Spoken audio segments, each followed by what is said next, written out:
I'm a DJ boy, going to Decentral, minting NFT, farming DeFi use, being crypto poor but JPay rich. Hey, when Decentral front runs at our base, so wag me, Miami, wag me, so we going to pump it up.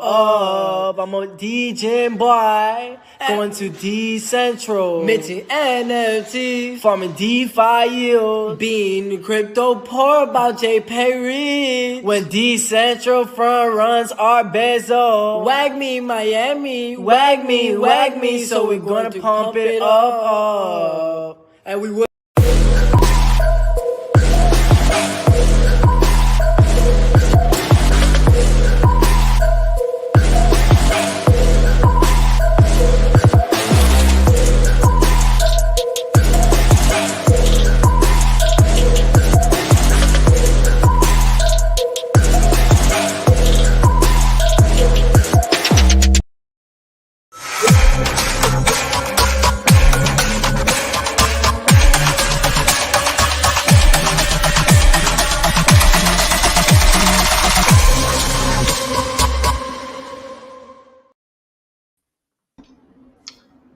GM, everybody, welcome back to the final day of NFTCON. We've had a packed 3 days of, or I should say this is the third day, packed 2 days of content, and we're excited to wrap things up today with the last final day as well to cover all things NFT. And it seems like there's an NFT season going off. Some of the floors and prices are popping off. Not saying NFTCons are responsible for it, but I'd like to think that we'd have some contribution. We got some fellow deacons here buying some Azukis, Clonexes, and others as well too. So always good. Well, today, we got still another great stacked panel. Again, all the talks are recorded. Michael and I are the co-founders of Decentral Conference. We host Web3 conferences globally in NFTs, DeFi, DAOs, and more. We also are hosting an upcoming conference in Austin in June. So definitely come take a look at it as well. And for today's agenda, we can pull it up real quick as well. If you go to nftcon.co/agenda, you can take a look at what is down in the timeline here. Give me 1 second. Skip this up. All right. So for day 3 here, so we have talks anything from real estate, going into the real estate, or I should say digital real estate with the metaverse, thinking about NFT applications beyond, also getting NFTs in Latin America, LATAM NFTs, Web3 projects there, NFT music and marketplace, and many more as well too. Fractalization is also another good one, and many other kind of demos and focus talks on different things from cybersecurity, play to earn. We go through the whole topic. We're going to wrap it up with Twitter Spaces as well at 3 o'clock Pacific time. So join us on Twitter Spaces. We'll tweet that out as well. If you haven't joined our Discord yet as well, feel free to join in, chime in as well. And we'll see you there too. And Michael, you have anything you want to share for today, this morning? We have another stacked lineup. Oh, there's gonna be a lot of alpha today. Not that we're responsible for pumps, but when we were at Miami, the market was at all-time high. And of course, it dipped after event. It's all good. It's cool. It's all good. But yeah, it's like with NFT season coming up, and we're starting to see the beginning waves of it, so to speak. We just wanted to kind of help and educate a lot of users that are coming into the space. So if you're trying to learn and try to dive a little bit deeper into NFTs, like all these different topics are going to help you understand that NFTs are not just about one certain industry, that it's a whole plethora of industries that can be utilized with NFTs. So with all of that being said and everything, just take your time to get a coffee, enjoy the content, because these speakers are really bringing you guys all the alpha that they can release technically. And at the same time, it's like, just remember that NFTs are here to breach almost every industry. So even if you're working in a regular, a traditional sector that thinks that NFTs might not be a possibility in there, you'll be proved wrong. NFTs can kind of represent any type of data flow or any representation of data asset sets that can be utilized on a blockchain standard. So yeah, there's going to be a lot to go in today. And also with that as well, like recapping from the other 2 days as well. So we had a lot of great speakers come on stage. We had Immutable X. We also had Animoca Brands. And even for day one as well, just kind of having a whole stack lineup of speakers. If you guys missed any of the talks from day one and day two, they're currently on our YouTube. So after this live stream, feel free to hop over there and review some of those talks to kind of get a deeper understanding of kind of like what MGXS is doing with GNSS, how ERC 1155s are changing. Secret NFTs was a good one as well, going into fashion in the metaverse, and even some tax information as well. So we had a talk yesterday saying that, if you're looking at creating an NFT project or potentially integrating it into your company, look at the ways that it could be viewed in, the regulator's eyes or like the tax man's eyes. But yeah. Awesome. Well, yeah, then we'll also GM everybody globally as well too. We have people tuning in from different places. We got Vancouver, we got Kuwait, we got London, we got a lot of amazing friends globally as well. So we hope to kind of meet you guys globally as well throughout our NFT event and others as well too. So hope to see you guys there. But yeah, so let's kick off for our first talk.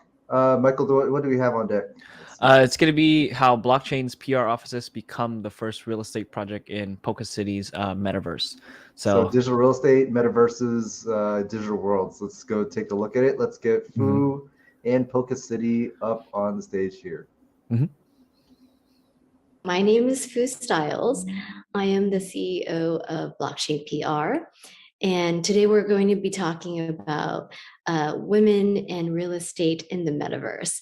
And today I have a guest with me, Carmela Milian. Would you like to introduce yourself? Hi. Thanks for having me, Fu. Well, my name is Carmelo Milian. I'm the CEO and co-founder of Polka City. It's a Polka City metaverse with its own full economy. Wonderful. And then additionally, today we also have Flip, who is from 88 Ideas. Flip, can you introduce yourself? Hello, I'm Flip. I'm not a woman, but you know me. I'm the founder of 88 Ideas, founder of Pod Labs, and the co-founder of MTU, which is More Than Us company. We started with Baron Davis. Metaverse architect, concept designer. Yeah, I pretty much do it all. Wonderful. So the reason why I brought Flip and Carmelo here, back in December, the three of us were on a stage together I'm a partner at Decentral, and Decentral Miami last year was like the biggest NFT DeFi conference in real life. So we're very proud of that. And in December, we had announced that I was going to partner with Polka City to build the very first agency. Blockchain PR's offices are going inside Polka City. And so that was announced in December, and Flip is the designer who's helping me architect all that. And of course, Carmelo, the founder of Polka City. And so that's why we're back here now. It's March, and we're going to be launching Blockchain PR's offices live in Miami again in April 1st at another conference. So we wanted to just have a discussion here about, well, first of all, what are metaverses? So in case anybody doesn't know, we'll have Carmelo tell us about metaverses. Yes, thank you. I like to add, about women in blockchain. First of all, I think Fu, you're doing an incredible job. You're changing the industry in ways that hasn't been done before. And I'm also very, very proud to, we Taylor Bird. We hire her, and she's, kind of like doing everything and doing a lot of great work in Polka City also. So the metaverse, right? So the metaverse is been around for many, many years. Well, what they call metaverses has been around for many, many years, and now, Facebook made it popular. calling it Meta, right? And then that's everybody started calling themselves metaverses. But I mean, to me, a metaverse is not only is a place where a virtual place where you have a virtual world with different experiences and bringing people together in one place. I believe a metaverse should be, and our goal is to turn the metaverse into that place where there's a whole bunch of universes together, not just the Facebook metaverse, not just the sandbox metaverse, not just Polka City metaverse. It needs to be the metaverse where all these partners, all these metaverses interact together with their own economies mixing together, like the real world. We have the USD, we have the yen, we have all these currencies, and we have Bitcoin in it. So we need a place where everything interacts together with open market, free market, and all partners bringing their expertise into one place. Great. So I just wanted to just be a little bit more specific that, metaverses are a virtual space where people can interact, live, workshop, just freely from the comfort of their own home. But That's right.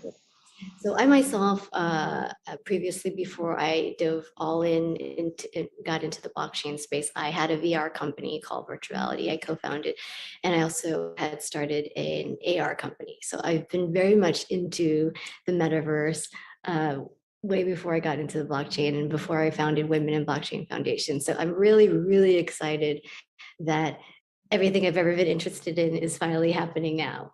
And I wanted to, today is about real estate in the metaverse. And why did I choose Polka City? Why didn't I choose Sandbox or Decentraland? Sandbox in December of 2021 sold over $4 million for one piece of property in their metaverse. So we're seeing that this is being widely adopted. People are paying real big dollars for this stuff. And I myself, as a woman, am very interested in becoming a real estate mogul in the metaverse. and I chose Polka City because I really like the design and I really like what Carmelo has chosen to do with how he's building out Polka City, not only just in the metaverse, but also in the real world, parlaying it into real world land. Could you tell us a little bit more about what you're doing? Sure, of course. So we started selling metaverses, metaplots from the metaverse, right? And we have done metaplots.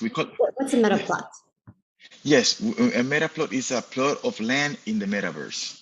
So that we call it the metaplot. So we have sold 2 batches, right? We sell them in batches because it takes us time to do the construction in the virtual metaverse and then sell it.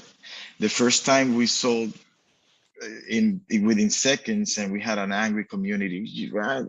So we had to do another one with a white list and sold out within a couple hours also. So There's a lot of demand. Yes.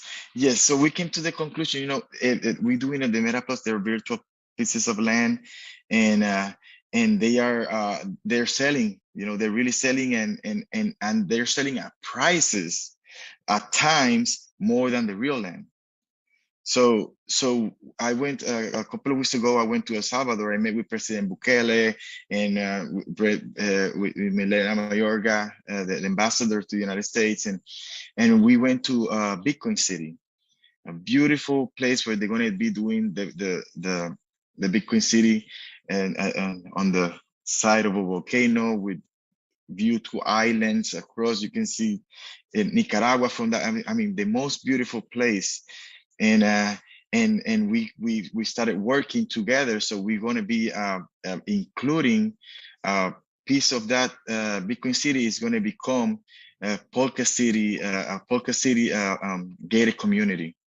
And we see dividing that gated community into metaplots and adding the possibility of selecting a home if you want to build it there for your vacation home. And what we're going to do, if we're selling metaplots at prices that could include real land, why not include the real land? So that's what we're doing. One of our next batches of land, and it's going to include a piece of land in Bitcoin City, El Salvador.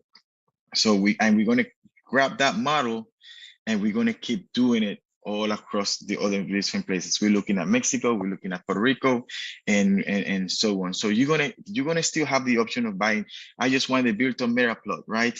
And in Poker City, so that I can do my online business, my online marketing, advertisement, whatever you want to do in Poker City.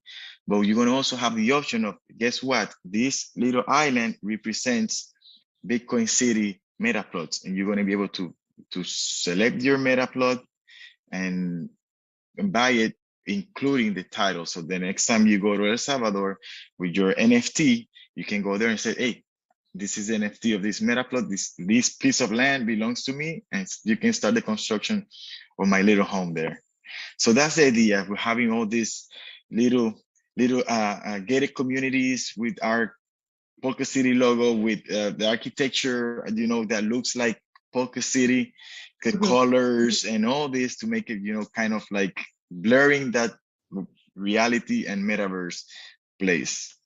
Yeah, that's really exciting. Yeah. So I myself, am one of the first projects inside Polka City. We're actually like the tallest building, which is what I wanted, right? And the most creative. And I It's a haven't huge building. So yes, amazing. I say, oh yes, women in with real estate in the metaverse. So this is real, guys. So and this is why we have Flip. Flip is the architect who helped me build this. Flip, could you tell us a little bit about what you've done? And actually, we're going to have a preview today. He's going to show us. And I actually haven't seen this. I waited till to be able to see this live for the first time myself. So this is very exciting. Go Flip. No, I'm super excited for you to see at least the ending part of it. We've been through a design process and everything like that, which is always beautiful. I'm Flip. I build buildings and virtual spaces, virtual environments and stuff like that. I've probably been doing that since 2011, 2012. I didn't know I was building the metaverse, but I mean, I have a degree in computer-aided drafting and design. And I used to work for architecture and engineering companies. I used to build their 3D models for like construction documents and documentation and stuff like that. Always had this idea about why we don't use those models to explore, like just sitting there with very high quality 3D models, but we would only print 2D pictures and stuff with them. So it was very important to me, like that at every company that I went to, I was like, we need to use our 3D models for something other than making documents with them and stuff like that. And in most cases, they didn't necessarily want to hear it, or they spent money on it previously and got burned or something like that with VR or something like that. So at some point I just started building out my own virtual spaces and offices and stuff like that. And I was stumbled upon game engines and just how they play a part in me being able to explore my world and my environments and stuff like that. And then the metaverse came. Or just talks of the metaverse. The metaverse, if in hindsight, if you look back over it, the metaverse has been here for a while, or the concept in which is called. But when the metaverse dropped, when everybody started talking about it like it was a buzzword, then people were able to look back at my work and say like, oh yeah, Flip has been doing that or whatever. And then I was able to just service other people. That's how I met Baron Davis. I built him an office, just a virtual office. And then we built out something called History of the Game, like a decentralized Hall of Fame. Baron also has something that he's building in Polka City. So just helping just fostering that, helping people within the metaverse and people in Web3, make sure we get beautiful design spaces and everything. Nothing against anybody, but everything can't look like that. Everything can't look the same. So it's very important that I just brought my design style, what I would consider my art, my interpretation of spaces and buildings and stuff like that. Make sure I brought that to the space and laid it on the table, to be a service to other people, for sure. So what I want to explain to the audience about working with Flip was, so my previous, before I got into blockchain and crypto and all that, for work, I had a VR company. And so I was already working heavily inside the metaverse and seeing things, but the things that we were doing at that time weren't as high quality as what is happening now. And I was really excited to work with Flip because he was able to bring my vision, literally my vision, to life. Because I wanted to have a rocket ship, a spaceship as an office. And I'm like, well, who can help me with this? And of course, Flip, when you see his work, it's beautiful. It's done just elegantly. And it was also really important that I was working with people who were diverse and coming, we mentioned this before. I think it's so really important that we have representation. As a woman in blockchain, as one of the very few women in blockchain, I've seen over and over that this is a very dominated world by mostly white men, which there's nothing wrong with, but we want to bring in more inclusion. So it's really exciting to work with Flip, who is obviously not a white man, but you realize that. But anyway, so he brought my vision to life, and I'm just so proud. And then Carmelo being able to, to put this inside Focus City. Anyway, I can't be more excited. Flip, let's just. It was great. I gotta tell you, when I met with Flip, and Flip tells me she wants to do a spaceship. and she wanted it this big. I was like, holy God, let's do it. Yeah. I remember that call, Carmelo. Yeah. That's the other thing Awesome. is what's so beautiful about the metaverse. I thought, I'm not necessarily able to build a spaceship in the real world. I mean, I don't have billions of dollars to build my office in the real world. That is a real spaceship that I could float into, but I could totally do that inside the metaverse. So Flip, why don't you show us a preview of what we have? Let's do it. Okay, before I show the preview, I just want to touch on that point, is the fact that you do not have, I love the metaverse because of that. You do not have, as a designer, I don't have limitations on how I design besides for graphical limitations and stuff like that. But so far as creativity wise, I always use this example. I don't have to hang a chandelier from the ceiling. That chandelier can float if I wanted to. And you give a virtual, there's still something to be said about that virtual feeling. When a person walks into your office, what that feels like, and you can overlook it, but if you don't have a physical office, that feeling can be given virtually. When it's like somebody coming to your website, but it's not a website. It's like them walking through the front doors of your office, and you have the opportunity to give them, you have an opportunity to give them a feeling. So I love the metaverse for that, the ability to not be confined to physical limitations or the only limitation we have today is time, so we have to let's get this going. So I need the host to let me screen share.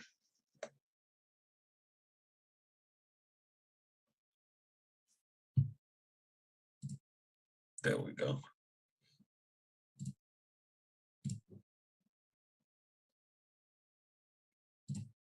Okay. So this is the exterior of the blockchain PR building.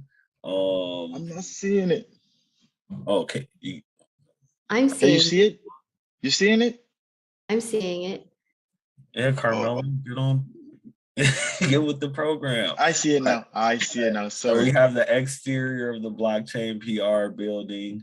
But this is what we all came here to see. So you walk up these stairs, you enter, and okay, fool.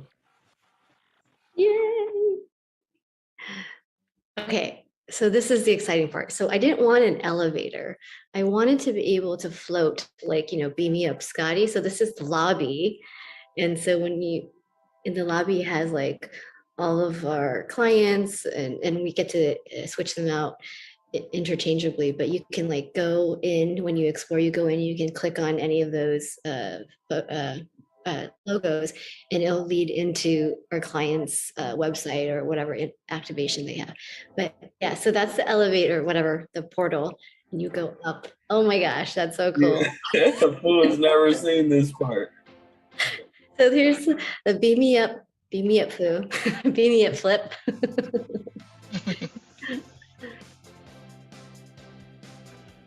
And it has similar colors to Boca City, so that's great. So we have different departments for our clients to come meet us. We have NFT Metaverse space. So if you want to have a meeting with us, this is very cool, super sleek. Eventually we'll have an avatar right there, like a unicorn who's like the front desk person.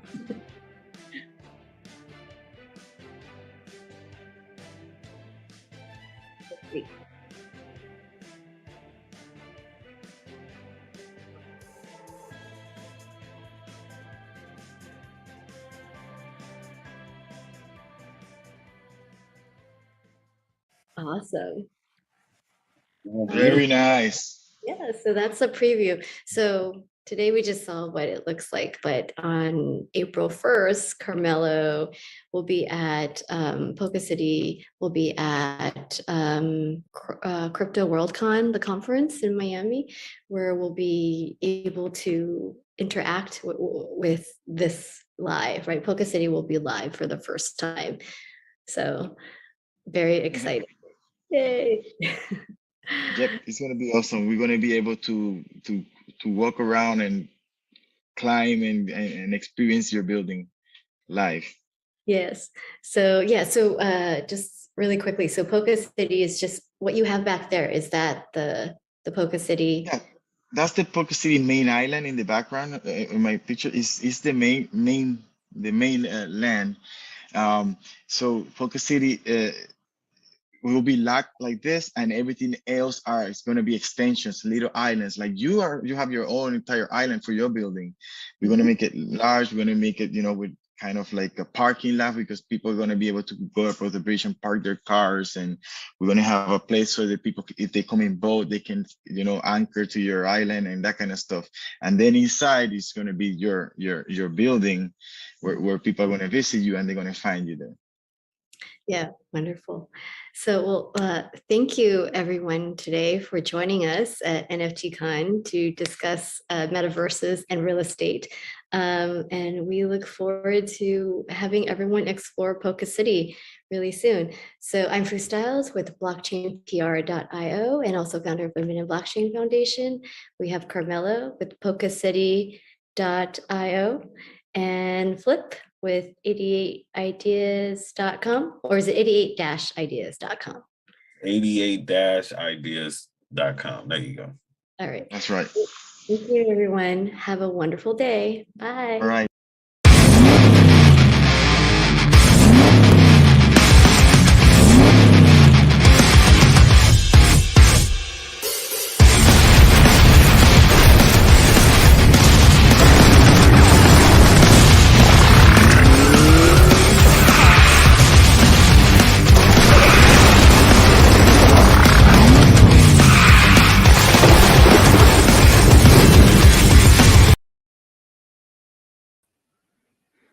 All right, everyone. Yeah, so that was going to be a talk about, blockchain's PR and you kind of blockchain PR's office and kind of like digital real estate. So you can kind of see like rendering assets of it, but also seeing that the metaverse is now, expanding. It's not just like you know, it's not just like, hey, look, I have any limitations if I'm building a house or building something physically, but in a virtual sense, the sky is a limitation, but you can pass that with a rocket. I have to present. Should I move to the So yeah, so also so our next panel is going to be about NFT applications and beyond. So this one's going to be going with I believe it's going to be with Jay Harris, Andy Hall, and Sam Fallick. So let's go ahead and get them on here.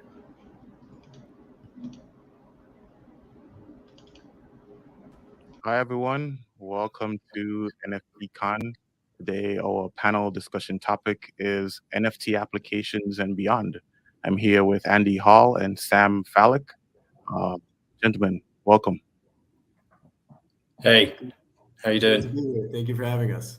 Awesome. Well, before we jump into it, I'll let you two do a bit of an introduction. And why don't you tell the audience how you usually introduce yourself? Who's going first? Uh, Shall I go? Go for it.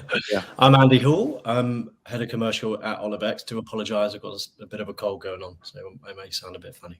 I'm actually from the fitness background, so I spent 20 years in fitness and operations, Clubland with some big chains, and converted over to fit tech about 7-8 years ago now.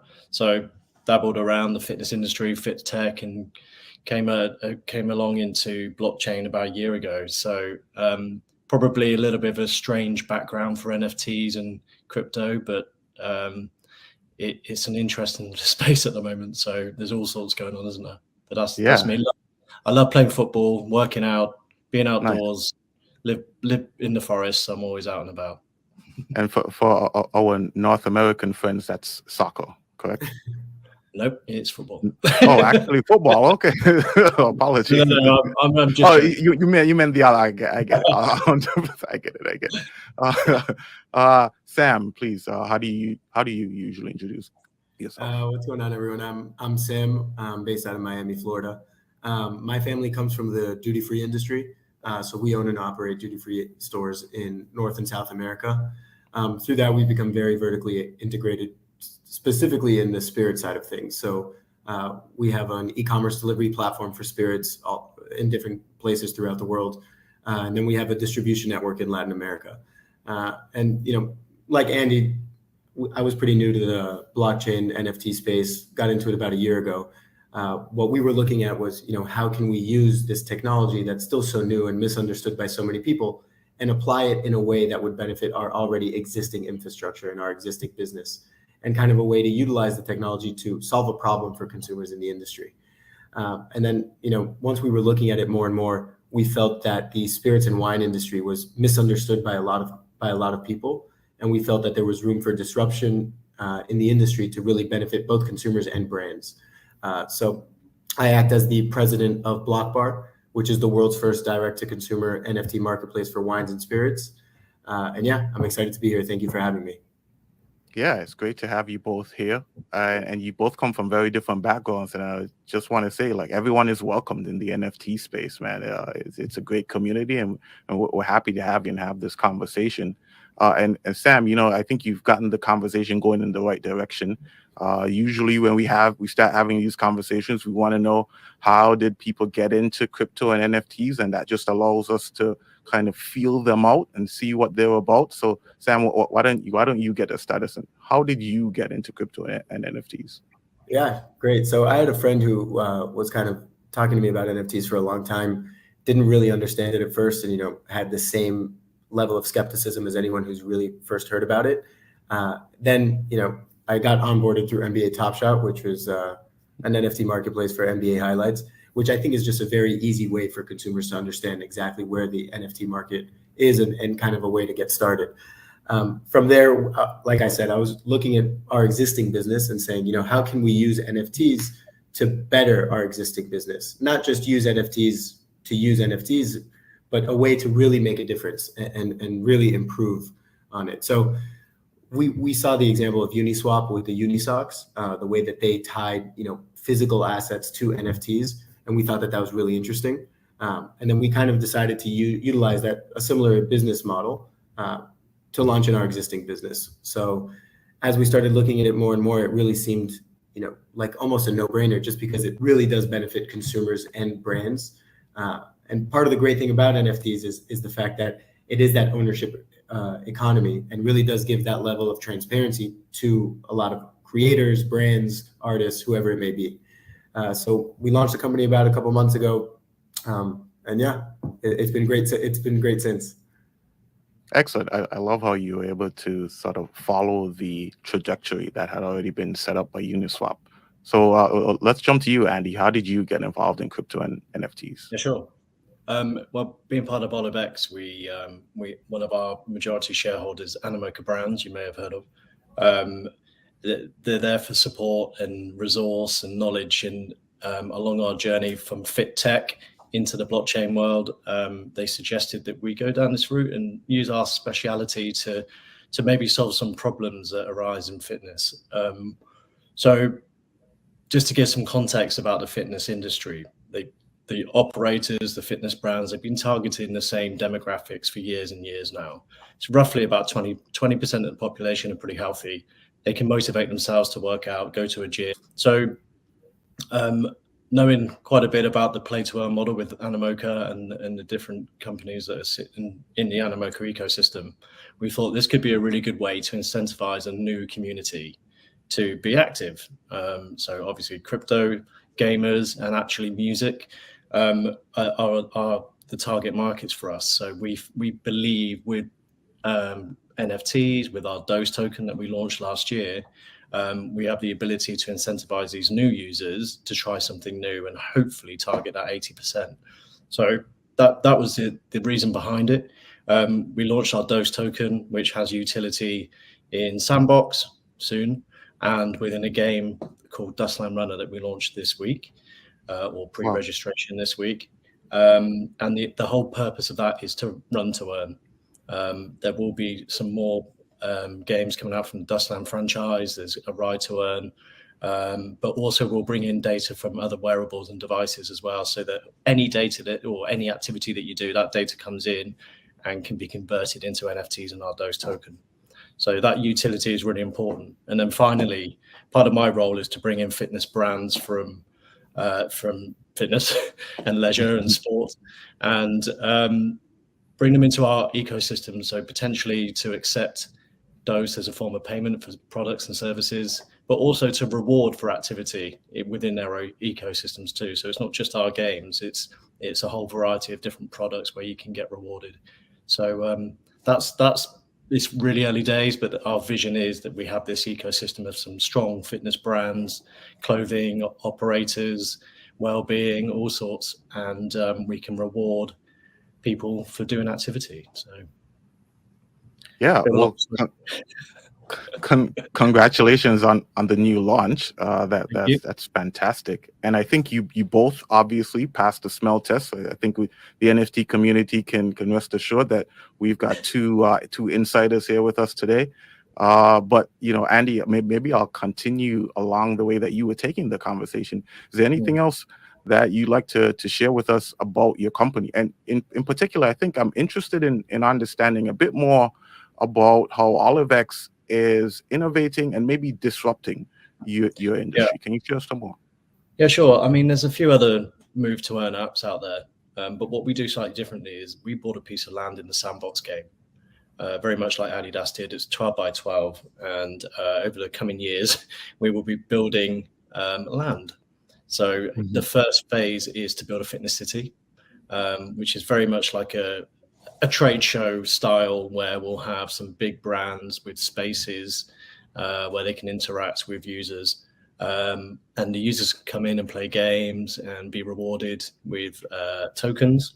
But it's also an intro to the guys that haven't been involved in play to earn before, or crypto or gaming before. They've come from the fitness side, and they get to learn about the play to earn model. So that's a natural feed into our run to earn model, our ride to earn model. So it's a place where we're bringing fitness, gaming, crypto, and now music together into the Sandbox world. So yeah, I think that's something that we're doing quite different. Yeah, I really like that. And you mentioned a couple of things here. So play to earn and run to earn, two new terms that I'm just sort of getting familiar with. And maybe if you can help me make sure that I understand them correctly. So run to earn in terms of metaverse running like physical activity, and then you're able to earn some type of token Well, along the way. Yeah, it's a good point. So we have our virtual world and sandbox and play to earn with your avatars. You can run around, collect coins, complete objectives, find new lands, and you be rewarded at the end of the session. With run to earn, it's the link into real life. So it's an audio fitness game. You listen to a story, you run away from baddies, zombies, that type of thing, and when you level up or complete objectives, you're rewarded with those token or NFTs. So this week we launched our first NFT for Dustland. It's a really important NFT to have because you need it to play the game. It was a free drop. I think it was 664,000 NFTs were dropped this week, which is awesome. Yeah. And for the pre-registration at the moment, we're over 20,000 ready to download. So nice. It's looking really good. But yeah, that play to earn model is just it's the incentive to come back and do it again. So people have been doing it in Sandbox and other platforms, gaming platforms, but now we're bringing it to activity, and we want people to keep coming back, logging into our app, and be incentivized to keep coming back and run or walk or ride. And that's the biggest issue in fitness. It's finding that motivation. So we're hoping that we've found that incentivization. Yeah, I really like the strategy that you set up there. It reminds me of when I got my Fitbit, maybe like 10 years ago, and it would tell you like you've walked the height of the Empire State Building, and it would say all those kind of things, and it get you excited, like, oh my gosh, I did that, and I want to do more. And I get that it's the same type of feeling. So kudos to you. Yes. Congratulations. I'm excited for that. Yeah. Me too. Sam, of course, Sam, let me turn to you. Can you tell us a bit more about Block Bar? And same question, how are you innovating? How are you disrupting your industry? Yeah. So when people look at the spirits and wine industry, it's a pretty opaque industry. And a lot of people don't realize that collectors face numerous obstacles.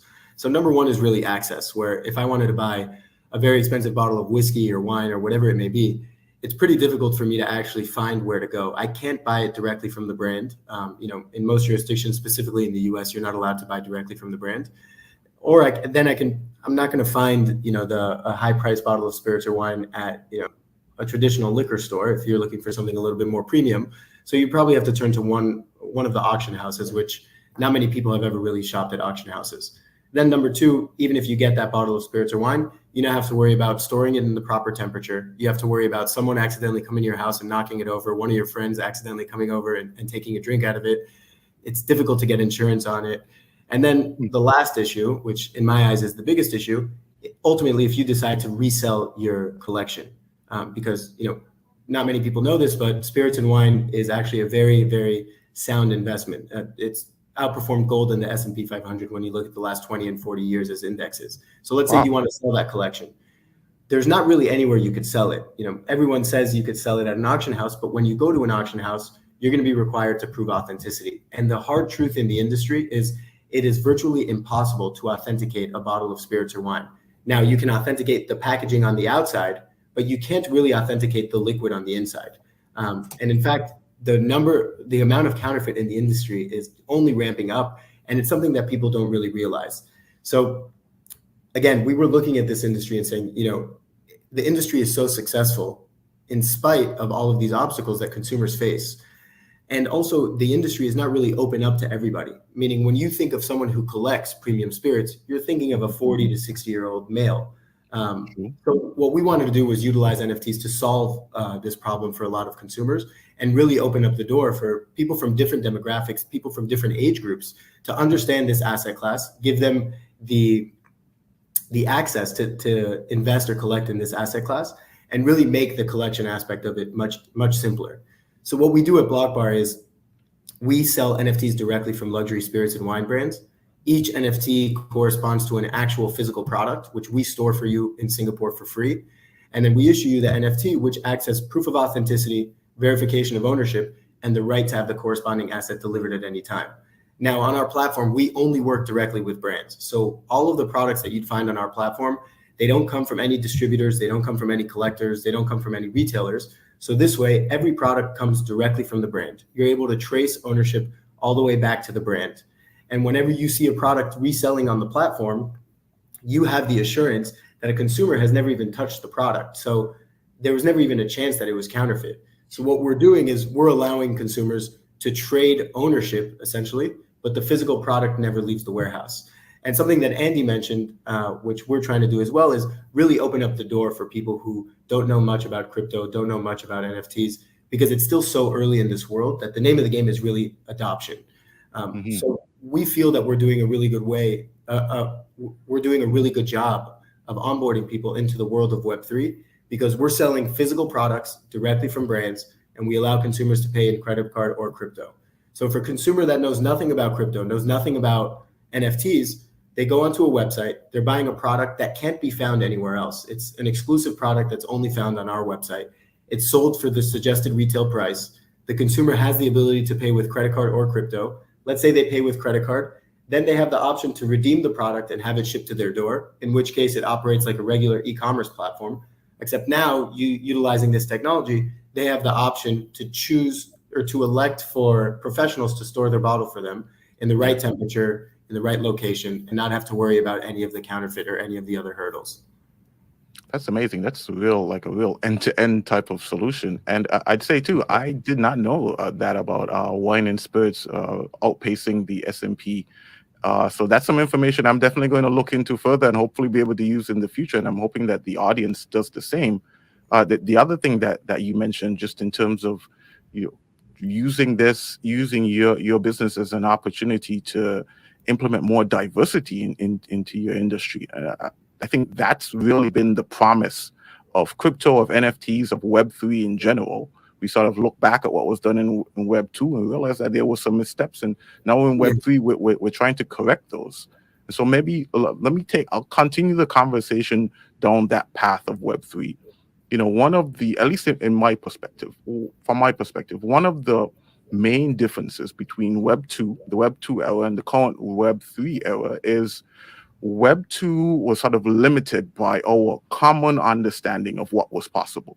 But now that we're here in Web 3, at least at the moment, it definitely seems like everything is possible. So just now, we just discussed using NFTs to incentivize fitness, but also to sell luxury goods like high-end wines and spirits. But I'm thinking about it, and look, just because there's an opportunity to do something doesn't mean that you should necessarily take advantage of that opportunity. And I think you both have done a really good job, like a really fantastic job of evaluating the space, evaluating the NFT space, and determining what are the right opportunities for you to pursue. And I'm hoping that we can take this conversation and point it back towards the audience now. Can you share some advice with the audience and some of the considerations that they should be making when they're evaluating these NFT opportunities to determine, one, if it's viable, and two, is it even worthwhile? So from your point of view, let's start with you, Sam. So you got this. You got us going in this direction. What are some of the considerations that they should be making? Yeah, for sure. Well, one of the exciting things about Web3 is that it's still very, very early. So, I would be very weary of anyone who calls themselves an NFT expert or a crypto expert, because at least just speaking for myself, and Andy, I don't know if you agree, I feel that almost every week or two I have to go online and read something else and learn something new that's come out, because the technology is evolving so fast. But one of the great things about it, Jay, is exactly what you said: the equal access, the equal opportunity. It's giving the little guy an opportunity, creating the ownership economy. But one thing that we found that was very important with BlockBar was we didn't want to just create an NFT to create an NFT. And we felt that a lot of brands, and again, I don't want to badmouth any brand that got into it, because I think anyone who's doing it is doing a tremendous service. But I think that when a lot of brands that were getting into NFTs, were just getting into NFTs because NFTs are trendy and they're looking to get the headline and they're looking to enter the metaverse and really use it as a marketing play. What we wanted to do, and what it sounds like Andy has done as well, is we wanted to utilize NFTs to solve a problem for consumers, solve a problem in an industry, and utilize the technology for exactly what it's good for. So the more you research NFTs, the more you'll realize that it really is a simple technology. And what it's very good at, it's a very efficient way to prove authenticity and to prove ownership. So we ask ourselves, what industry could benefit from ownership and authenticity? What industry could benefit from transparency? And that was really how we got to wines and spirits, because we examined doing it with fashion or with fragrances. And we felt that utilizing the technology in spirits and wine would do a great service for companies and for brands. So for companies and for consumers. So we really did view it as a win-win. So number one, I would recommend that people looking to get into NFTs would first do their research, watch YouTube videos, read Twitter threads, reach out to people. The Web3 community is very excited to help each other out. But also I would ask the question of why specifically is my concept dependent on NFTs? Meaning why do I need to utilize Web3 in order to accomplish my goal? And if the answer is just a marketing play, then that's fine. If you're honest with yourself and you know what it's for, then that's fine also. But I think that we're going to see an evolution of a lot of companies that come around that utilize the technology to benefit society or benefit a problem in an industry. Nice. And I'm originally from the Caribbean, and I've traveled throughout Latin America. I've interacted with your company and your products. Oh, no way. Yeah, and so like they're not, and then this story isn't necessarily directed towards your company, but I've in the past bought alcohol, and then you taste it like, oh, this tastes funny, and it turns out, yeah, it's comes from a factory that isn't authorized to make this particular type of this particular brand of alcohol. It's counterfeit. And so you're absolutely right. So I love to see that you, from that position, are able to dive in and see that, hey, there's a problem here, and NFTs provide an opportunity to solve it. And so thank you very much for that. I definitely appreciate that. Well, let me turn it to you as well, Andy, and ask you the same question. What are you thinking are the considerations that people should be taking as they're evaluating the opportunities for NFTs, and are they going to be viable? Is it going to be worthwhile for them? I'd have to echo what Sam says, so he answered that really well. So he didn't leave a lot left, but I agree. I think it's really important to understand the why behind what you're doing as a business or in your industry and what those problems are. And if like Sam said, there's a potential NFT solution, great. But the why behind what you do is so important. And for every company I speak to in the fitness space now, it's about trying to make people more active. That's the why. And any brands that we bring in, they need to have that same drive and the passion to solve those problems. So I think the why is really important. I think utility is really important too.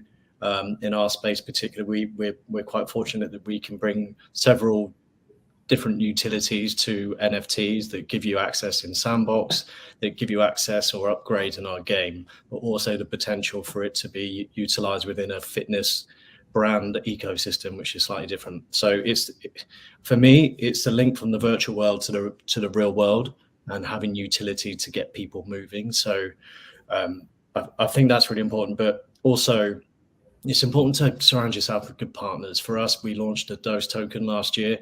And we were fortunate enough to be able to bring in some really good strategic partnerships with the likes of Polygon and Solana and Animoca brands, obviously. So having that kind of support and insight, the knowledge that they have is really important. So anyone that's looking in, please have a look at your partners, speak to the right people, educate yourself. And I think, again, my last point would be education. A big part of what we do at OliveX is educate the B2B space in fitness with what is an NFT, what's the metaverse, how can it benefit fitness, how can it benefit your consumers. So we spend a lot of time educating, and I find that we get some good organic growth from that. It's not a sales pitch. We actually care. We want people to learn. So I think that approach is really good too. Yeah, and I'd jump in and say as well, following your trend of thought, if you're an investor, one of the things that you also want to look at in terms of the partnerships is to make sure that there's a technology partner attached. So either that there's an entire partnership that handles the technology, or that those technical aspects are built in-house. The last thing you want is for this project that you invest in to then fall apart because they don't have the technical capabilities to see it all the way through to the end. So yeah, I'm actually really good. It's a really good point, Jay. And actually, one of the things that I look out for is listed companies when we're looking at transparency, and you want to understand what the roadmap is, what the history is. And I think being a listed company really helps with that point, which is why we work with Animoca and the like. So, and for us, having our announcements every time we make a new partnership or launch new products, and having that those announcements out there, I think that's really important too. People can look into you, understand who's on the board, who's leading the teams. That transparency is really key. Nice. Absolutely true. Thank you for that. So we're just about to wrap up. I want to stick in one final question because I know this is going to be important for the audience. Anyone who's listening and who's really into NFTs, this is the sort of stuff that you're thinking about. And I'm pretty sure that you're both going to have really great answers for us. So as we're looking forward to the developments of NFTs, I'd love to know, what are you both excited about in terms of the development of NFTs that's coming up in 2022? And so, Andy, I'll let you kick this one off. What are you interested in NFT development? I'm really interested in the user journey, actually, the application side of it, because as we know, it's not been brilliant, has it, over the last 12 months? It's so difficult to connect your wallet, and if you've never done it before, there's a whole education piece and lots of stages to go through. So the user journey, I think, for me, is one of the big things I'm looking forward to seeing improvements in, and I know it's happening. But also utility, like I alluded to before. I'm really excited about the amount of utility that we can bring, especially in our industry, to help incentivize people. So the variety of different platforms, the games, the partnerships with brands, I think bring in utility in the virtual world, but also real life. I'm really excited to see where that goes, actually. Nice. I'm with you on that. Sometimes I get involved in some projects, and basically all of the time that we spend is sort of like getting people onboarded. There was that Constitution project that was a couple months ago that was really successful, and I heard it was the same thing with them. Most of the time that they spent was in the onboarding process, and if we can simplify that onboarding process, man, that will be so great for the industry in general. So I'm with you 100%. I'm looking forward to that as well.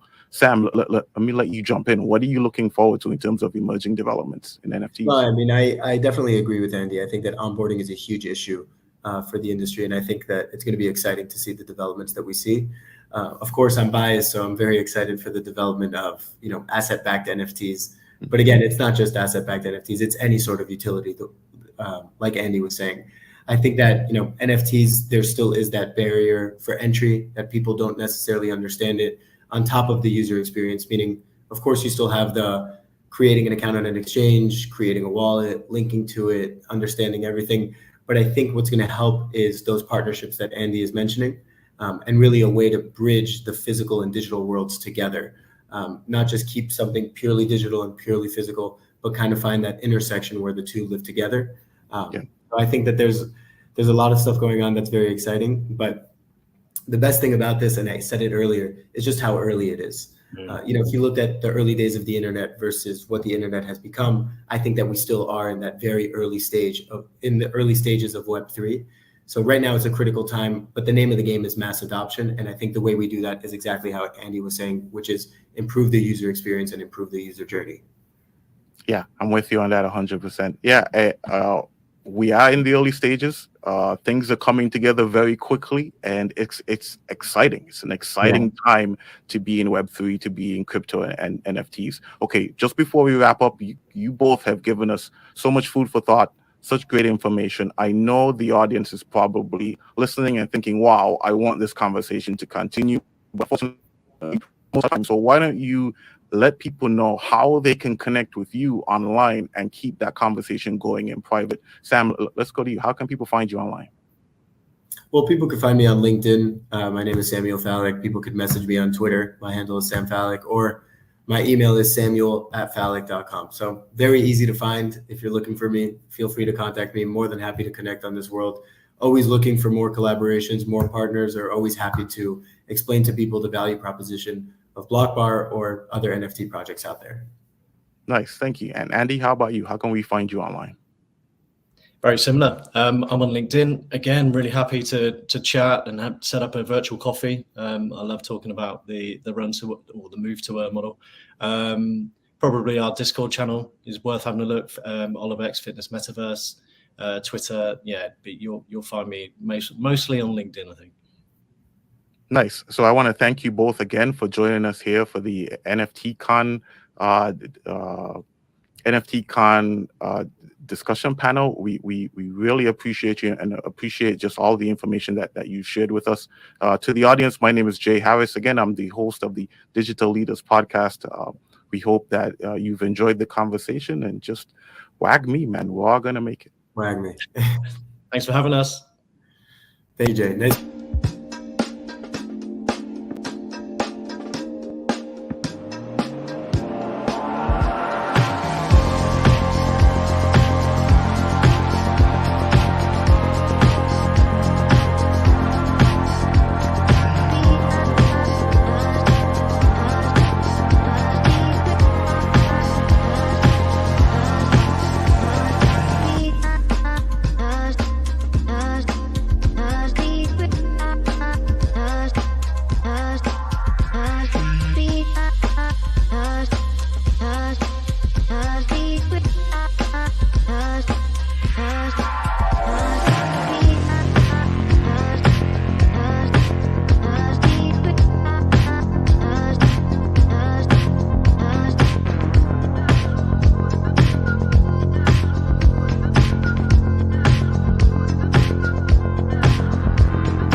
All right, and that was kind of like a quick kind of sizzle about like what was happening in Miami. And if you guys were there, you guys kind of all saw those things, like the huge metaverse dome that we had. We had 5 stages. So we had a DeFi Summit stage, NFTCon stage. We also had an alpha stage, a workshop stage, and also the metaverse dome had a metaverse stage in there. So, we can't bring everyone into the virtual world, but anyone that's in the physical world, we'll try to make that experience the same type of value. By providing kind of like that futuristic type of feel, just kind of seeing what the possibilities are out there and getting that creativity to flow. And also for that too, it's like, if you guys want to kind of see our next experience, so we're going to be having Decentral come to Austin. So if you guys go to decentralcon.com, you guys are able to buy tickets for our next event in June. So it's going to be June 7th and 8th. And it's going to be during part of Consensus is festival. So it's going to be a whole week long type of activity. We're going to be starting it off. They're going to be ending it, but also having a lot of side events, community gatherings, and also, of course, everyone's going to love parties, all planned out for that side. So if you're interested in going to Decentral Austin and seeing more about the experience that we're trying to provide, we also have a stacked lineup of speakers as well. One of the stages has 2,500 plus in terms of seating. So seating is seating is going to be okay there. And also exhibition halls and art galleries and everything like that too. So we're bringing the same experience. We're also going to be facing the Google building. So if you guys want to be there to kind of see some of our LED screens pop up in front of the Google building, just to kind of let them know, hey, look, come over to Web3. That'll be a fun experience as well. But yeah, so we're going to be switching on to our next session. So the next session is going to be about how to start a NFT project experience with the littles. And this is going to be a really good one. So like for the littles to kind of explain a little bit more and also give you some insights about what they're doing as well. So let's go ahead and bring up the littles experience on here.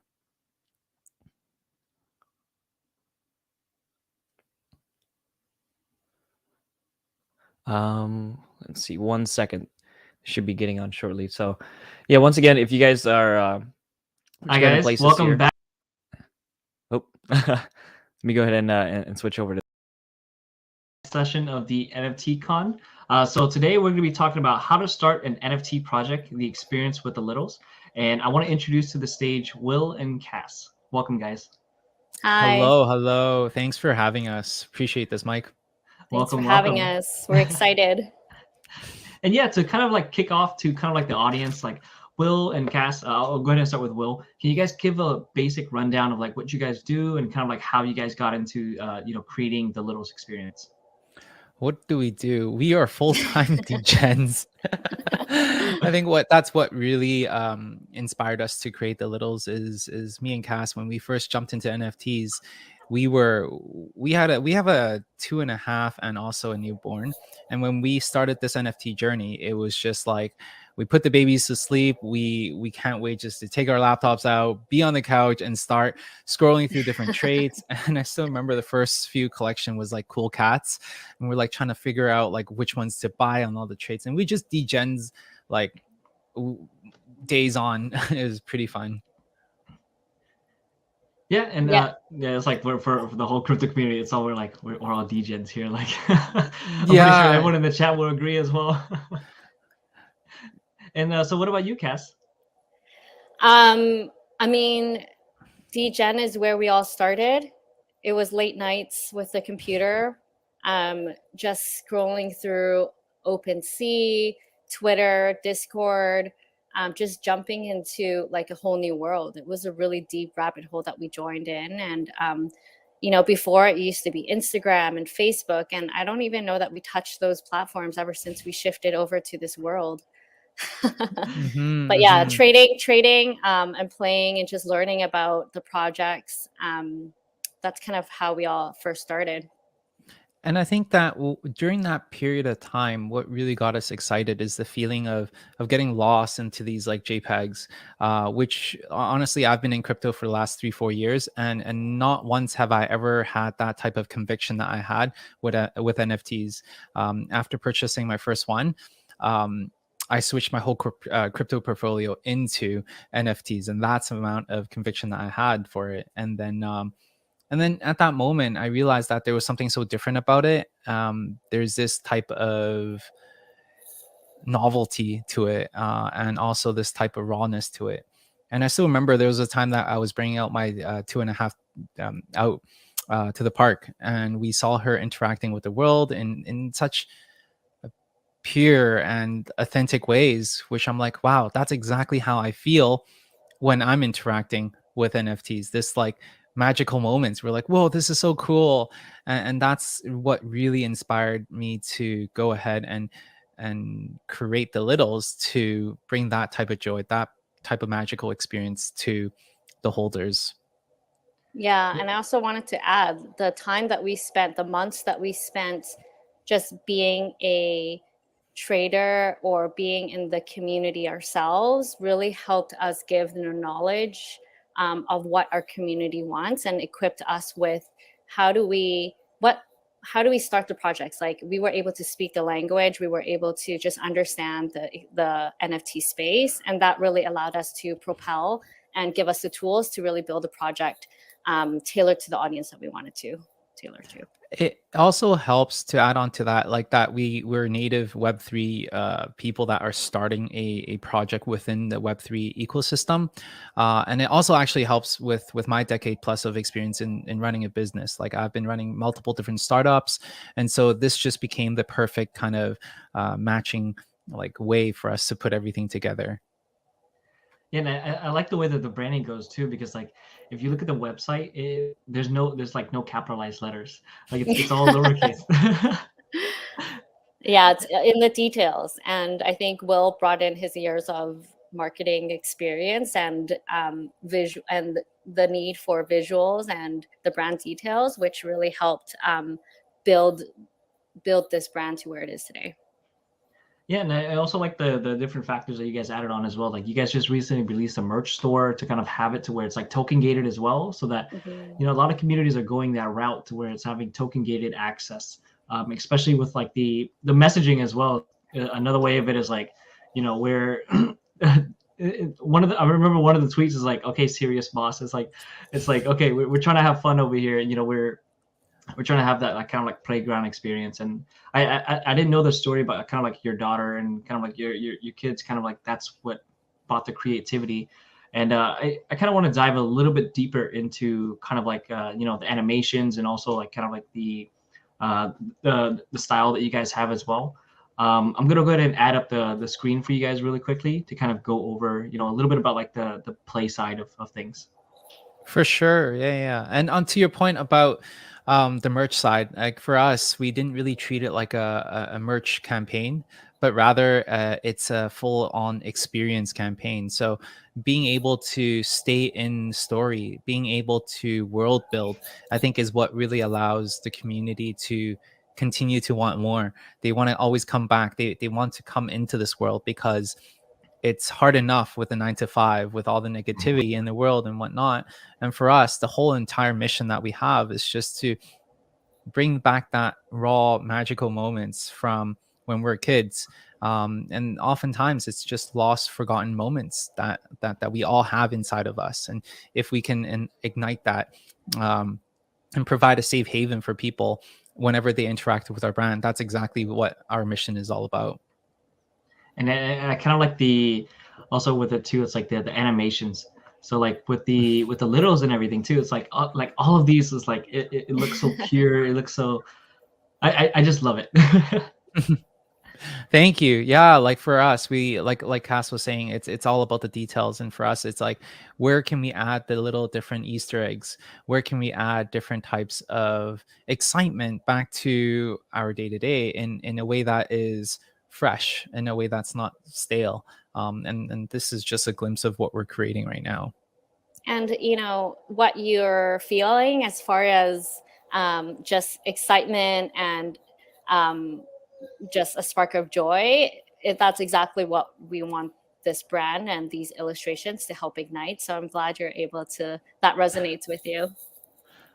And if you guys notice the details right here, right? Like you see the CyberKong's suit here, you see like the Subduck suit, the Cool Cat suit, and the Kaiju King suit.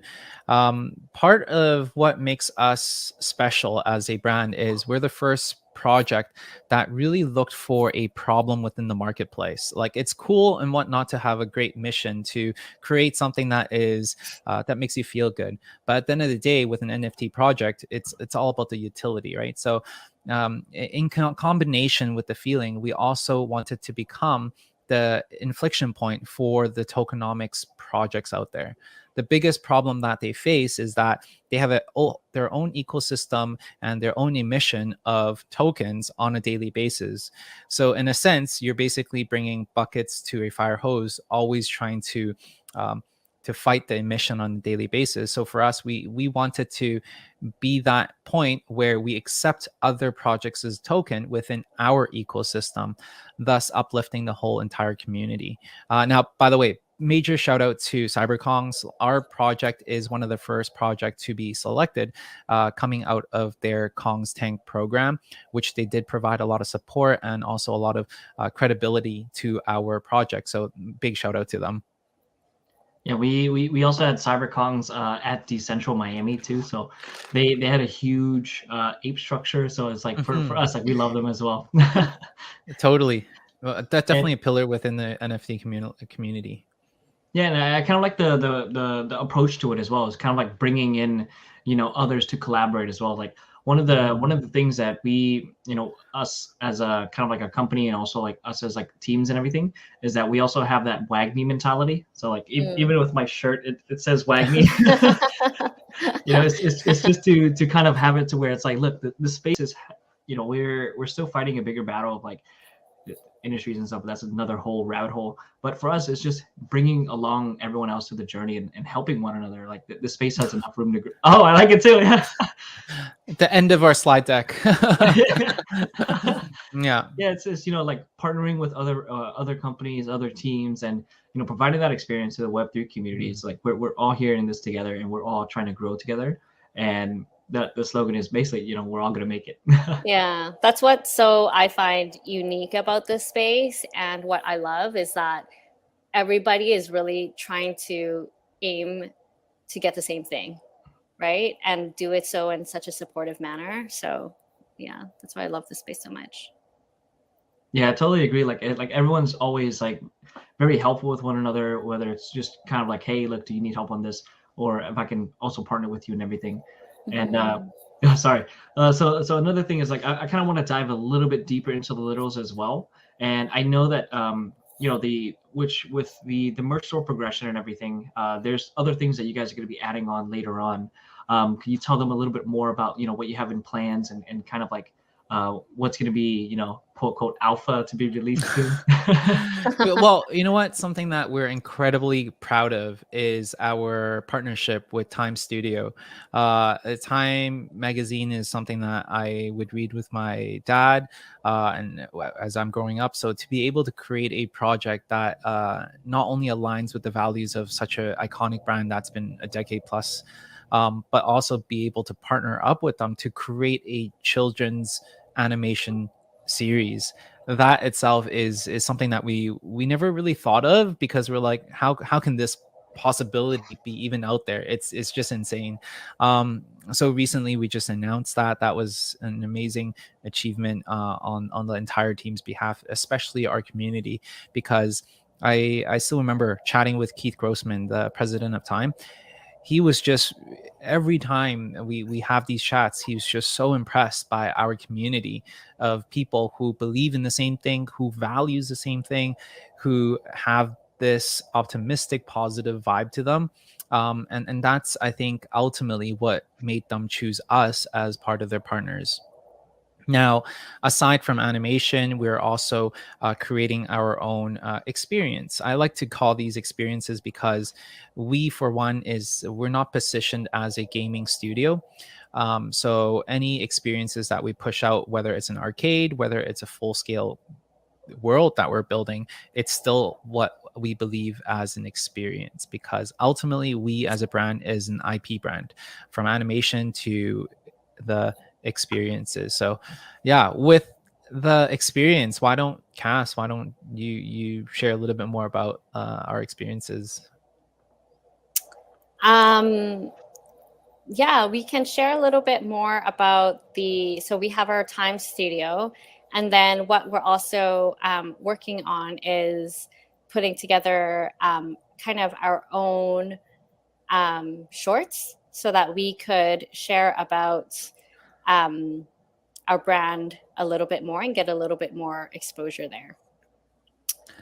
Yeah. Now, aside from that piece, there's also the gaming experience part that we were just talking about, being that inflection point earlier, is for our partners to use their tokens within our arcade. Now, after they play in our arcade, what's going to happen? You get tickets coming out of the arcades, very similar to my childhood at the very least. And then what do? We would bring these tickets to the prize hut in exchange for prizes. And in this particular case, this is where you get to use the prizes to redeem and get your leveled up littles into one of our 4 partnered collections right here. Oh, I see. Yeah, I see them all. It's kind of like Subducks, Cyberkongs, Cool Cats, and then the dragon one I forgot. But exactly, it's that's the Kaiju King. Kaiju Kings, yeah. So in a way, this really brings back that nostalgic feeling of you being in an arcade, quarters up, and using these tickets to buy your prizes. And what's really special is that for us, we actually went ahead and created 40,000 other characters altogether based upon our partners' collection. So the littles itself, we have 16 different characters. As you can see, we have some Digipet, we have Spooks, and then we have Night Panther. And then these are all evolved into one of our 4 partner collections. So all in all, the artwork, we're looking at 40,000 pieces that is additional to the existing collection. Oh, that's nice. That actually expands to a lot of a lot of newer users, because I think that with limited drops and stuff, a lot of people have 10,000, but they don't scale it. Now that as the community scale, there's ways to bridge others into it and make it a bigger community as well. Totally. And for us, it's really about being able to attract other types of community into our own ecosystem, and to grow it from there onwards. Mm-hmm. Yeah, and then even for the I believe there was some unique ones that were also listed during the beginning as well. I believe that one was super transparent, but yeah, 16 classes, and then also having it to where it expands to 40,000 is a really good kind of achievement to kind of have, especially for growing communities as well. I believe that it's kind of and also the animations are super cute as well. So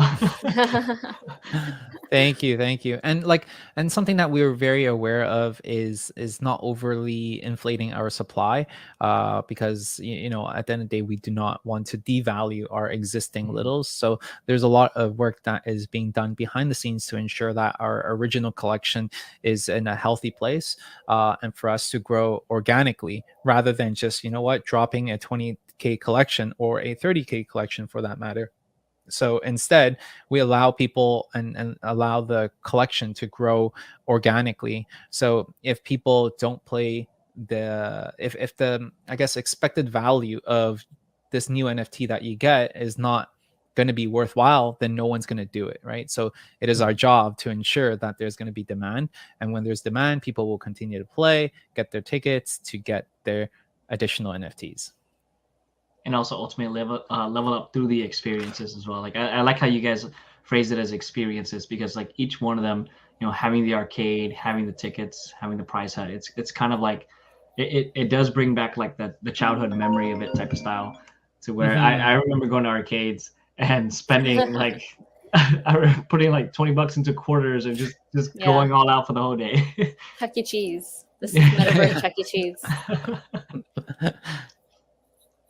Yeah, and then also for like the experiences afterwards as well. So like after they level up, like do you guys see kind of like the next steps for it as well already? That if you guys can share as well. I think this is exactly what this bigger world that we're building is, and would it encompass. And I think that is a little bit too early to share this, since this is still work in progress, right? But our vision is to have a big world where many different collections can come into play. This would be something that would be easily accessible for casual gamers. There's no grind in this, because quite frankly, me with 2 children and a business to run, I just don't have enough time to play all these games that needs to level up and stuff like that. I can come in here maybe 10-20 minutes a day just to interact with my NFTs, play these mini casual games, and ultimately I think that's kind of the experience that I want to share with people. And yeah, kind of having that arcade feeling when you're like walking across it during the mall and you're just like, Mom, give me like a quarter real quick, I'll be right back. Precisely. And I think like something that is so special about this project is quite honestly being able to have such a strong alignment to not just my values, but also my entire life. We draw inspiration, and being able to build this with Cass is incredible. As my co-founder, like I think she brings on a wealth of perspective, which I would never be able to have, because she comes from a corporate environment, and the values that she brings is very different. So actually, you know what, Cass, do you want to share a little bit more about that piece? Oh, yeah. Well, I basically jumped into Web3 full time after we started the Littles. But my background has mostly been more corporate, more structured, complete Web2, working in a Fortune 500 company. And so Wilson has these crazy visions and all these ideas. And, you know, for him, he wakes up every day and he's like, you know what, this is what I'm going to do with the Littles. And you know what about this? What about this? And for me, it's really making sure that we have a strategy and putting together a plan, and then basically bringing his vision to life. So whether that is resourcing or what goals are we going to kind of execute so that we can build this vision that Wilson has, and bring the brand forward and propel it a little bit forward. And so my role really is to kind of support him in turning his crazy ideas into an executable plan. And the crazy thing about Cass is that not only is she working full-time on this project, but she's also a full-time mother of 2. So it's very interesting because she draws a lot of inspiration to the project as she continues to build with us. So that's something that I think is really cool. And I think it's also a perfect synergy as well, because like for a lot of teams, the visionary part is something that's, you know, very creative, but also making sure that it's executable as well. Those things go really, really hand in hand, and I think that's a perfect execution for to have as a team, because like for me, I have like billions of ideas, but the thing is, if I'm able to execute it, like I like the execution part is also the areas that's also a lot of people have to focus on as well, and I think you guys executed pretty well, like perfectly. Whenever you guys were doing the launch, like I personally minted 2 of the littles during during the mint time. Amazing. And then also like a few of our team members also minted the littles as well. Like we love the way that like for us, we're like pure marketers and kind of like we understand like the marketing side of crypto and everything. And I think that for you guys to come in and be able to say like make us like go like jaw drop and it's like, wow, like these guys are pretty good. Yeah, it and just brings a new level of excitement. Totally. And for me, as I guess on the other side, as just kind of being in the trading space, what sells me into a project is how well a project can execute. And so for us, being able to commit to deliveries and have a wow factor, and always, we would say we kind of pride ourselves on under promising and over delivery. I always get that mixed up. And so when we do something, we try to make sure that we're really thoughtful in our approach. And that is one reason why I think a lot of our community members are excited about a brand is how we execute in this project as well. And on that note, specifically, the only reason why we can under promise and over deliver is because we don't ever promise anything.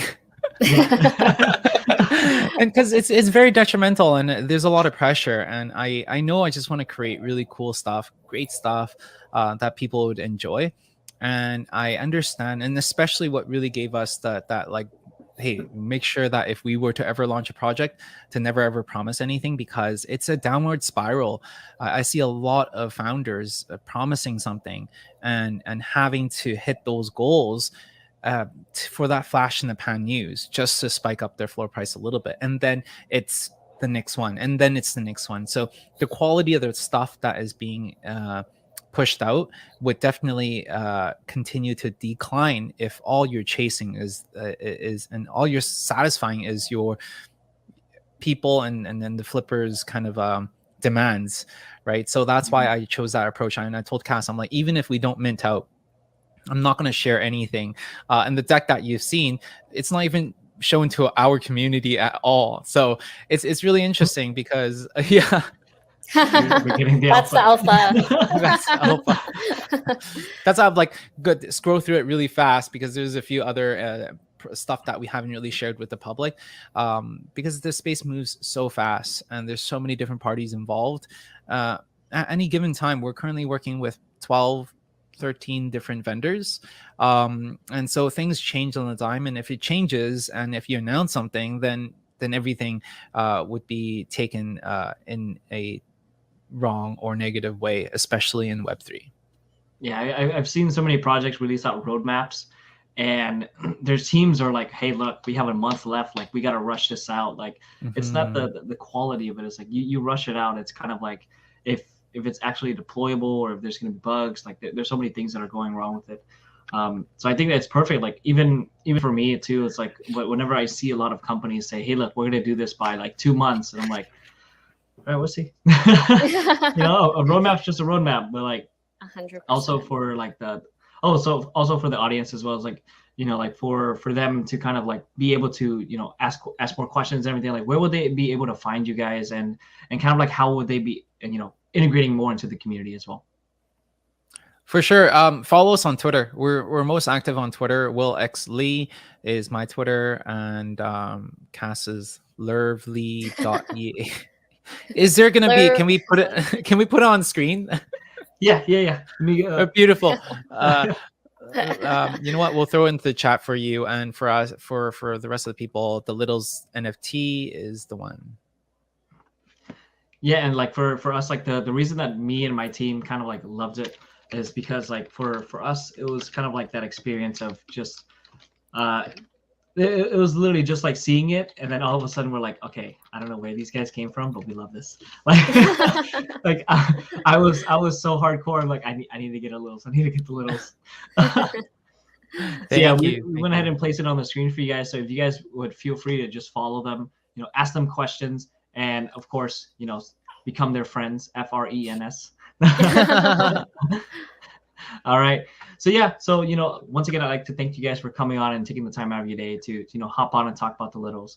And hopefully that we'll see more progression as we'll have more events for NFTCON and kind of bring you guys back on for the journey as well.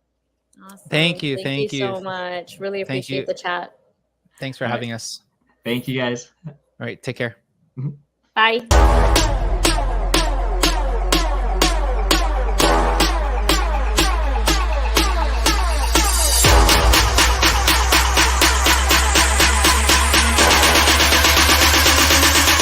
Gladiators.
Alrighty, so next up we have another amazing fireside chat. I'll bring Stark up here just in a moment. HypeX, they joined us a little bit in Miami, and they were doing some really cool things. They had a golden shoe, actually, a really sick shoe.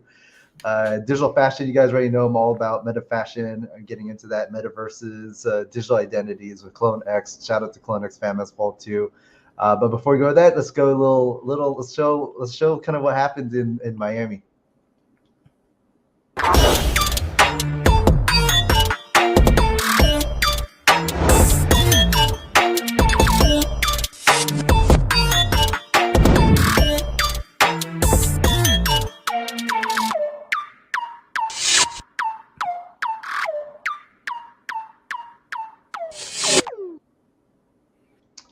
Awesome. Well, welcome on stage, Stark.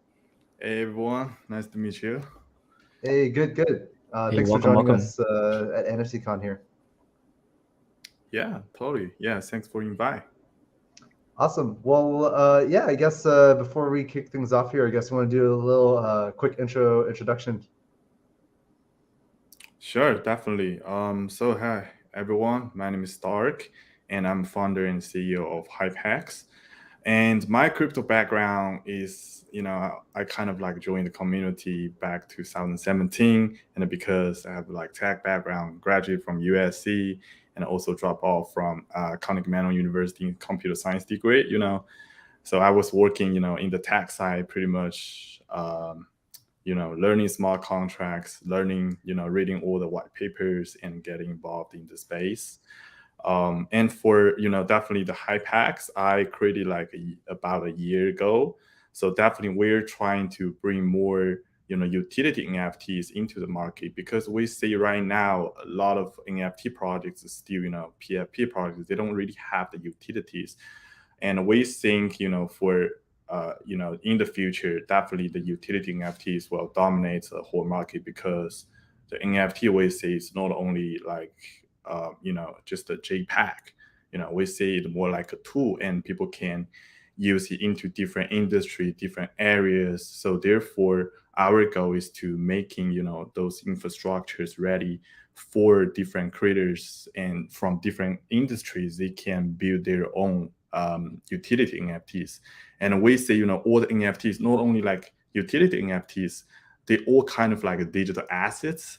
So for assets, it has to have like value, right? So therefore, from our infrastructure side, we're also building something, you know, could help the community, and the community can come up to evaluate the assets back to NFTs, and we're kind of, you know, providing a platform allowing users to deposit their NFT, to staking their NFTs for financial reasons, or just for playing.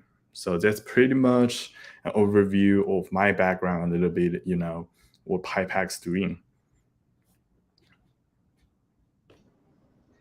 Yeah, and so with you guys launched, I guess your first Hypex or meta shoe, I should say, or meta sneaker. Let me pull that up as really quick as well too. And let's see one second here. Let's get that up. So we got the meta sneaker here, wearable in different metaverses as well too. So you guys are essentially creating different. Is it just going to be you guys just creating a lot of original sneakers and shoes, or are you guys looking at other like fashion items from jackets and other things too? Yeah, not only for, you know, sneaker, but also like other fashion items. The current drop on our platform, we ended like days ago, so pretty much kind of like test run. So we last month we did the first metaverse sneaker design contest. It's pretty much, you know, a peer community running project. We received over 160 designs from 30 different countries, and we let our community to vote. You know, over I think 3,000 votes appears, and we, you know, we choose the winner. The winners from India, I think. So, you know, so this is kind of like a new experience, like what we can bring into the fashion. You know, so pretty much from our vision is, you know, NFTs is not only just, you know, NFTs you can set up to your profile pictures. One of the usage for those wearable NFTs is you should be able to use into different metaverses, different crypto games with different utilities and functionality attached on that. But right now, you know, there's a huge problem in the metaverse and crypto games, which is all the assets are not accessible into like different, you know, metaverses and games. So therefore we're building, you know, an infrastructure that, you know, for different assets from different metaverse games, everyone can just store their assets into our vault. And so therefore from users perspective, they only have like one unique NFT, and they can use this one unique wearable NFTs to access into different metaverses and games. Yeah, I like the kind of like the campaign of bringing the entire world to kind of be like, hey, it doesn't matter which jurisdiction you're in, which country, you're able to still participate, and especially within the metaverse, you know, having that interoperability and having it to where you can take your assets and go on to another metaverse is really is like something that's going to have a lot of interoperability later on. Yeah, exactly. Because it's just like a real world. Like I'm wearing this T-shirt, right? It doesn't make sense. Like if I'm going to like another country, I have to, you know, have to wear like a different one. So I think it's the same thing for a metaverse. And, you know, in my opinion, metaverse should be just like one metaverse, and every different projects where, you know, different metaverses should gradually to merge into the one, and everyone should be like contributor, you know, to the metaverse. Yeah, we're starting to see a stagnation of, like, I would say siloed metaverses. They're all independently by themselves. Like you look at Decentraland, you look at Sandbox, you look at Poco City, kind of like all of them haven't integrated fully yet because we're in the kind of like the early stages of metaverse. But I think like you're pioneering something to have, you know, to be able to let them know that, hey, look, it's going to be interoperable, even if it's a brand new one that's coming up as well. Yeah, exactly. So, you know, we think at this stage, NFT is still very early, which is, you know, people are still figuring out what NFT can do, you know, so therefore, you know, a lot of people thinking, okay, like why people are spending millions of dollars on a profile pictures. I mean, if you don't understand the, you know, the basic of blockchain, where, you know, the basic what an NFT can do, that's true, you know, because most likely people are using the NFT as their avatar picture, and that's about it. So therefore we're trying to, not only for us, we're we're developing our own products to kind of show people what NFT can do, but also we're building a launch pad to providing all the basic like NFT utilities to engage other creators and other communities to use our utility NFT infrastructure to build their own utility NFT to show people like NFT is not just a JPEG picture. Yeah, the JPEG picture phase for the ones that did come into it, that's all they expected. But now they're starting to see the different use cases for it, like with kind of like so if you think of NFTs in a kind of like literal sense, it's basically a ownership of data set. So any data can be placed onto the blockchain, whether it's going to be a physical design that's tied to it, or even a smart contract interaction to where it pings to another one, like ERC 1155s to 721s. So I think that the possibilities are kind of endless. As long as that data is needed, that data is going to be valuable to somebody. Exactly. And just like the video Justin showed before, you see the big golden sneaker, that sculpture. So what we're trying to do as the experience is we're going to fractionalize the ownership of the whole sculpture, and kind of to running a DAO for that. Everyone have like fractionalized ownership of the sculpture, and they can decide, by voting, they can decide where to go, that sculpture. And also we will adding more utilities to the NFT. So therefore, people can use it to redeem something. And for our kind of type, we call dynamic NFT. So with our technology, we will not only say, these are the utilities on our roadmap. We're actually coding those utilities into smart contract and convert it to NFT, and we attach into the original NFT holder. So therefore, everything, just as you said, every information is on chain, even though for our roadmap utilities it's on chain. So we will be 100% transparent to the community. Yeah, it's kind of like if you look at like the Mona Lisa, right? Mona Lisa goes to exhibits. The exhibitors get paid to travel and bring the Mona Lisa over. So like for sculptures too, like if you're bringing it to an art museum or bringing it to an exhibition, and the exhibitor pays for that, or whichever way, that can show the owners that, hey, look, this is where it's traveling. It's verified on chain. The owners can vote, say, hey, look, I don't like this location. Maybe let's go to this location. They can kind of be able to have governance of a physical item, but like on chain. Yeah, definitely. Yeah. And so so right now at stage 1, we're mainly focused on those like assets backed NFT, assets backed like sculpture or clothing, digital wearables. So we're trying to bring, the real world wearables into the metaverse, into digital, so people can not only just wear it in the real world, but also in the metaverse, in different games, have different game abilities to play, to earn, to from different revenue streams. And I think that's ultimately what NFT can do, for people. Like people can not only just say it, but they can play and also earning more money by just playing with their NFTs. Yeah, it kind of reminds me of like music in like games. Like people would buy the rights to play a certain song in a game and then pay the music producers. Same as having like, hey, look, we want to collaborate with you. We want to bring your jacket into our game. Because for them, they really love it. They want to bring it to their fans. Like Fortnite's been doing it this whole time, kind of bringing in artists and bringing in everything with IP rights and everything. But I kind of see that way where metaverses will start kind of colliding together to kind of help one another. And then, of course, everyone that's the creators would finally be able to benefit from it. Definitely. And just speaking to the fashion industry, we're building our first products. It's two business products for all the fashion brands. So basically, we have like a QR code attached on the shirt or ERC like chip, and then people scan the QR code or like you use their phone, and they can redeem the digital wearable NFT directly, so for the customers. So after they receive the NFT, they can wear into different metaverses, into different crypto games that our partners are partnering with. They can integrate AR, VR technology to kind of try on, and also it could be some like NFT derivative coming up. So for example, like I have an ape and I can merge, like the ape can wear our t-shirt on. So we will gradually developing different functionalities like that.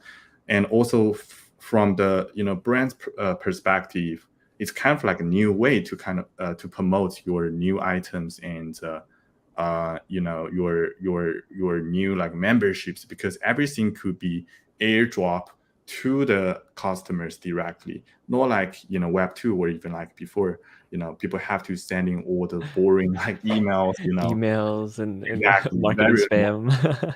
exactly. So therefore, for example, I am a brand and I have new releasing, I just airdrop the new NFTs to the holder, to the customers, and customer at home, they can use AR VR to try it on, and if they like, they can use the smart contract to pay the new item directly, and automatically the brand will ship the the physical merchandise to the customers. So that's one. And another thing, another thing is for data, right? Like you said, everything is on the data, is on chain. Every data is on chain. So therefore, from the brands, they can end to end to analyze their customers' behavior, their who's owning what kind of NFTs. Because before, from brands' perspective, they have different distributors under them, and the data is very, very complex because it is hard to merge all the data together. So therefore, in the Web3, especially for the fashion industry, by using NFT to kind of collecting the data will be a very unique way to help the brands know their customers. Yeah, and also whenever you walk into a store and pay cash, you don't put any emails or anything. They don't know anything about you. They just know that item is sold. But what if one day they're like, I want to, see about their opinion, if they want to see if this is like a brand new shoe that we're releasing, if it looks good. Yeah, exactly. So, if more and more brands are using the technology, which just means the data will be accessible to everyone. So, from one brand, you can even see, other brands' data. So that, can be, kind of like metaverse data, everything will be transparent to everyone. Yeah, you can kind of see if people are trying it on, how they're interacting with it. Of course, with the consent from the user, right? Like if they send it to another wallet and don't register, just be anonymous, but still having that data, so it still protects the privacy of the user while they're still enjoying the benefits of wearing their avatar and being able to have those items digitally owned as well. Mm-hmm. Yeah, definitely. Mm-hmm. And yeah, so, Justin, you're on mute.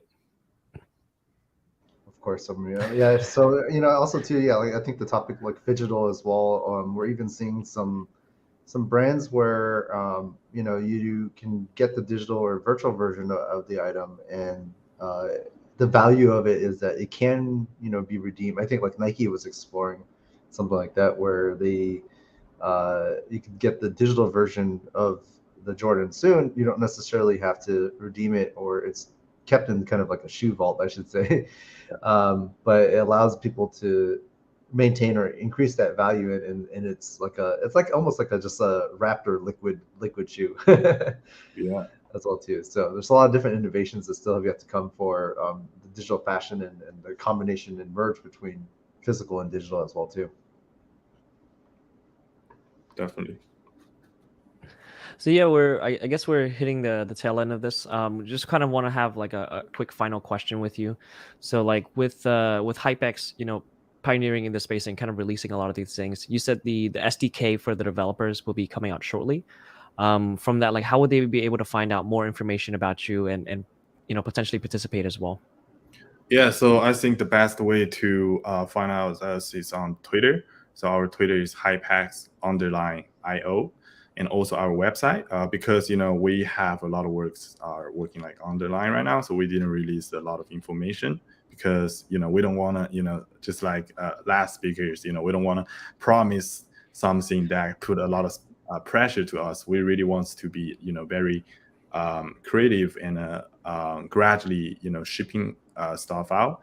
So definitely Instagram, Twitter, And also our website will be the best way to reach out to us. Awesome. And yeah, we'll definitely get you guys back on again in another upcoming NFTCON and Decentral as well too. So be on the lookout for HypeX, and we'll see you guys again. Yeah, definitely. Thanks a lot for hosting me. Awesome. Thanks, Stark. All right. Thank you, guys. All right. Thank you. Yep. Bye.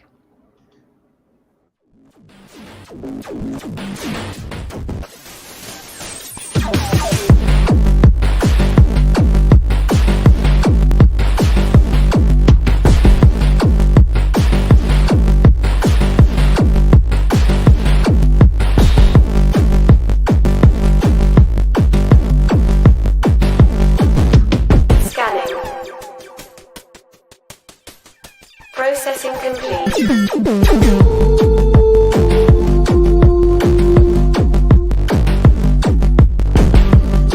Loading sequence.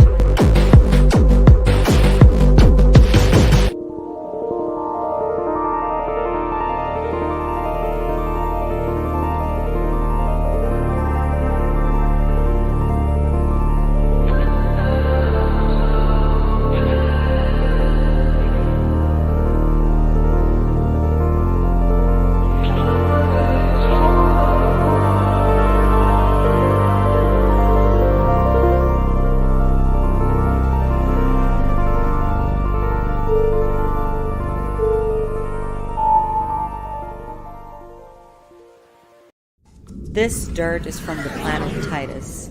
Keep in mind though, too much water and it's mud, not enough and it's dust.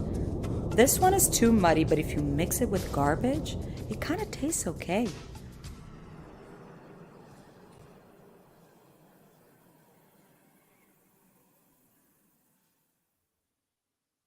All right. And yeah, so if you guys want to learn more about kind of like our conferences, to kind of see some of our events as well, you can go to decentralcon.com. So we're having our next one in Austin on June 7th and 8th. So it's going to be right before Consensus Festival Week. So it's going to be a whole week-long packed ordeal. We'll be also having citywide marketing and everything. So it'd be pretty fun to kind of have everyone there and be able to meet you guys as well. We also will be having LED screens facing the Google building with some Web3 messages to, get them to switch over and let them know that, hey, look, we're leaving the industry now. And yeah, so we're going to be bringing on our next panel. So this one's going to be about NFTs in Latin America. Welcome, everybody. My name is Ricardo Carrion, and I have the pleasure today of presenting the Latin America panel with NFT project founders talking to us about their experience of, creating new projects in Latin America, this region that has been a little bit of a hotspot nowadays for technology investment. So my name is Ricardo Carrion, and before presenting Fer here in Bania, I'll do a little introduction of where we are in Latin America. Latin America is a region of, roughly 2 times the population of the United States, extends from Mexico all the way to Tierra del Fuego in the south of Argentina and Chile. And it's a region that traditionally has been more of a consumer of technology and not necessarily, one of the fastest consumers of technology. I would say it's a bit of a laggard historically in terms of the technology consumption. However, that has been changing quite dramatically over the last few years. In the 2000s and the 2010s, Latin America had very few startups that could be considered as unicorns. However, in the last year, about 20 Latin American startups entered unicorn status. And most of them are tech-based. Some are fintech, some are retail, some are doing e-commerce or mobile commerce. So there's a big technology boom in Latin America. There's a lot of investment coming in from international venture capitalists into Latin America. So it's very, very exciting. It's a very exciting time for all of us to be here. And, I want to introduce here Bania and Fer Duhart. And I will ask each of them to talk to us about their story, introduce themselves and introduce their project. Vania, please go ahead. Sure. Can you hear me okay? Yes. Yep. Okay, great. So my name is Vania. I am Peruvian. I moved to New York 4 years ago for college, and I graduated last year. And I decided to start this project. I think we started in November of last year. Our project is called Bon Bunnies NFT. They are 5,555 bunnies. We have over 650 unique traits, which is really cool. Our team is, I'm the co-founder, my sister is the other co-founder. My sister's wife is the artist. She's a tattoo artist as well. And then my boyfriend's the dev. So it's a very family-oriented team, which is pretty cool. And the story behind our bunnies is that they escaped a cosmetic testing lab, and now that they're free, they're just a celebration of resistance, representation, and authenticity. We wanted to do a woman-led profile picture collection that kind of stepped away from the stereotypes that we see nowadays, where all these women-led projects are just like beautiful women portraits. We wanted to do something more inclusive to the community, and just not something that represents us as the team, as just like women, Latinas, and just people. And yeah, we started this project mainly because we were noticing how Web3 was moving at such a fast pace. And it was really hard for people of different communities to keep up with all the nuances involved in investing, creating, and developing in the space. Therefore, we are trying to promote transparency in Web3 and make the space more accessible to communities of all backgrounds. Right now, we're partnering with Learn.io, which is a platform that is trying to validate education on the blockchain with NTTs, which are non-transferable tokens. And we're going to be incorporating those non-transferable tokens into our DAO. So our DAO is called the Carrot DAO, that will focus on investing in cryptocurrencies and NFT projects that represent the values of environmental, social good, diversity, and inclusion.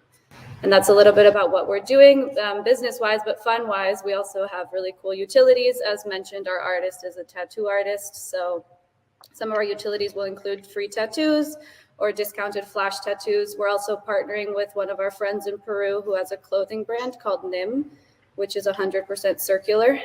She focuses on upcycling and all that, so we're doing merch with them. And then, as mentioned, with Learn.io, we are trying to promote education in the space by having weekly spaces on different topics. And just also, once we get more followers and we start gaining traction, we're going to release a community newsletter, and we're going to start showcasing underrepresented people who are making moves in Web3 to give them the recognition they deserve. So that's a little bit about what we're doing. All right.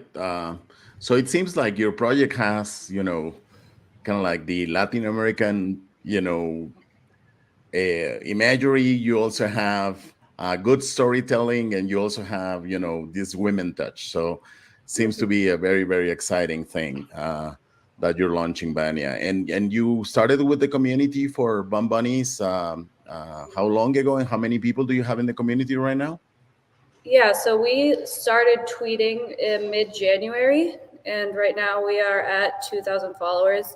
It is hard to manage a day job and do an NFT project. I feel like if I had full-time, the things I would do would be amazing. But just with the balance and with a small team, I think we're just trying to build a good community. And our Discord has 450 members. But yeah, right now we're primarily focusing on Twitter since we haven't launched yet.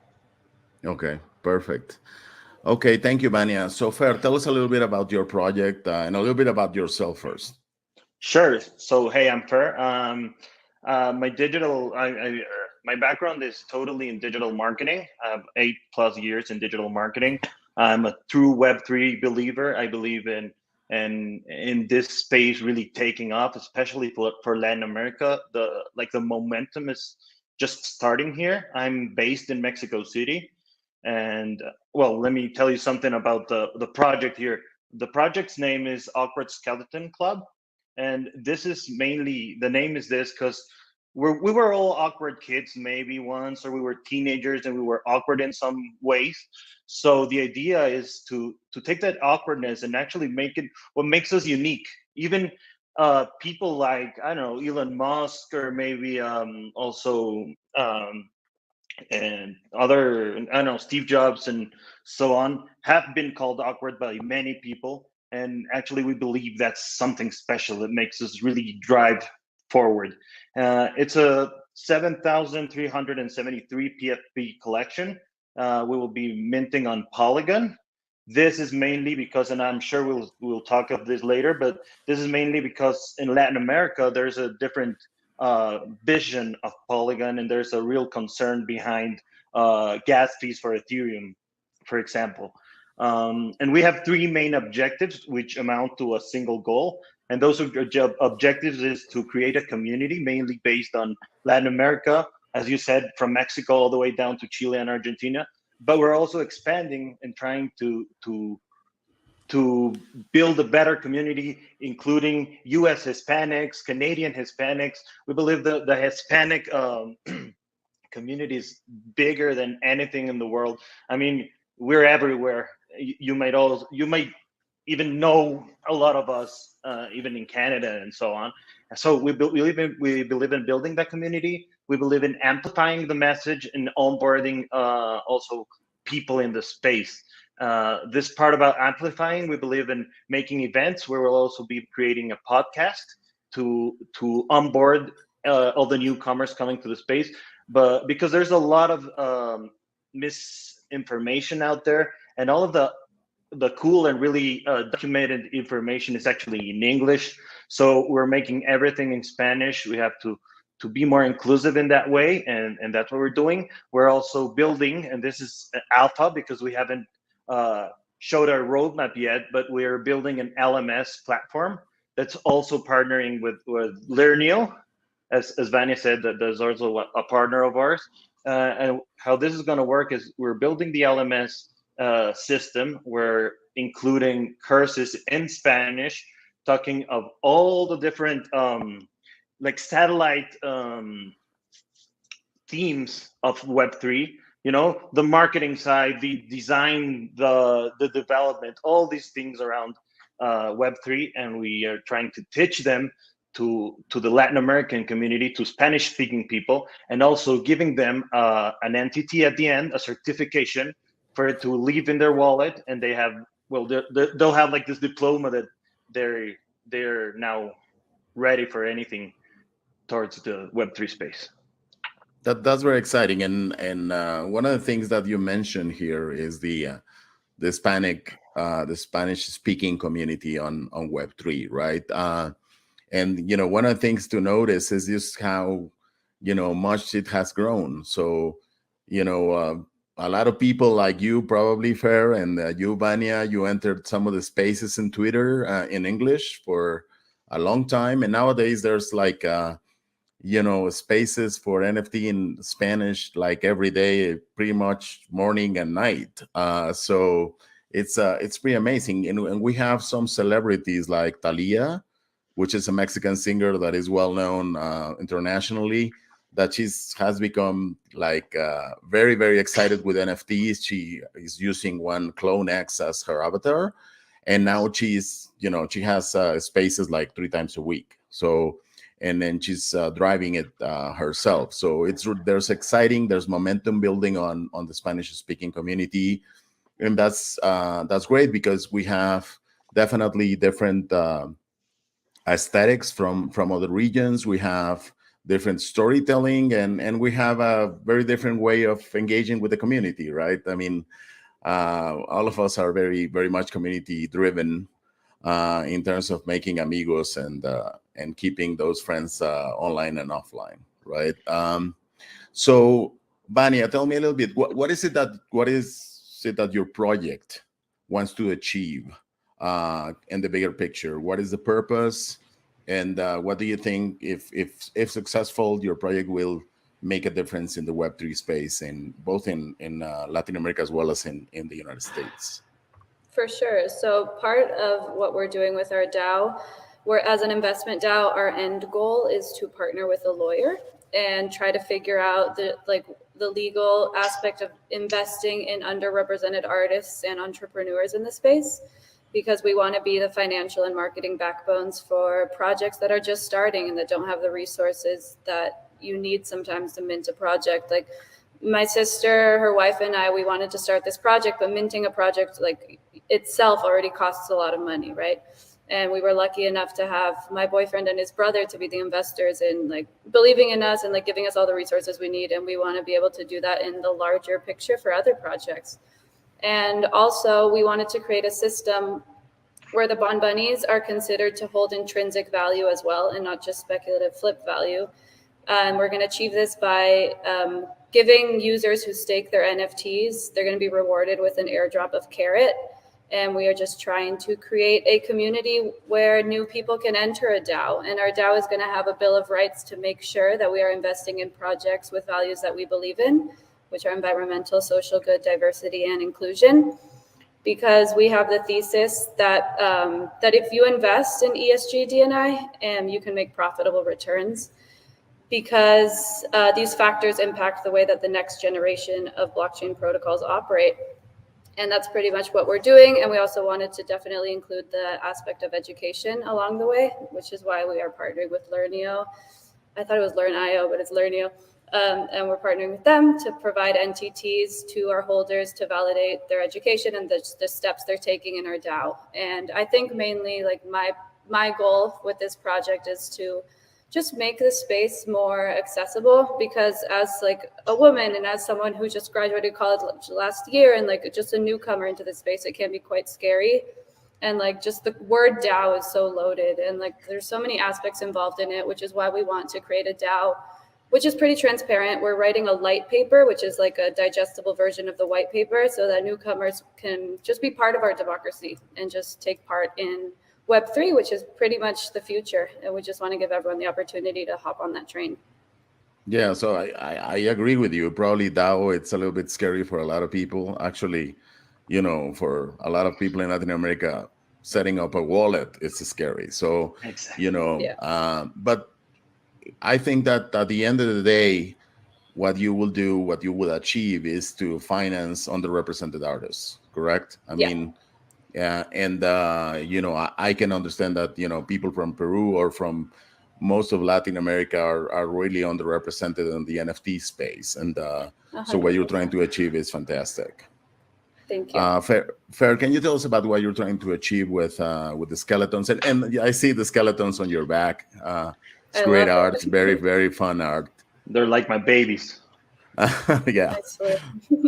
I have them everywhere. Yeah, so we're trying to achieve getting more people into the space, but not only getting them into the space, but getting them really informed and really having the information they need to have. Because when I was a newcomer into the space, I made a lot of mistakes. So if we can take that experience and really give it some structure and actually teach it to those newcomers, it'll be easier for them to get into the space and start creating or buying or investing or doing whatever they want.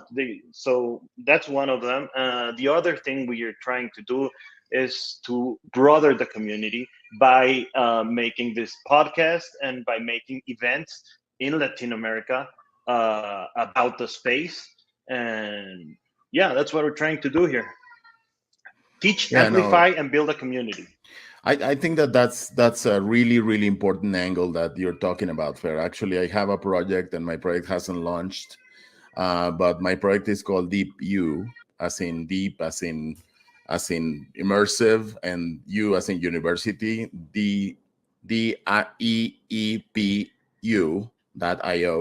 And it's it's an educational project. And because one of the things that I think that is very relevant in Latin America is the onboarding of people. So, how are we going to teach people that, want to buy an NFT, but they don't they don't know how to set up a wallet, or, they want to create their own NFTs, but, and they are probably amazing artists, but they don't know that, how to go about, Discord or setting a Discord server is scary, or, just going into spaces on Microsoft, on Twitter is also scary. So I think that onboarding is really, really key for us. We have, hundreds of millions of people in Latin America. And, thanks to a cell phone, most of them are connected today. So how are we going to do to make them really come to Web3, really come and participate in these communities? Because this is going to be key even for them to have a work in the future, because a lot of the works that are going to be created in the future are going to come from Web3 projects. So it's really, really important that that we participate on that. Sure. So tell me a I little just bit. wanted to add something Yes, quickly, go ahead, Ricardo, Fer, if please. that's okay with you. So I just wanted to give a little bit of context because when I entered the space, you know, you have all these Twitter spaces in English and all these famous shows, the On-Chain Radio, the Oh Shiny Show, you know, the Rug Radio. And I noticed that the moment or momentum that the US and the Canadian market have right now is so different from the Latin American market. In Latin America, we're still, as you said, in the step where people don't know how to set up their wallet, don't know how to fund their wallet. You know, the banking system in Latin America, especially in Mexico, is a little bit underdeveloped. So yeah, we have to take a different approach when talking to these new communities. And I just wanted to give that context because maybe people are thinking like, how is it that these projects are just thinking about teaching about teaching so basic stuff, no? And that's because the market is right there. And the belief in Latin America is once we get that that knowledge inside our heads, and once the community is big enough, we'll definitely get onto that the momentum or the moment that the US and the Canadian market are living right now. And once we are ready, I mean, we'll get there like really soon. No, yeah, I completely agree with you. I think that you know, the interest in Latin America is growing dramatically, and I think that a lot of people are going to educate themselves. And with initiatives like yours, Fer, like yours, Vania, and some others that are over there, I think that people are going to be setting up their wallets, and they're going to be comfortable with crypto and with owning NFTs. So I think this is very exciting times, but we definitely need to be aware that we will need to educate a lot before we get into, let's say, a booming market, right? Education is going to be key for the growth of Latin America to take place. So other thing that I want to get from you, this is a little bit more of a general question, Vania, is, you know, with Web3 and with DAOs and all of those things that you're working on, very exciting things. If those things become more generalized in Peru or in Latin America, you know, what do you think the effect would be on the society, right? I mean, I think it would be a great effect considering what is happening in Peru right now with the economy and politics. I feel that just financial autonomy and decentralization is a must from all angles. I think that it'll give people the chance to finally just like be autonomous with their own finances. And the whole DAO concept, I really, really liked the DAO concept because, sorry, someone walked in. Fer, do you want to go while I change locations? Yeah, go ahead, Fer. Well, Vania. Sorry. Don't Sure. worry, Vania. No worries. Go ahead, Fer, please. So yeah, I think the idea for Latin American markets, the idea of having the blockchain disrupt the whole scene is incredible. I mean, as a Latin American, I'm really excited for the future. But I believe the real roadblock here will be the governments, no, because there are a lot of interests there. So yeah, I think that's where we come in, and we have to like push this all the way till it really comes a mainstream and then really adopted by governments. So we've already seen governments in Latin America take the blockchain and implement it. So it's just a matter of taking that use case, that success case, and bring it all over to the other countries. Yeah, and I think that there's a paradigm shift here. You know, when I was running Intel for Mexico and Latin America back in 2004, 2005, you know, there was this big paradigm of getting factories into the region. So, you know, the governments were trying to attract multinationals to build mega factories in all of Latin America. They still do. They still want to get the next, you know, auto manufacturer or the next electronics manufacturer because that brings jobs, right? And So in and of itself, that could be kind of like the made in Mexico or made in Latin America paradigm. This, the seal that the products that are done in the country have. But I think that we need to move into a paradigm into which we are trying to create in Latin America, and where we're trying to be the creators, where we're trying to engineer things, not just provide cheap labor, but also, provide our minds and our hearts to build, the next generation jobs. So I think it's really, really, really important that we do that. And, I think that Vania, this, the concept of DAO is very interesting in the sense that one of the things that has historically been a problem in Latin America and that has slowed down growth is the lack of financing. So, we see in Canada and in the United States that there's venture capital and there's capital for people that have ideas. And sometimes, the thing is, how do you match the capital with the talent, right? And in Latin America, that was not the case in the past. As I said, it's changing because now we have, about 20 unicorns the last year. And that means that, there's capital flowing into the region, but we need more capital. It's not just kind of like, the big unicorns in Latin America that are being born this year. It's also, that little artist that has a great idea for an NFT project. And we need to also finance those ideas, and we need to finance them. So, I would like to have your comments on where do you see the future of this fair, and for somebody that wants to participate in, if it is somebody that is looking at this in Canada and the United States or from Latin America, what do they need to do? Okay, so yeah, I see an exciting future. I'm personally excited. From the Latin American standpoint, I see people have genuine interest in doing things and learning things. I've never seen like this interest of doing such, I don't know, a pool rug or maybe just a meme NFT. I mean, people are serious in this space, especially in Latin America. There's a lot of creativity and a lot of really good ideas, and that makes me excited for the future. And I don't know. I mean, there's Latin American people. We've always had a lot of hope for things, and this is not the exception. Yeah, I agree with you. And in some metrics, Mexico and countries like Colombia, Peru, we are graduating a lot of engineers and programmers, and in some metrics even more than the United States. So the talent is there, and we just need to give that talent an environment to flourish. What do you think about that, Vania? What do you think about the future? What is the future for Latin America on this?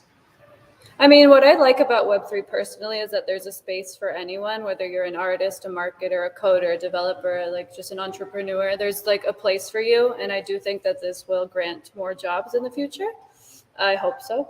But I definitely feel, as Fer was saying, that people are motivated to learn more, especially with like a lot going on in those countries. People want to get out of that like hole and just like try to build something bigger.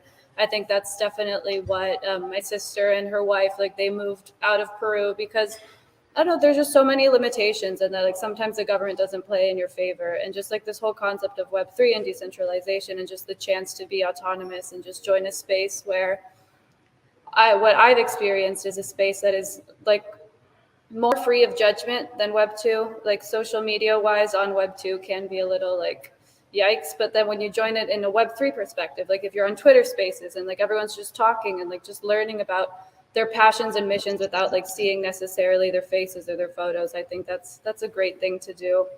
But I think like the best part about it is that there's a space for everyone and that everyone can thrive within it as long as you're just like willing to make it, because it's a journey, and I think there is room for everyone. You just have to be willing to put in the effort and just read and learn and consistently just evolve, because it changes every day. I learn something new every day, even though I'm like building this project. We have to like always shift our mindset and like shift where we're leading this project because of the constant innovations. But I think that's the beauty of it, right? Because first of all, we're like early enough to shape where this space is going. Like we have a say, like as a woman Latina, I can be the voice to like onboard other women Latinas in the space and make them feel comfortable. And that is something I didn't get the chance to do in Web 2, and not many women Latinas got the chance to do in Web 2. And I think that's why Web 3 is fascinating, and I love it. Yeah, let's hope that many other, women Latinas can join Bond Bunnies and some of the other communities and make themselves heard. I mean, I know this is a concern for all the world in terms of having more women representation on Web3, but definitely in Latin America, it is an issue. So, it's great to see projects like yours, being successful, Vania. You're about to mint, is the stage that you're in right now? Yeah, so because our NFT, like our mint, is just the first stage of so many other things that we're building, we want to make sure that those other stages are perfectly set and planned out before we launch. So I think we're planning to launch around in a month and a half. But yeah, as of now, we're just organically growing community and just like making the project better for both the people involved and the future holders. So yeah. Can you tell us the name of where they can find more information? Is it the website? Is it a Twitter? Sure. Yeah, so I think you can find the most information on our Twitter, which is like our handle is Bon Bunnies, BON Bunnies NFT. That's where we have the most information. There you can find our link tree, our Discord link, and yeah, I'm always the one on Twitter Spaces. So if you ever see us on Twitter Spaces, feel free to hop in and we can chat. All right. Fair, can you give us some final comments, please? Yeah, sure. So yeah, if you want to check out the project. The site is awkwardskeleton.com. Our handle in Twitter is skeletonawkward because the other one was taken. And I'm the one also joining the spaces. I'm the one I created, I draw, I'm a marketing team. I'm a one-man show here. I mean, I now have a developer and a partner, but I basically I'm everywhere. And also I host spaces with two other Latin projects in Spanish every Thursday at 6 p.m. So if you guys want to be there, I'm more than happy to host you. Yeah, and your handle on Twitter is Ferduhard, right? I mean, yeah, just as my name is right there on the screen, just add the symbol at the beginning. Yeah, so they can add you. Yeah, all right. Yeah, sure. So they can add you and they can find all the information and probably find the invitations to your sure, spaces, and the DMs right? are open, so I'm always happy to chat and happy to help.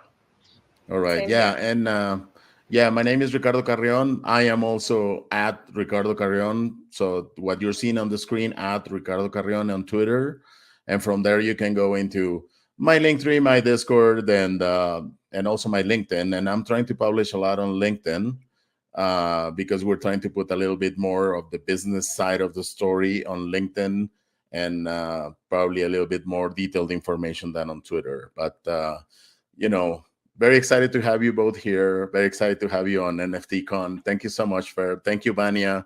I know you were rushing out of the gym, but it's very exciting. Your story is very exciting, and it's great to have you tell us that story here. Thank you very much. Thank you so much for having us.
Hey, everybody. Awesome. Well, next we have another upcoming fireside chat with Michael and 1212. So we'll get them up on this stage here.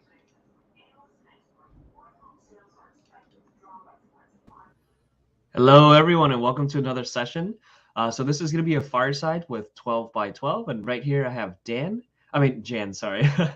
Hey, Jan, welcome. Hey, Michael, welcome. Thanks for having us. Thank you. And yeah, kind of like, let's go ahead and start by kind of like introducing to the audience, like, who are you? How did you get into crypto? And kind of like, how are you getting into the industry as well? Yeah, Michael, my name is Jan. I'm one of the co-founders of 12 by 12. The other founders of mine is Michael and Philip. My background is I've been in the blockchain space since 2017. So my background is actually I'm a lawyer. I was a copyright and media lawyer for 10 years, and then I founded my first startup that was dealing with still imagery, where we actually were developing a crawler in the internet that actually was searching unlicensed images. And in that case, we tried to solve the biggest problem, actually documentation of license chains and all that sorts of stuff. So that was my first touch point. But my real background is like I always was working with the music industry, and I always had like one eye on the music industry. And as NFTs are nothing really new in that space, but for a lot of other people, I was just waiting until that kind of thing get a little bit more attention by the mainstream side. And then we were founded 12 by 12 in March 21, which actually is a NFT marketplace and tries to help to convert artists into Web3. Nice. And then why kind of like the music industry, and like, did you tackle the music industry for like NFTs? You know, the first thought was, I think it's a perfect fit because music in the end combines a lot of things together, and everybody is in the end a music fan. And on the other side, I think there is not really another IP area where so much content is actually created, and so much content is also lying in all the back catalogs that is so worthwhile to look at and actually to translate and convert into the Web3 dimension. Let's put it that way. And that's actually where we are coming from. The name 12 by 12 comes from the inches, from the vinyl inches, 12 by 12. And I think that's a very good thing to compare it, because the vinyl was the last really successful distribution mean on the music side, which is actually actually can be easily compared with an NFT if you're not talking about consuming music, but also more own music in a newly sense. Yeah, we're starting to see a lot of artists now jump into kind of like the NFT scene. Well, you know, for better, for worse. But we're we're seeing a lot of brand new use cases that are being utilized with it as well. Like, for example, like Snoop Dogg dropped his one of his albums with Gala Games and was able to make it to where it's like Gala nodes and music nodes and stuff like this. Like, it's now starting to become a little bit of a bigger thing. And I think that, you know, with the music IP rights as well, like a lot of people in the industry was starting to find a way to kind of cut out the middleman of a lot of the deals, and also retaining their kind of like their community structure as well. So yeah, so kind of like migrating to the next question from like the Web 2 way, like the current standards that we have now, like why is Web 3 needed in order to kind of transform the space to make it to where artists have more rights and basically more money with their creativity as well? Yeah, I think that's you really hit a point here. I think that's actually the key question. So I think if you look at the possibilities, what NFTs are or what they does, what blockchain does in the end, and how you can utilize it to any way to give artists and fans a better relationship to, I think that's key to answer. And there are two things to look at, and also some takeaways we had like in building up that NFT marketplace. One thing is, I think it's totally mistaken that you can take any kind of content, put it into an NFT box, and then make a lot of money with it. It's still, content is king, and if the content is not good enough, nobody will buy it.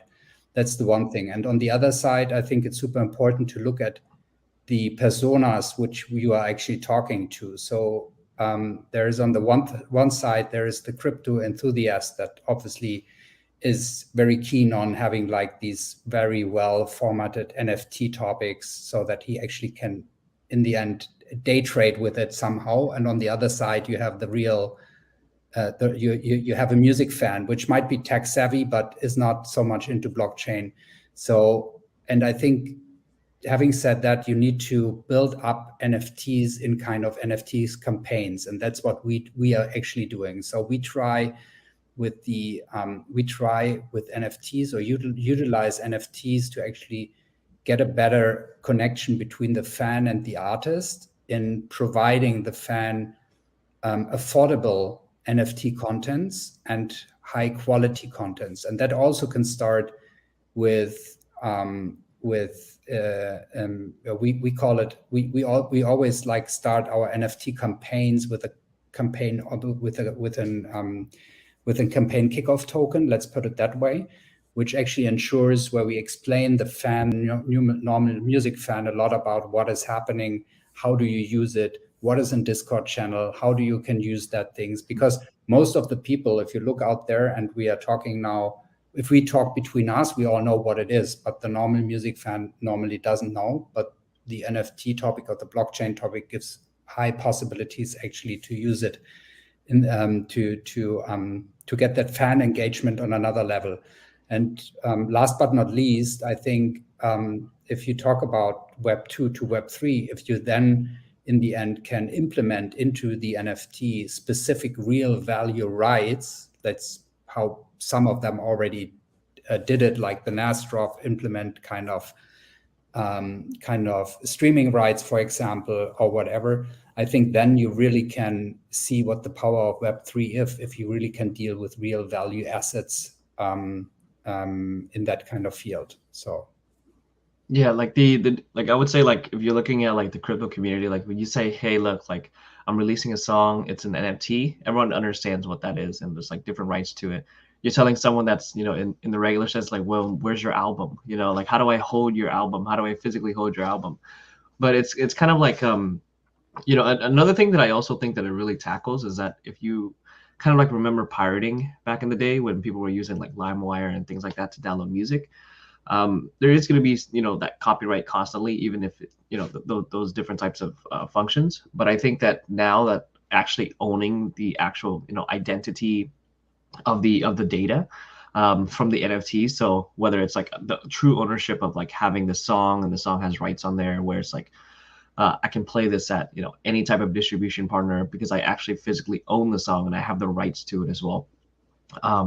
So like, do you start seeing a lot of artists now switch towards I would say like that this is inevitable, like this they're gonna have to switch it into a way to where they are gonna go into NFTs, even if it's whether it's like a front consumer facing type of style where it's like a platform where the backend user, the user doesn't know the backend. They're just like, oh, I'm just buying this item off of this marketplace like iTunes, but in reality, in the backend, I virtually own the digital rights to this item. Yeah, I think that's a super important part. If you look at, I mean, that's what I said in the beginning. If you look at Spotify, for example, or any other streaming services, this is music, how you consume music. This is the new radio station you actually listening into. So if you don't pay your subscription anymore, your playlists are gone. So it's not like back in the days when you actually had CDs or even vinyl, which you actually physically could own, but people want to own their own collections, and I think that's definitely something where NFTs come in, but it's not enough, because you have to think one step further down. You have to actually not only own it, you actually have to give them something more evolutionary,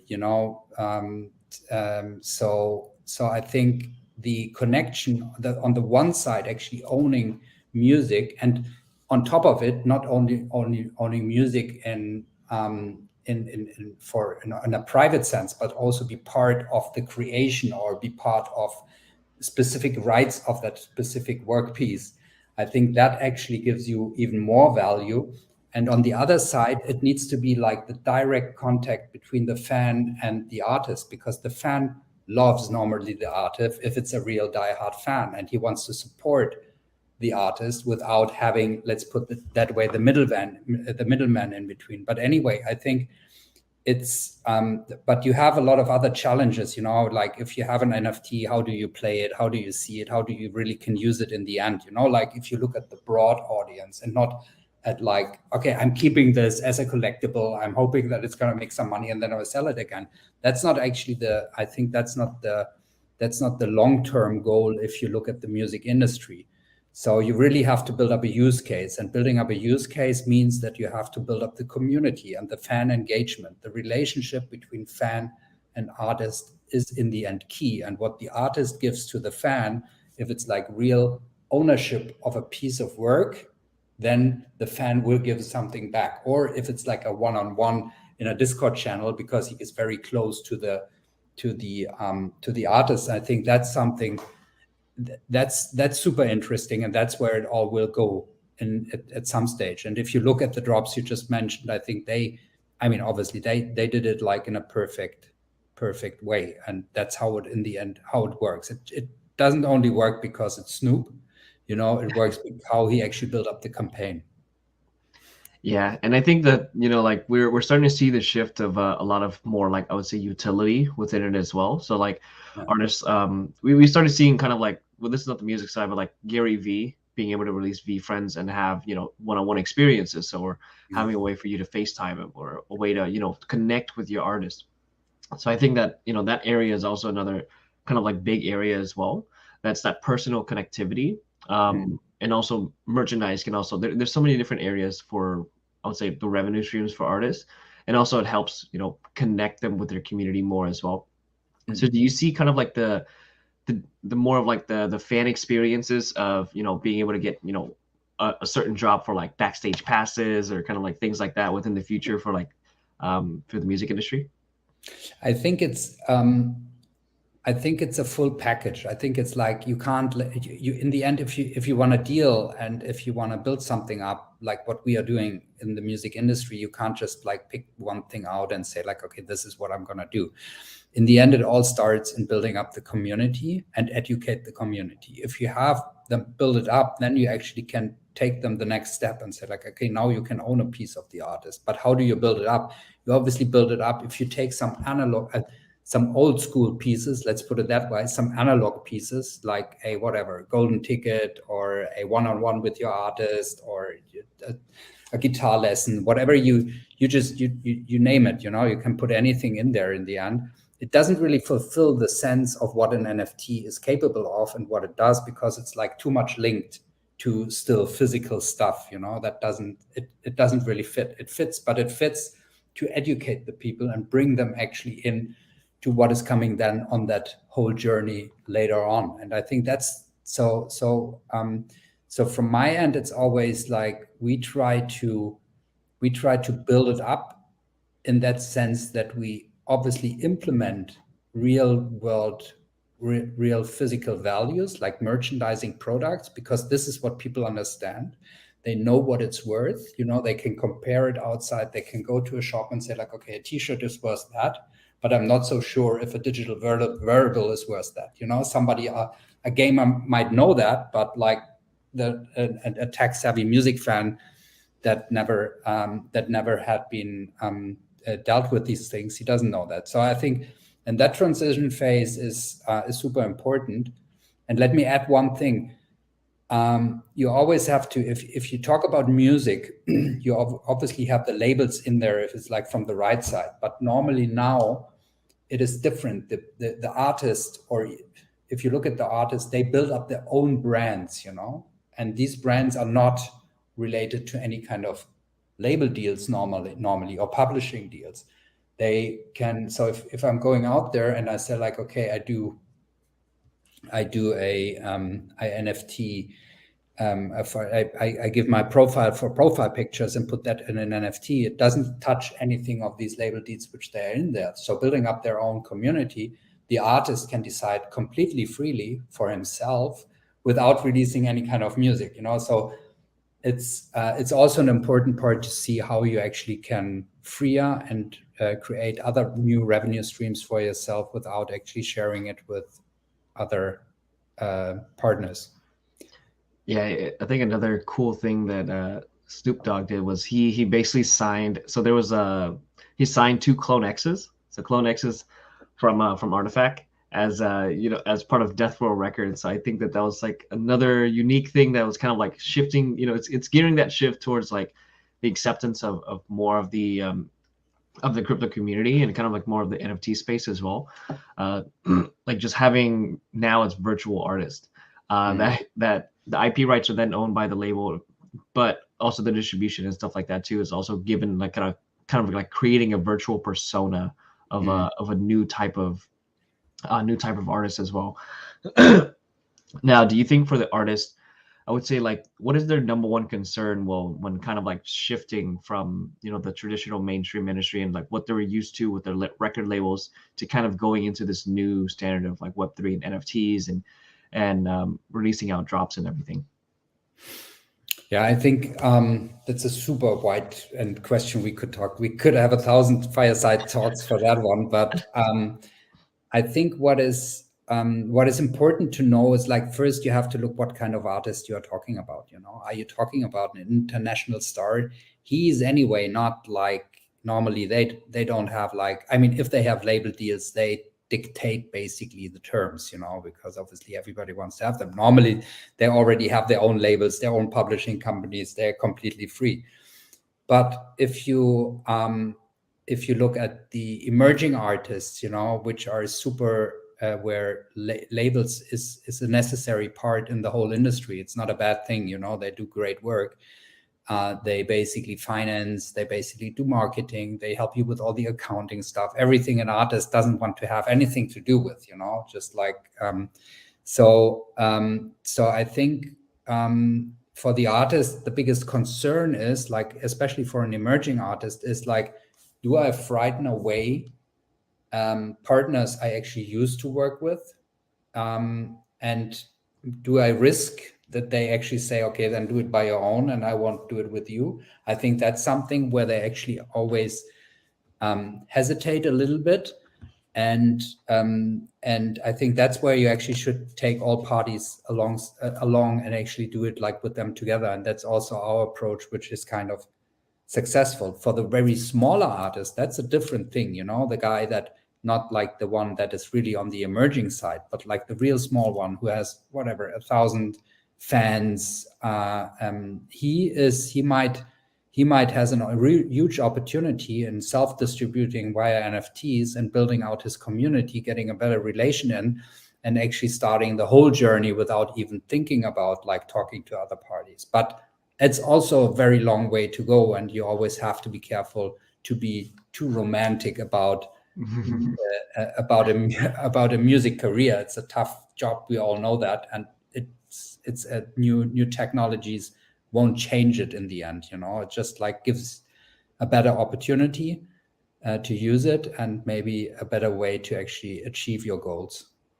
Yeah, I think it's just kind of like the it's the new wave that's coming, like switching from analog back then and then going into CDs, going into virtual purchases through like through the digital sense, and now going into like this new structure as well. I think it's just kind of like waves that are progressing along. So I would say like one final thing is like for some of the audience, like how are they able to find out more about you and kind of be able to follow you on like socials, also like websites as well? Yeah, we are like on Discord. Discord, I think, is the best way to look into it, but also other Twitter, Instagram, and on our website. You can follow us, and yeah. All right. Yeah, and it was great having you on today, and thank you for coming on for the one-on-one fireside chat, just to kind of be able to tell the audience and educate them a little bit more about what's going on in the NFT industry, especially for the music side, music sector. And hope to have you on NFTCon again. No, definitely. Michael, thank you so much for having me, and great talk. All right. Thank you. I'm a DJ boy, going to Decentral, many NFT, farming DeFi, being crypto poor but JPay rich. All right. So if you guys saw that video that we just played, if you guys want a NFT version of it, so it's going to be completely free, we'll go ahead and send it to you. This is just for the active listeners. You go to bit.ly/dgens with the 3 at the end, but also making sure that capitalization is important. So make sure you place the capital D on there. And then after that, so now we're going to be switching to another talk. So this one is going to be about, with banking with Wire. So basically how Wire enables new entrants into the metaverse, gaming, and also NFT space. Let me go ahead and invite Johnny from Wire on here as well. Hey, Johnny. Hey, everybody. Hey, Michael. Can you hear me all right? Yeah, we can hear you. Wonderful. Perfect. Good to be here. Glad to have you on. So I kind of wanted to dive into a little bit about what you're doing and a little bit more about Wire as well. So I guess my first question would be, could you give us a quick intro about like who you are and what is your role with Wire? Sure. I'll give you a quick. My name is Johnny B. I'm the partnerships lead here with Wire. We are a fiat to crypto on-ramp provider that provides custodial solutions, on-ramps, off-ramps. And my role is to work with ecosystem players and builders who, are looking to integrate our services and our infrastructures. And for us, getting into the NFT space as well, as like just a quick thing is like, can you tell me some of like your favorite NFT projects right now? Well, without getting too deep down the rabbit hole and showing how much of a degen I'm at, a lot of my favorite, projects right now include, Crypto Moris, CloneX, Art Blocks, Crypto Toads, Karafuru, Alien Friends, and then a bunch more that I'm grinding for the whitelist spot on. So, I could probably go on for 10 minutes talking on this, but I'll just leave it with that right now. Yeah, everyone's chasing the whitelist spots, but we'd love to hear about like kind of like the metaverses you're either like playing or like watching right now too. Well, in terms of like metaverses, dialing it back, I'm a huge fan and was a huge fan and user of Decentraland. I remember taking part in their initial land sale back, I guess it was like December 2017, 16, and 17, yeah. I think it was called the Terraform event back in the day. Yeah. And so I think, I really saw the vision like for the virtual worlds and open world gaming. My background came from payments, so I saw the first use case in payments, and then I saw Decentraland. So I was a huge fan of Minecraft, like I'm sure a lot of these users are as well, like GTA, many of the open world style video games. So it just made sense that metaverses were going to be the next logical step in the evolution of the gaming industry. And so on that note, I'm also a huge fan of Superworld and kind of what Harish is building over there. So I could talk for hours on this, but I'll just leave it with that. Yeah, there's so many different metaverses that are opening right now. Like it's kind of like similar to like that NFT boom. We're starting to see a lot of companies now release out their product, and so kind of like to jump back a little bit and kind of like hear a little bit about Wire.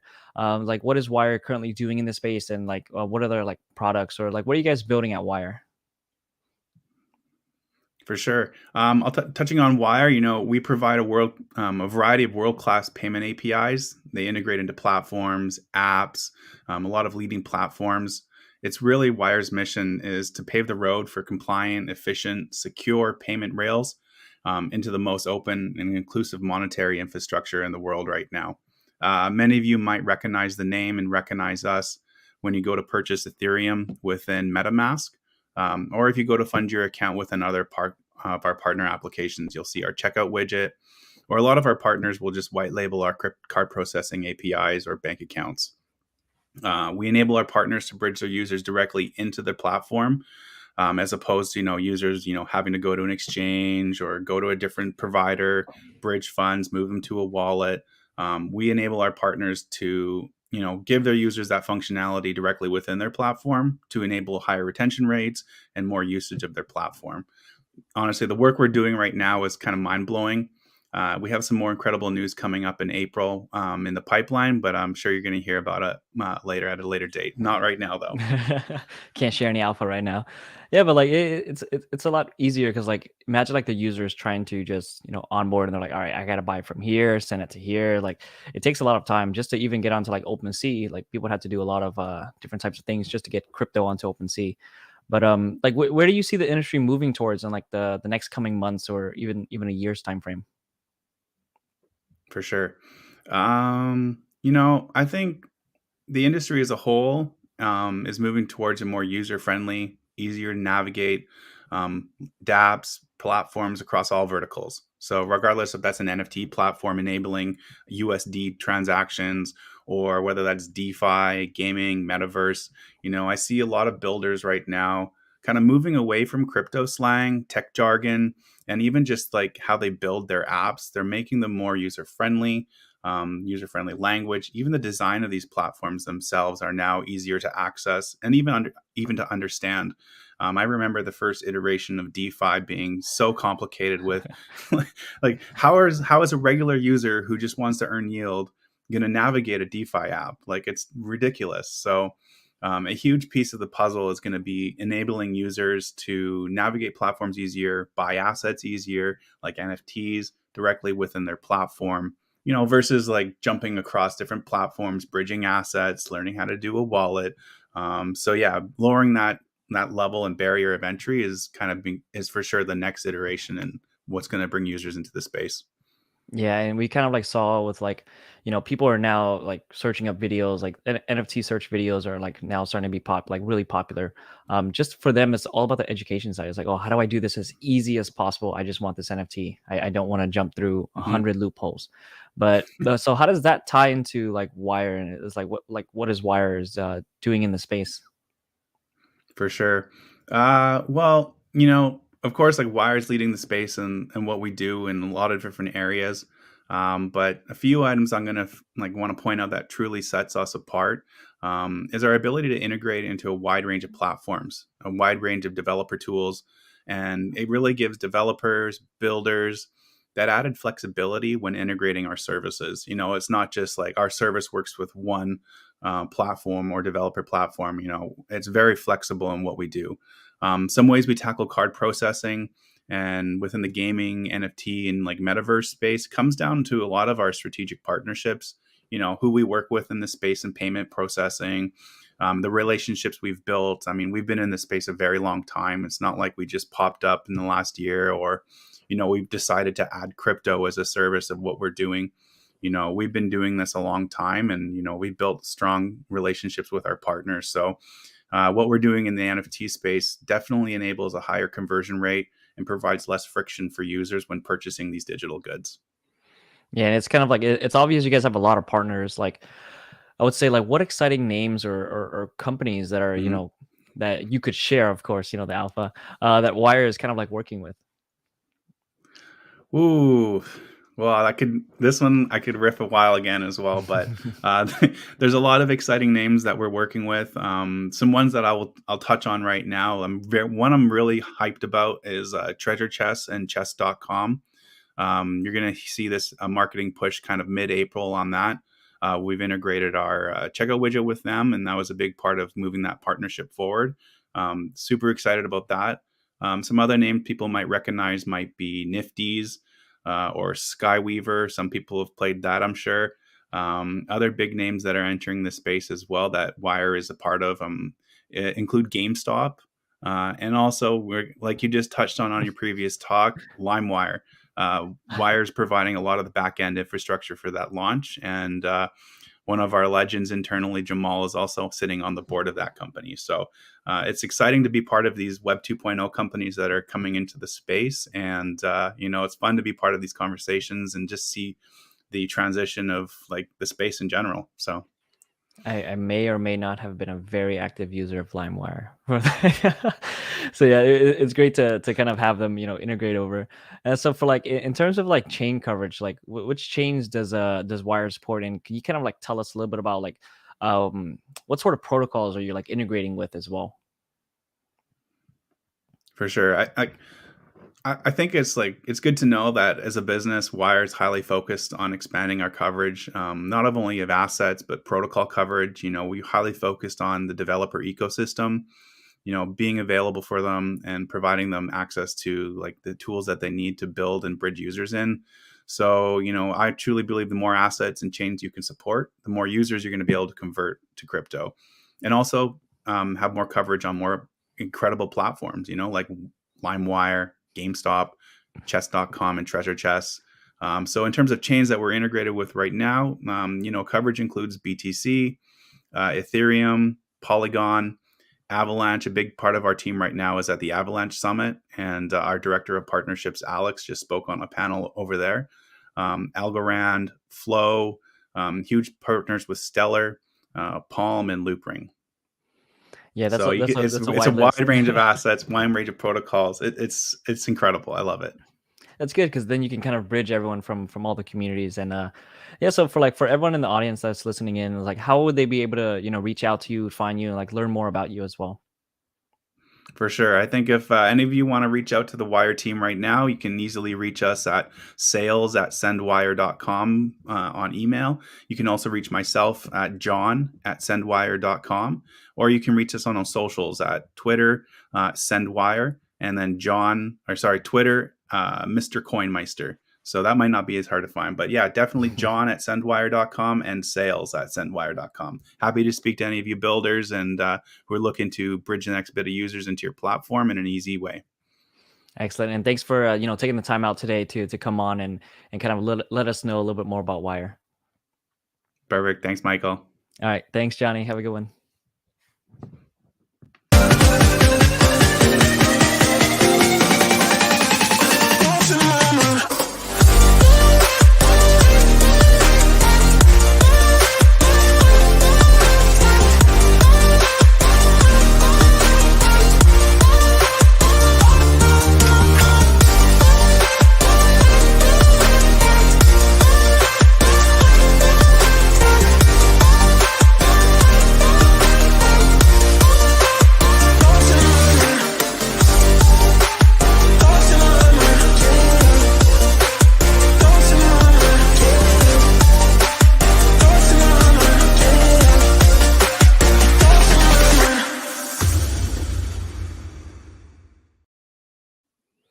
All right, everyone. And yeah, so once again, if you want to reach out to John, I didn't know LimeWire and GameStop were part of that, but that's a really good one, just to kind of see like some of these name brands are now starting to come into the industry.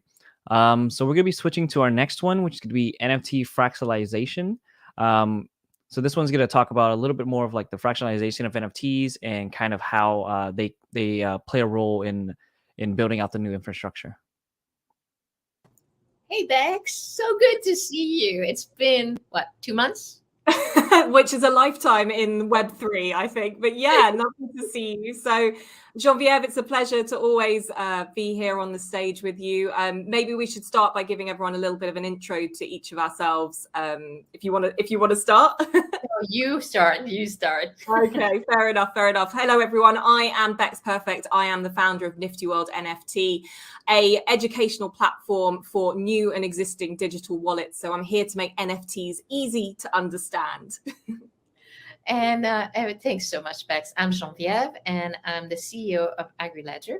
We use blockchain distributed ledger technology to empower smallholder farmers and really pushing the envelope of how we can create better financial instrument for them. It's so wonderful to see you. And Bex, I'd love to for you to really talk about what's going on in the NFT world. Every day is changing. Yesterday, today was 8. Oh yes, yeah. The Bored Ape Yacht Club. They, every week there's some sort of announcement that changes the game, and I think we started maybe thinking in this month that we're in a bit of a bear market. and then the Bored Apes drop their ape coin, they drop their hint of their move into the metaverse, and then they drop their other side trailer, which really shows how the Bored Ape Yacht Club are proving themselves as the equivalent of maybe the Nikes and the Apples, but in the Web3 space. So it is always exciting. I think you can't even take 24 hours off and you suddenly feel like you've missed out on a lifetime. But that's just one of the huge things that's moving the NFT space at the moment. No, and I'm hoping and really, if you could even explain what is an NFT, because I know your platform is beautiful for that. And I encourage people to go and find her on YouTube and become one of her millions of followers. But it would be great if you could explain. Yeah, absolutely. Well, not quite millions of followers yet. We're all still very new to this space, but it's growing slowly but steadily. But yeah, my YouTube channel is all about making NFTs easy to understand. So you can just type in Nifty World NFT on YouTube and you'll be able to find me and lots of videos that will help you debunk the world of NFTs. So if we start with what an NFT is, it stands for non-fungible token.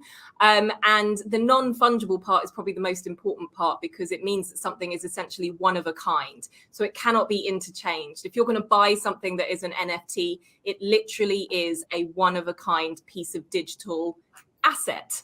Could be art, could be, something else that is completely unique. And a lot of the kind of forms in which this takes place is anything from, like I say, one-of-one art, a utility-based collection, play-to-earn gaming, lots of other kind of different types within the NFT space at the moment. And the token side of things makes it essentially gives you the idea that it is an access token. So it will unlock lots of great benefits for you. So maybe it is, from a utility point of view, it's something that gives you the opportunity to be part of an exclusive membership club, which, if I'm talking about the Bored Ape Yacht Club, that's exactly what that is. You feel like you're part of a community that is incredibly exclusive. You get access to merchandise, you get access to events, to, well, as we've seen with the Ape coin drop, we just for holding an NFT from the Bored Ape Yacht Club, you get access to essentially a cryptocurrency that they've just dropped. And all of this is through the transparency of the blockchain. So everything, the reason why it's unique is because it is written on the ledger that is the blockchain and for everyone to see. And if you were to purchase an NFT, you'll be able to see exactly who bought that before or who minted it, and you can follow the trail right back to existence. So it's a really interesting way of using the digital space to create transparency, but also opportunity for a lot of people who want to embrace it. No, so it's, this is something, though, you said a couple words there, I think, that people need to look at. So one of the things I've realized is sometimes people will list a piece of art but they haven't minted it yet. Yes. So it's very important to look, has it been minted? I also understand what people are doing now is they're holding back the minting until there's a buy. So it's kind of feeling sometimes like when you're walking in the street and you see these artists with a piece of art out there, but you haven't bought it yet, so it's sitting there. And people should be looking at that aspect. And once it's minted, there is a cost for the person who's created the art, and obviously the person who's buying the art, but you're then buying something, an asset that you can have use of. But I think it's important for people to understand, am I buying something that I have exclusive right to do whatever I want with it? Am I buying something which I can only display privately? Or is it something that I can put up in the wall and charge people to come and see? And I think those are the very interesting pieces that are also coming to be through. Yeah, and I think it kind of varies. You obviously do own the asset if you've bought that, because it is, let's say, non-fungible means it's unique. So there is only one of that particular asset. But in terms of rights with it, if we look at the Bored Ape Yacht Club as an example, and I do continually come back to this because these are the trailblazers in the space, but also World of Women, Boss Beauties, lots of other great NFTs in the space. If they can grant you the commercial rights as well, you can take that particular asset and you can license it. And therefore you can earn potential royalties or other residual fees of that particular asset by making it work for you. And that's what I really love about this space, is that if you buy into the right projects, which now obviously are becoming very, very expensive, you have this opportunity of really making it work very hard for you, which is an exciting time. So you'll see news about people like Guy Oseary signing a huge manager in the space who looked after people like Madonna, and he looked after Bono and U2 and other great artists, has now moved into Web3. And when he's signing a particular NFT project like World of Women, for example, that means that he's working with World of Women to give them the opportunity to really expand their universe. And that means for anyone that holds a World of Women asset or NFT, you will get your IP rights, your commercial rights. And if your particular asset is going to be used in TV, film, books, anything like that, you can earn from that because you own that asset. So it's an exciting time.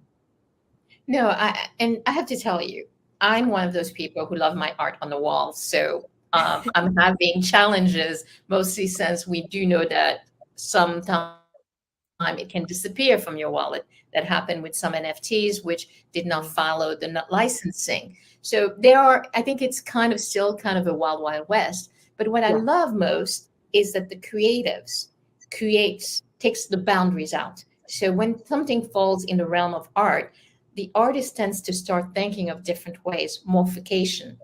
And for me, I'm looking at it, bringing it back into what I'm doing, which is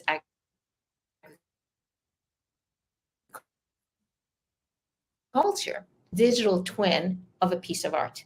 That piece of art could be something on the wall. It could be something digital. It could be a piece of music, but something physical, which is now digital. So now let's imagine we can do that with a farmer, which is in a particular location, which can create a particular asset.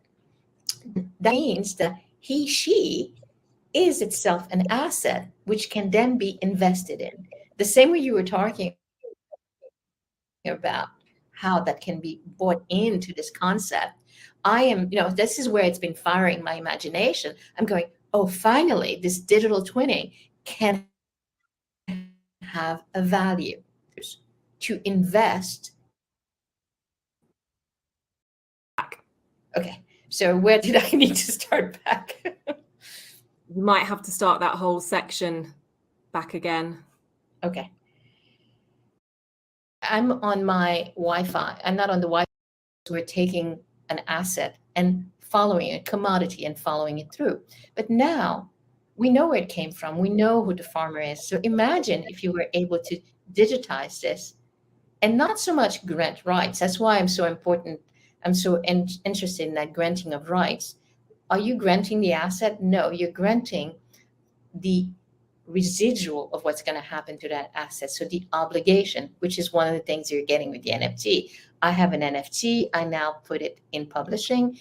I get residual from that. Same way. Now we can look at where there is actually the ability to understand who the farmer is, where he's at or she's at, and creating the opportunity for them to get that liquidity, which is necessary.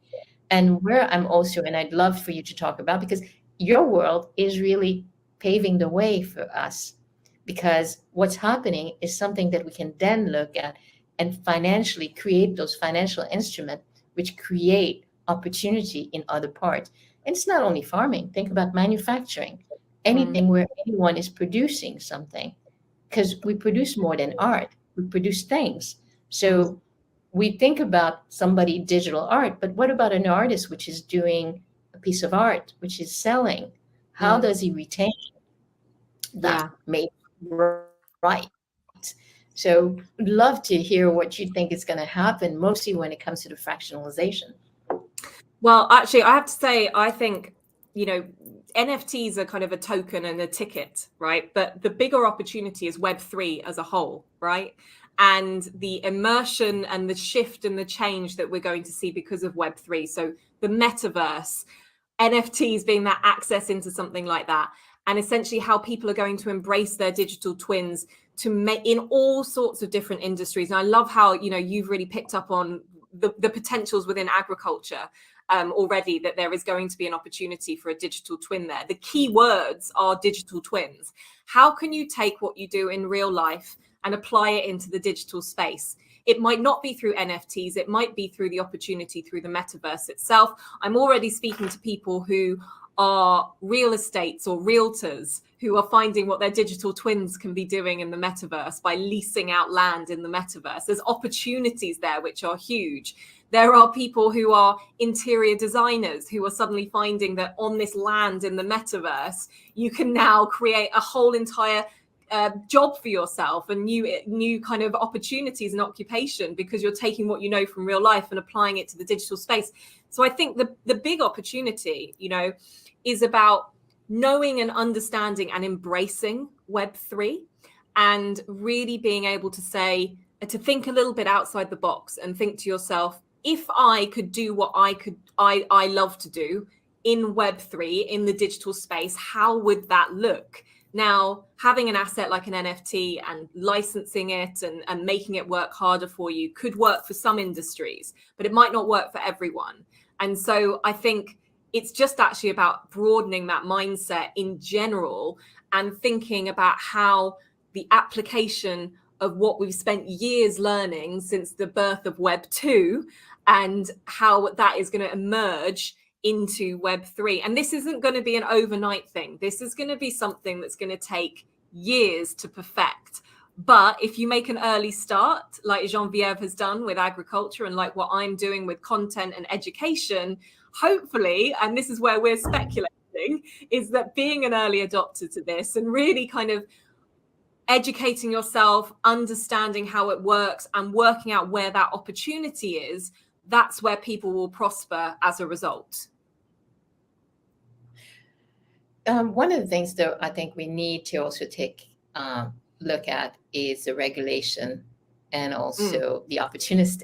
Obviously, there's a lot of money to be made, so there's a lot of bad behavior happening. And when there's bad behavior, the government thinks that they need to protect us. Well, that's why we put them there for in the terms of the role. And I think it's important for people to understand also how to influence. And that's what I love about your platform, is that it's educational. It is looking at how do we influence, how do we create that knowledge that then can say, how do I make my mind up of what's happening? Because we are, I love my folks in real estate, but somehow there is a sleight of hand that can happen, which we are all aware somebody's going to figure out how to do it. And I think it's important. And getting government to understand that bit. And actually, I've been asking the question, which maybe you have. I haven't seen much coming out of China in the NFT world. Deadly silent, but it must be something going on in the background. Well, I think I did see that there is, I'm not talking about China specifically, but there has been starting to be an interest and a surge in the creation of Asian NFTs, right? So that's something that I think is going to be really positive for our wonderful countries on that side of the world. But you're right, China, traditionally very, very, I suppose, highly regulated, and there's a lot of control there. And I'm not sure that, we've always got to think like the NFT space, the Web3 space is not going to be for everyone. And it totally depends on how you can get access to it. And I think that's what it kind of boils down to. Now, the interesting thing when you say about regulation, I want to just kind of jump back to something you talked about earlier. And you said it's still the wild, wild west. And it very much is. And we have to be very cautious within this space. And I'm always very careful to tell my audience to, do your own research. Be very, keep your wits about you. Only spend what you're willing to lose. Do not bet your life on an NFT, because it is still a gamble. There isn't regulation, and you have to kind of really understand the space in order to prosper in it. And the interesting thing is that regulation can be looked at, and it does it need to be a regulation in the space? I believe that there does need to be a certain amount of regulation. I understand that, decentralization and everything like that is where people want that more freedom. But with that comes a lot of risks. And so the importance of protecting your assets, the importance of education is really key. And I'm finding that actually when I try and talk to my IRL or in real life friends about it, they're very quick to think that because it's not regulated, that it's completely bonkers and a Ponzi scheme and, you know, something that a cult, I've heard it called before. And, you know, that's where the education point needs to come in, is because if it's then broken down and explained and as simply for people entering the space, you'll then be able to allow people to kind of embrace it in the right way, in a trusted way. However, if people come into the space, immediately get scammed, and there are lots of different scams, from traditional sort of cybersecurity scams, phishing scams, things like that, but also something called rug pulls, which are where projects will build up the hype around a particular project, they will sell out, and then they will disappear because anonymity is so key within the Web3 space, and they can do that. And because there's no regulation, there's no accountability as well. So you kind of can't win. Everyone wants freedom, but with freedom comes risk and problems with that. So I think that the only real way of getting around that is having trusted resources that give the education so that you know how to protect yourself. But you know, and that's where I found my role within this space, and and I feel very passionately about that. It's about community. It's about trusting people and building those relationships with people in the right way. But without regulation of any sort, there's always going to be a risk. And until that comes to some sort of conclusion, I think we're always going to be in for a bit of a wild ride. It is the gold rush right now, Geneviève. I'm sure you'll agree with that. Everyone is running into the NFT space and just desperate to be a part of it. And with that comes FOMO and lots of problems. And then if people are burned by the NFT space, the problem is that they might not come back. And then how is the space ever going to grow if that's the case? But I think this is where I think it is going to change, and it's here to stay, unfortunately or fortunately. But it will not be what we have to. No, but I think, like, let's say there is even the question of, somebody was talking this week about the F1 and Americo, I think. Basically, they lost a license. They've been doing for about 3 years the NFT with the F1. F1 with the pandemic became the hottest thing, not only in Europe, but now the US is into F1. And so they didn't renew their license. So you have an NFT, which no longer technically is related to F1. I said, okay, that's one issue. But what happens if the company which actually mints it, or the network, disappears? What happens to your token? And those are things that we need to start thinking about, that there could be a morphing of what has happened right now toward, and I think Punk had something. There was a version 1 of Punk, and there was a version 2, and version 1 didn't have the same value as version 2. So these are things that we need to understand and be able to actually move forward. I think it is here to stay. And also we're going to see the same way in distributed ledger technology or blockchain, where you have the big companies coming in. I mean, it worries me that Amazon and everybody else, the banks, have been taking all these IP to what exactly? And I want, with the NFT, to make sure that we protect it. It's very much right now a small community, but it is going to grow and create it. So I would love to hear, what you think is coming up. We're almost at the end. This has been such a quick conversation. What's coming next? Anything that people should be looking out? Well, I think first and foremost, when you talk about big companies coming into the space, one of the most refreshing things is that big companies who have already tried coming into the space have not got it right, which is quite refreshing that they haven't come in and dominated. So a great example of this is Adidas. So Adidas made a big announcement that they're teaming with the Bored Apes, with G Money, and I think it was with Pixel Vault for punks as well. And they came in, there was a big advert, and then they were doing an NFT drop.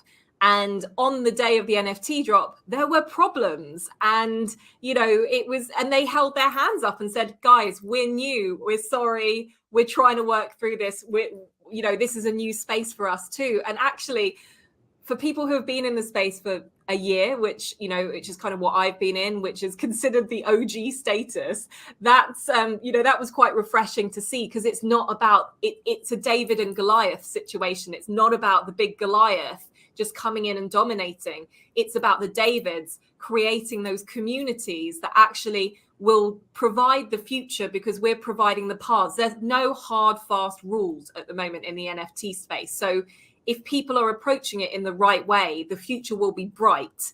And what we will go through are these cycles where we will see problems with hype projects, brands coming into the space, some brands being successful, some brands failing, but ultimately they will find a medium kind of, I suppose, through line where everyone can say, this works, this is what works in the space. And this is why certain blue chip NFTs like World of Women, like Cool Cats, like the Bored Ape Yacht Club, they're setting the bar for what works for the community and for brands as well. And I think that's what's really exciting, is that, the NFT space is what you make it, but and you can't just come in with your Web 2 tactics and think it's going to work, because it doesn't quite work that way. So the future is already here in the NFT space. We just need to lay down the ground rules, in my opinion.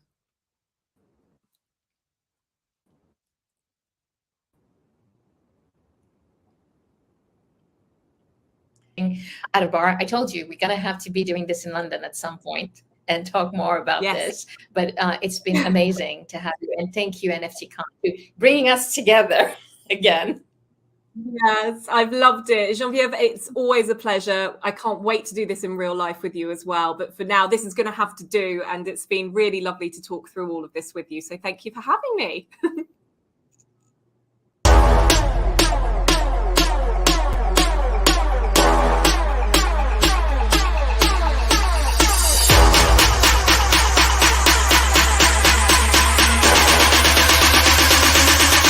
Gladiators.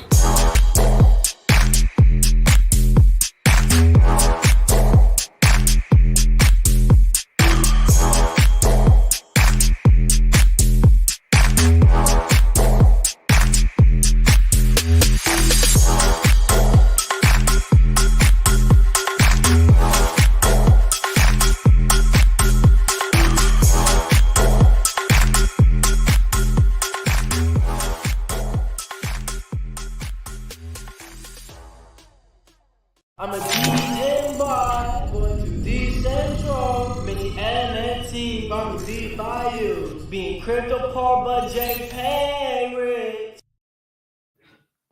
All right. And we're going to be switching on to our next session. So the next session is going to be NFT art through contributions to climate solutions. So we're going to go ahead and invite on Maya.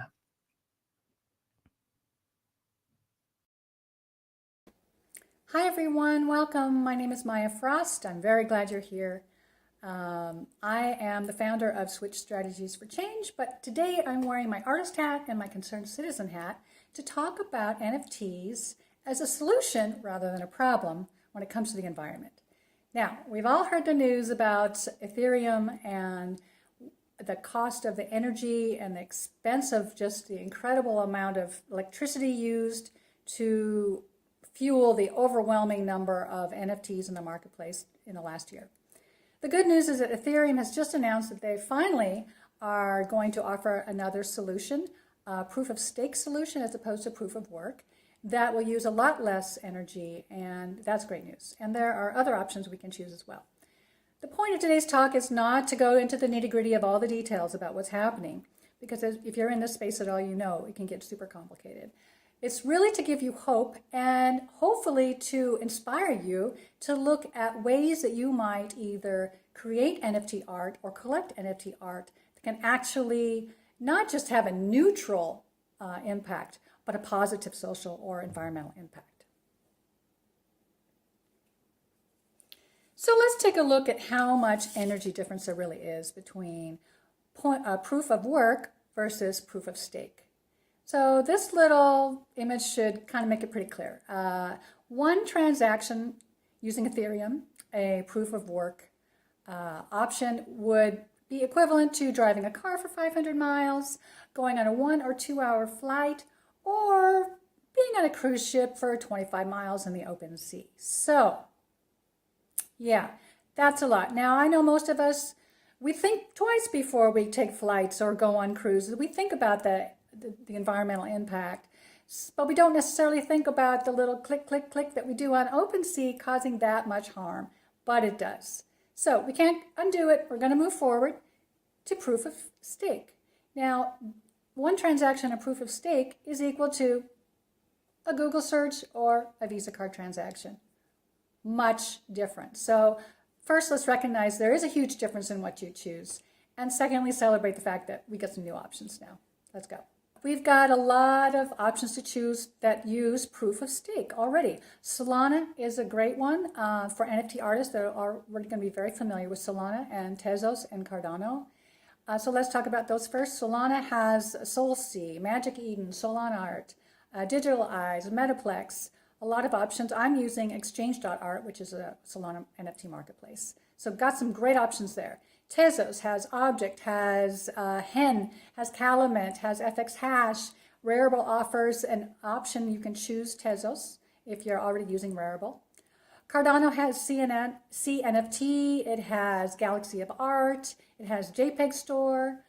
Flow is an option that's also available on Rarible. You can choose, just simply click that, choose that, have your wallet ready. And Stellar is one to watch. It's a really interesting one. They are very committed to developing programs and a network that supports people who don't have access to banks or who are otherwise needing a safe and secure way to store their money or send their money, whether they're refugees, whether they're workers who just don't have access to banks, etc. So that's a great one to watch. They have a couple of marketplaces for NFTs, Lightmint and Stellar NFT. Algorand is one of the only carbon negative blockchains, and it offsets its small carbon footprint via a partnership with Climate Trade. And the NFT marketplaces for Algorand are Zest Bloom, Art Square, Auris is a new one, and Abris, so there are some other options there. Polygon is a layer 2 solution, and it works on top of Ethereum. So you can choose the Polygon option when you're in OpenSea, for example. And it does make it faster and cheaper and much less energy intensive. Polkadot is a different kind of proof of stake solution. It's an open source protocol founded by the Web3 Foundation. It allows for cross blockchain transfers, and it offers really amazing scalability. So there's going to be a lot happening on Polkadot in the months ahead. So let's say you decide you're going to choose a proof of stake currency and you're going to choose one of their marketplaces. And what does that look like? And how can you give beyond just making those two choices? So for example, here's what I'm doing. I have recently released a collection called Regenerated. It is an AI art collection that was inspired by my childhood growing up in the forest. So I wanted to create images of the forest that were sort of whimsical and capture the childlike wonder that we felt when we were kids running around the forest, discovering things for the first time. I chose to put it on Exchange.art, which is Solana marketplace. And I decided to partner is just simply choosing who I wanted to support OneTreePlanted.org. And so for every NFT I sell, I will donate to One Tree Planted to plant 50 trees in critical reforestation projects in Oregon, in Washington, California. I can select where I want to have that money go. So that's fantastic. And that's something that anyone can do. You can always choose to give a percentage of your proceeds to a good cause. You can always do that. It does, however, require you to do the actual writing of the checks and deciding how to do it yourself. But there are other systems in place that make it easy for you. You can simply click which charity or organization you want your money to go to and what percentage of the sale of your art you want it to go to. So let's look at that option. All of these are basically in beta, if they're up at all. And some of them are just literally launching this month. GiveTree is one, it's based in Australia, but working around the world. They have a very sort of virtual game-oriented approach, the virtual game metaverse built on an NFT marketplace. Or is it vice versa? I don't know. It's not up yet. It's going live in April, so I'm very curious to see what happens with that one. Doing Good is one that's in the US. They bill themselves as sort of a beginner's, non-crypto aware marketplace for artists.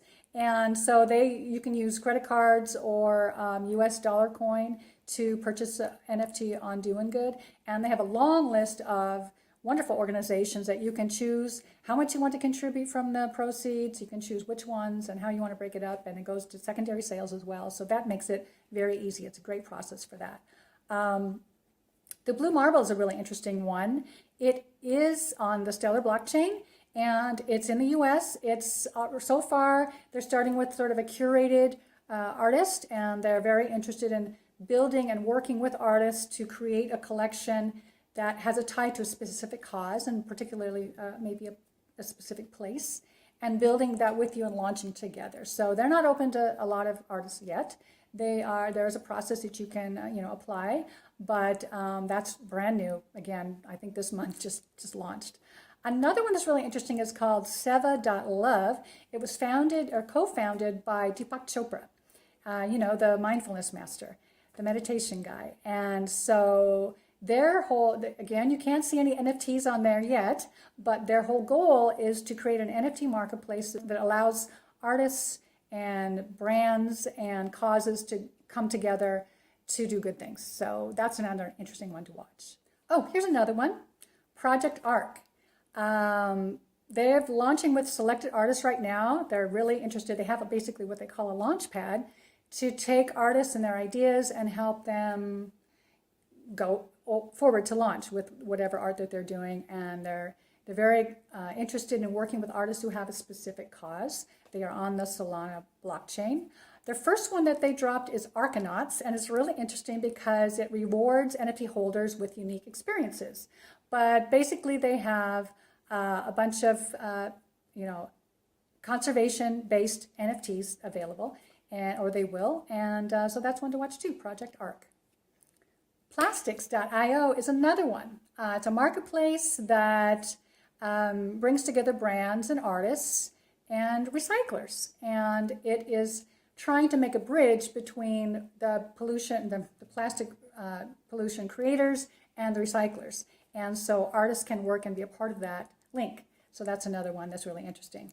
Maxity is something that's in the UK. It's an NFT marketplace dedicated to supporting charities, so you can check that out as well.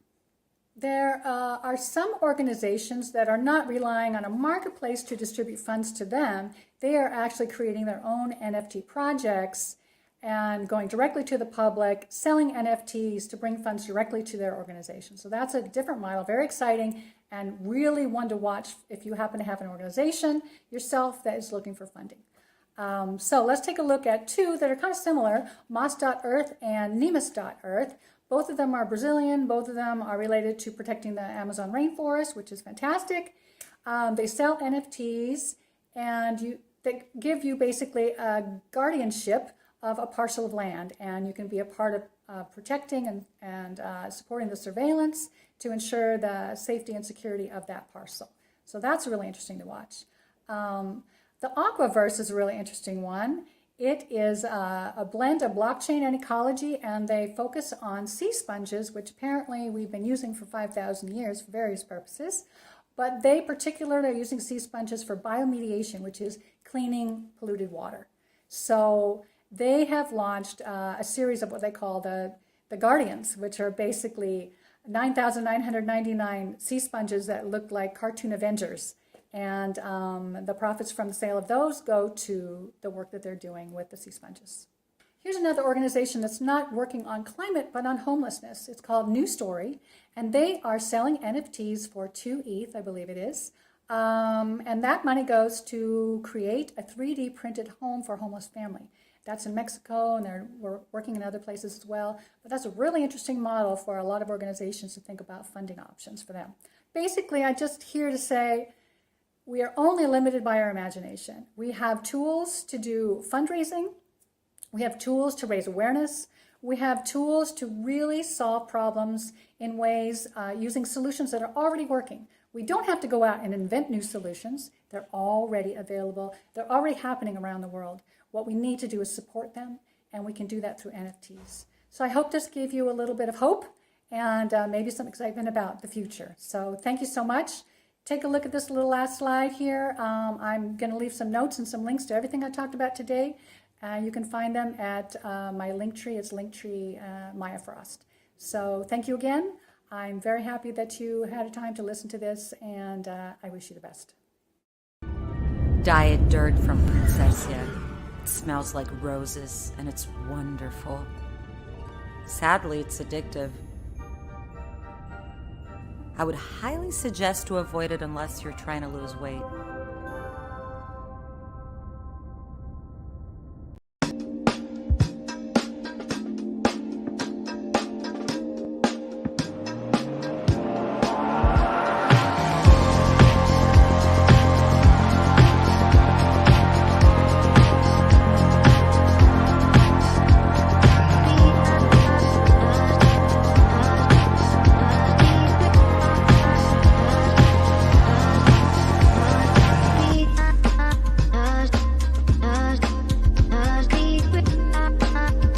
Hi guys, I'm Apollo from NFTCON.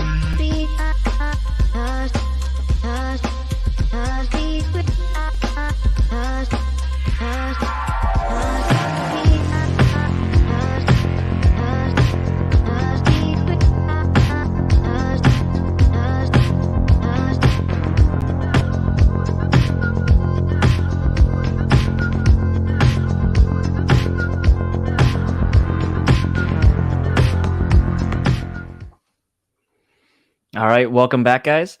And now we're going to be switching into MetaGods. So MetaGods is a game that's going to be showcasing some of their demos today. So let me go ahead and introduce. Hi guys, I'm Apollo from MetaGods. I would like to thank the organizers to invite me to NFTCON. In MetaGods, our vision is to take NFTs to the next level. We want to bring new innovations in both in the gaming and the NFT scene. In this talk, I'll show you some of our latest gameplay prototype and how we use NFTs in our game, and our innovations in LAN and how it can create value and connect the players into MetaGods. So what is MetaGods? MetaGods is a 8-bit bullet hell shooter game. We already have over 47,000 NFT character holders. Our investors are Hashed. They have never invested in an anonymous team before. Mr. Beast with 92 million subscribers on YouTube. Pomp, which we all know rarely invests out of the Bitcoin space. Box Mining, top influencer in the crypto space. We're working with the largest guilds such as Avocado Guilds, GGG, MGG, and many others. Our engine preview tech demo has over 100,000 plays already. And our land sale coming up, it's going to be crazy. So why 8-bit game and innovation in gaming? We chose 8-bit because we love the retro gaming experience, and 8-bit games are much easier to prototype and iterate growth. And we didn't want to be the guys that show you over-promising trailer and sell you NFT and let you hold it for a very long time. We believe in social GameFi. We believe games should be played with friends and never alone. The more people play it, the more fun they will have together and more they can earn together. That's the dream. And MetaGods is a 100% community and player-owned ecosystem. Landowners and players will own MetaGods. They can vote everything from dungeon difficulties, loot drop rate, boss design, and attack actions. So why people love this type of gameplay? Because they want to be in the actions. Player of all types and age will immediately be able to pick up this game from looking how you play the game. It's just shooting and dodging basically, right? Also, 8-bit retro brings back memory. We all started gaming from the Atari days, and retro gaming is huge in crypto. Also, by being 8-bit, it allows us to be very easily streamable. Players don't have to install the game. They can just join your game from your Twitter link, from your Facebook link, one click, boom, now you're playing together. That's how you connect people. Now I'll show you a video of one of our content creators playing the game the first time. You can see how a game connect them and how they're excited, and the learning process is so simple. I'll show you the video right now. Alright, my MetaGod, this is my character, so don't kill it. Oh, I've got two characters here. Okay, go. There's a box mining character. I look like a hobo, man. Alright. All right, buy character. Okay, let's go. All right, which one? Archer. Archer. All right. Whoa, this guy looks cool. Look at that. Look at the box money shooting arrows out. All right, Ozaru, let's go. All right, this is gonna be ultra embarrassing if I don't do well here. You got this. Your 10 years of Yeah, come on, you gaming gamer. experience. Not 10 years, man. It's more, but I'm 40 old. years. I'm...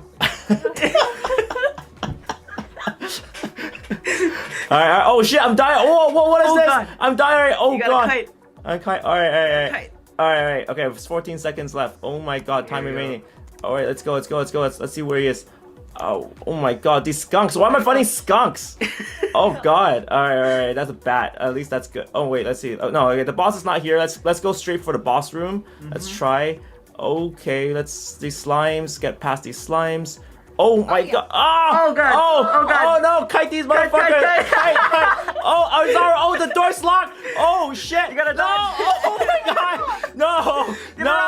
No! One time, one pass only. Come on, guys. Come on. Hang around the corner, kiting. Looks like in the left corner, top Oh! He's going down. Okay, I got him. We're playing on trackpad. I'm making a bunch of excuses. Let's go, excuse engine. Let's go. Oh my god. Okay, he's in the middle of the room. Okay.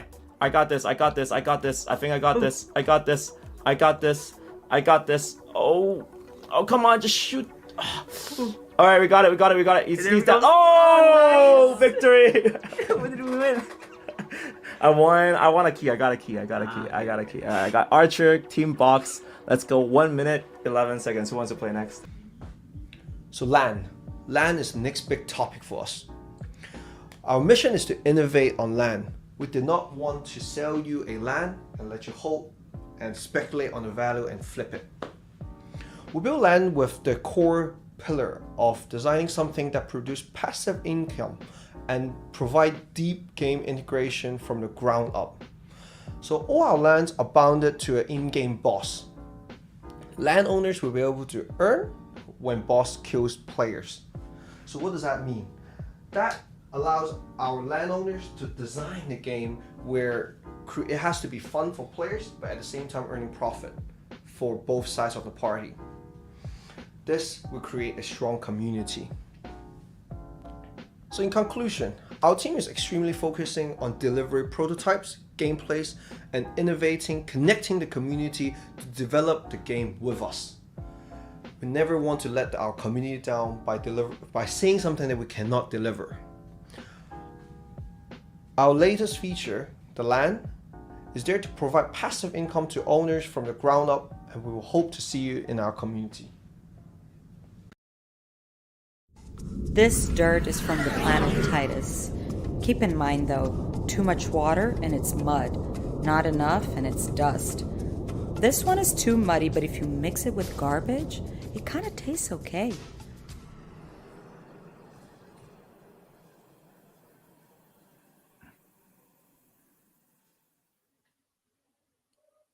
All right, guys, and now we're going to be switching over and switching to our next one, which is going to be with OVR with Diego D. Tomaso.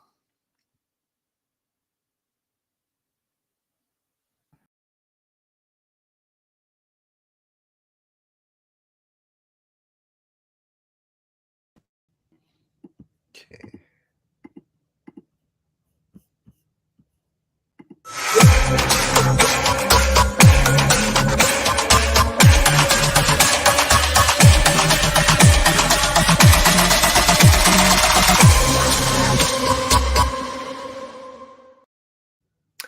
Hello, everybody. Welcome back again to another great fireside chat here. Today, we got Diego from OVR.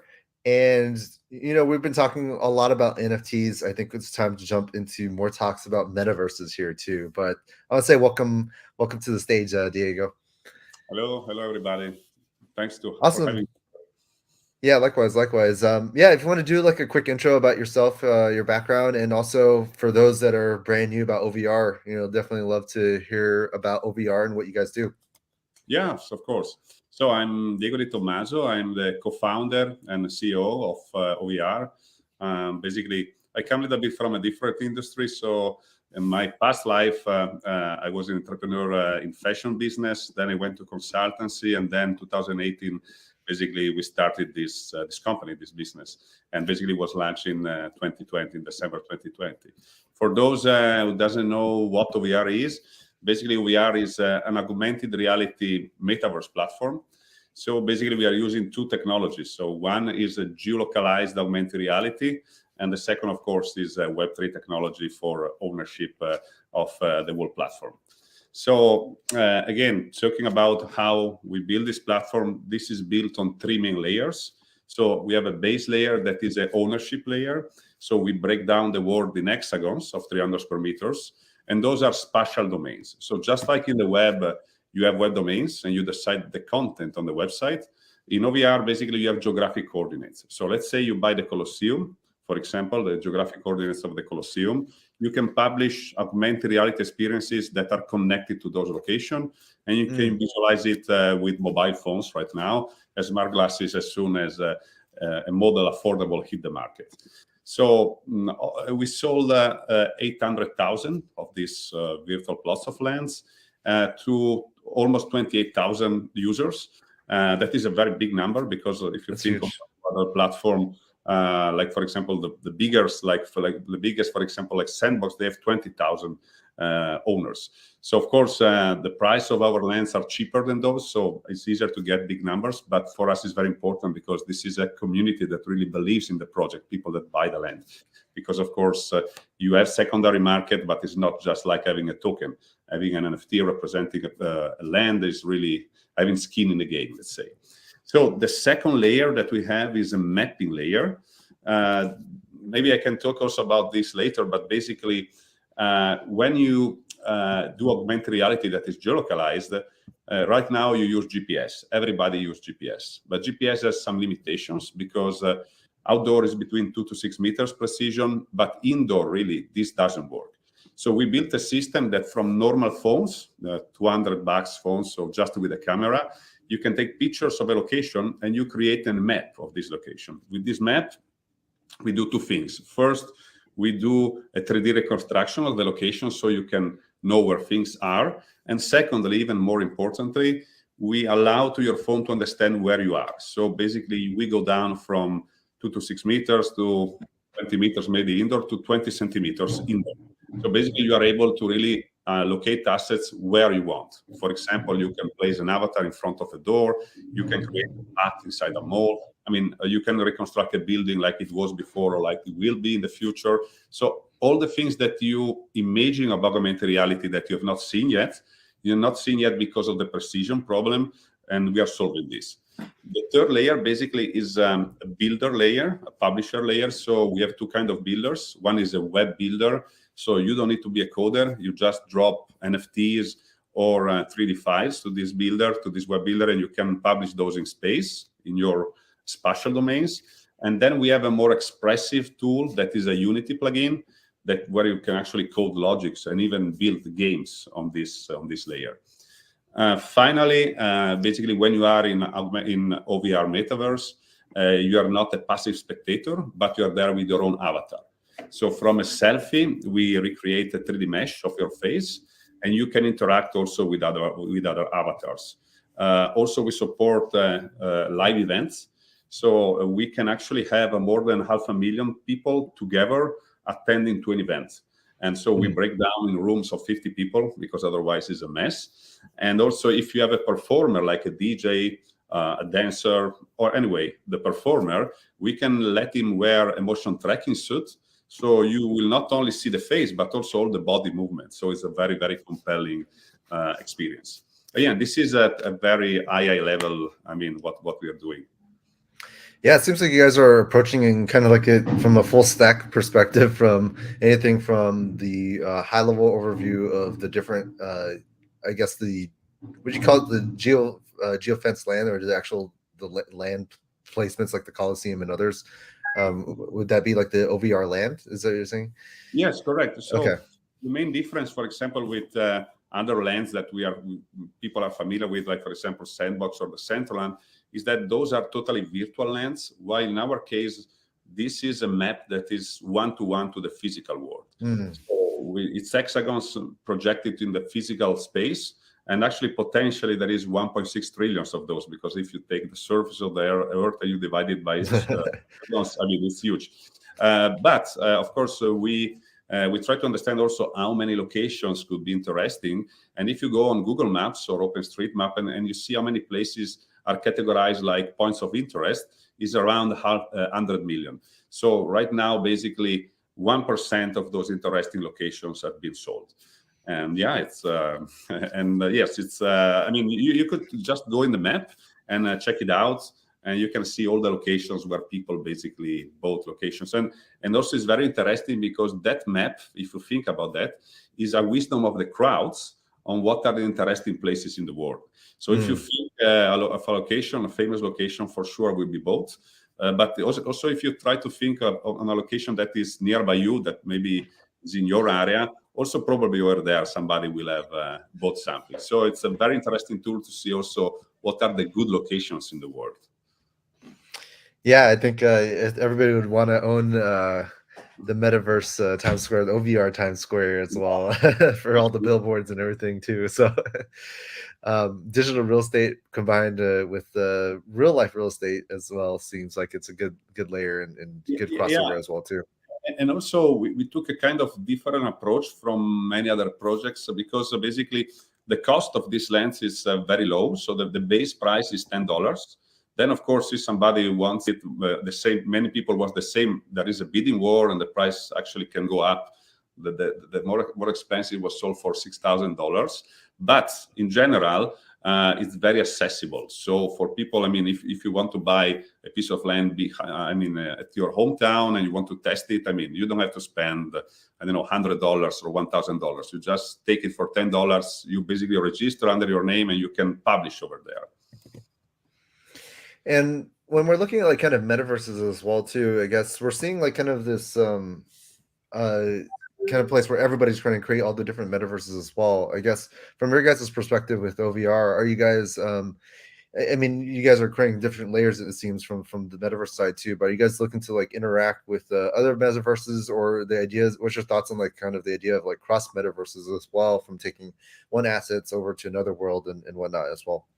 Yeah, I mean, for us, this is something very key in metaverses in general, because actually, if you think about that, we are basically, we that are in the Web3 space, we are fighting a war against, the incumbents that are the Web2 world.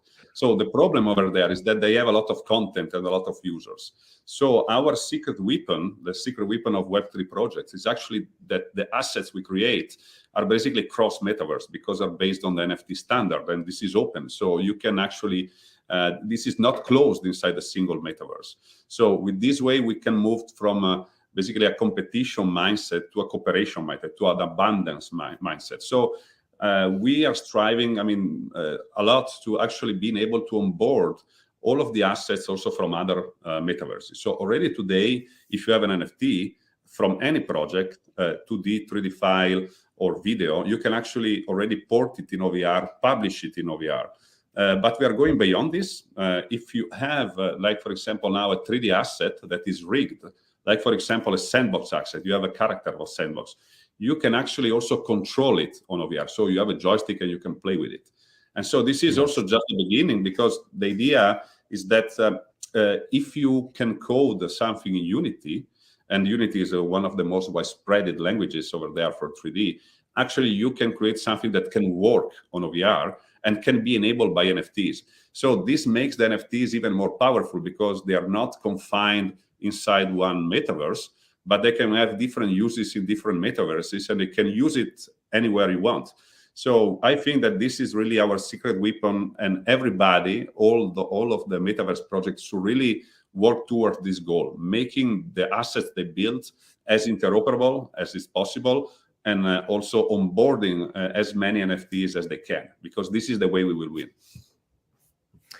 Yeah, and when you guys are looking at like doing the internal or like interior like mapping and everything as well too, I guess from your perspective is you're going to also try to create spaces inside the building, or let's say like you're inside a museum or any other building as well too. I guess is that going to also be the same thing where you're going to have placements or different metaverse and NFTs inside those interior locations as well too, outside of Yes, of of the course. exterior?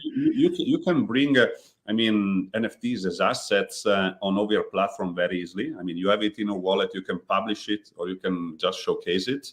Our platform, I mean, is more really like a base layer. So what we want to provide, at least our vision, is like a reference systems to connect these assets to space.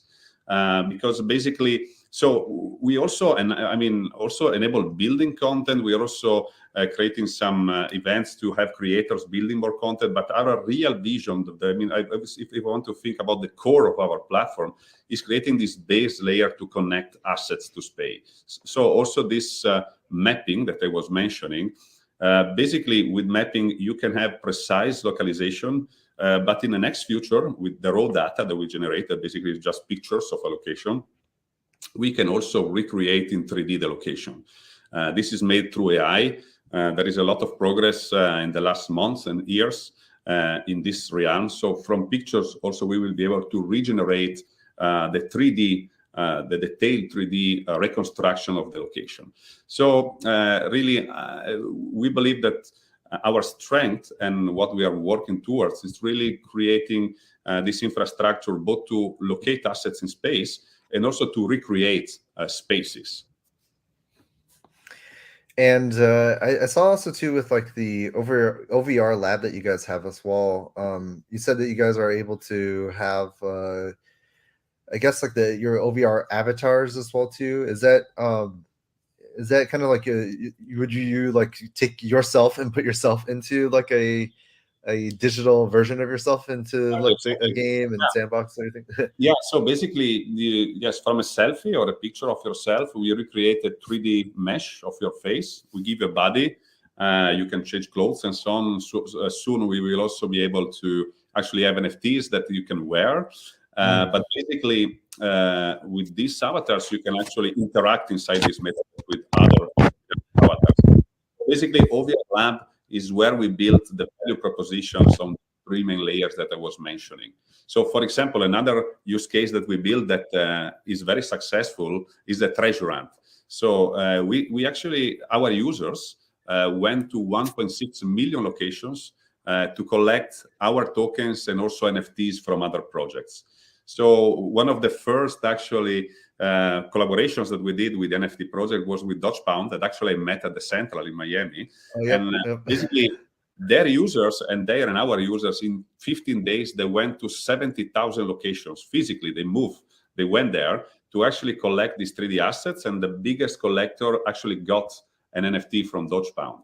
So every week we are doing new collaboration with NFT projects, gamifying their assets. So it's a win-win situation again, because they gamify their assets, we onboard their community, and they onboard our community. So it's like a snowball effect that is beneficial for all. So basically, building a platform, building an infrastructure is good, but it's also very important to build use cases on that so that you can showcase what you can build on this platform. So that is what OVR is made for, to actually showcase use cases that people can actually leverage and use. Great. And I guess looking forward for the future of like metaverses or even for the OVR platform as well, kind of like what's next? Now you guys got the land, you guys are setting up the geo scanning as well too, and geo mapping, I should say, inside there, and then you're adding all these other layers from events and everything else too. Would you say like the next step is I guess since you guys are like mapping interiors as well, are we going to see kind of metaverse interior design, metaverse furniture, metaverse fashion, metaverse pets as well too? I guess yeah, we'll kind of see more of those like subcategories or new categories of things that haven't yet been discovered. Yeah, so basically the idea is enabling, showcasing and interacting with 3D assets that are represented by NFTs. So basically having the opportunity to connect those to space precisely opens up a lot of opportunities on actually leveraging those assets. So for example, you were telling interior design. You have a sofa, you want to showcase a sofa. You want to have the sofa in a precise location, in a shop, for example, or in a mall. So with this system, you can do that. Without this system, you cannot do that. So really, we see this mapping, this precision localization as the big enabler for use cases that are not there yet. So the assets are there. 3D assets can be created quite easily, but then how you showcase those. So the idea is really to enable people, creators, brands, individuals to actually use and leverage this technology. So yes, the use cases that we're going to see in the future are of course huge, absolutely.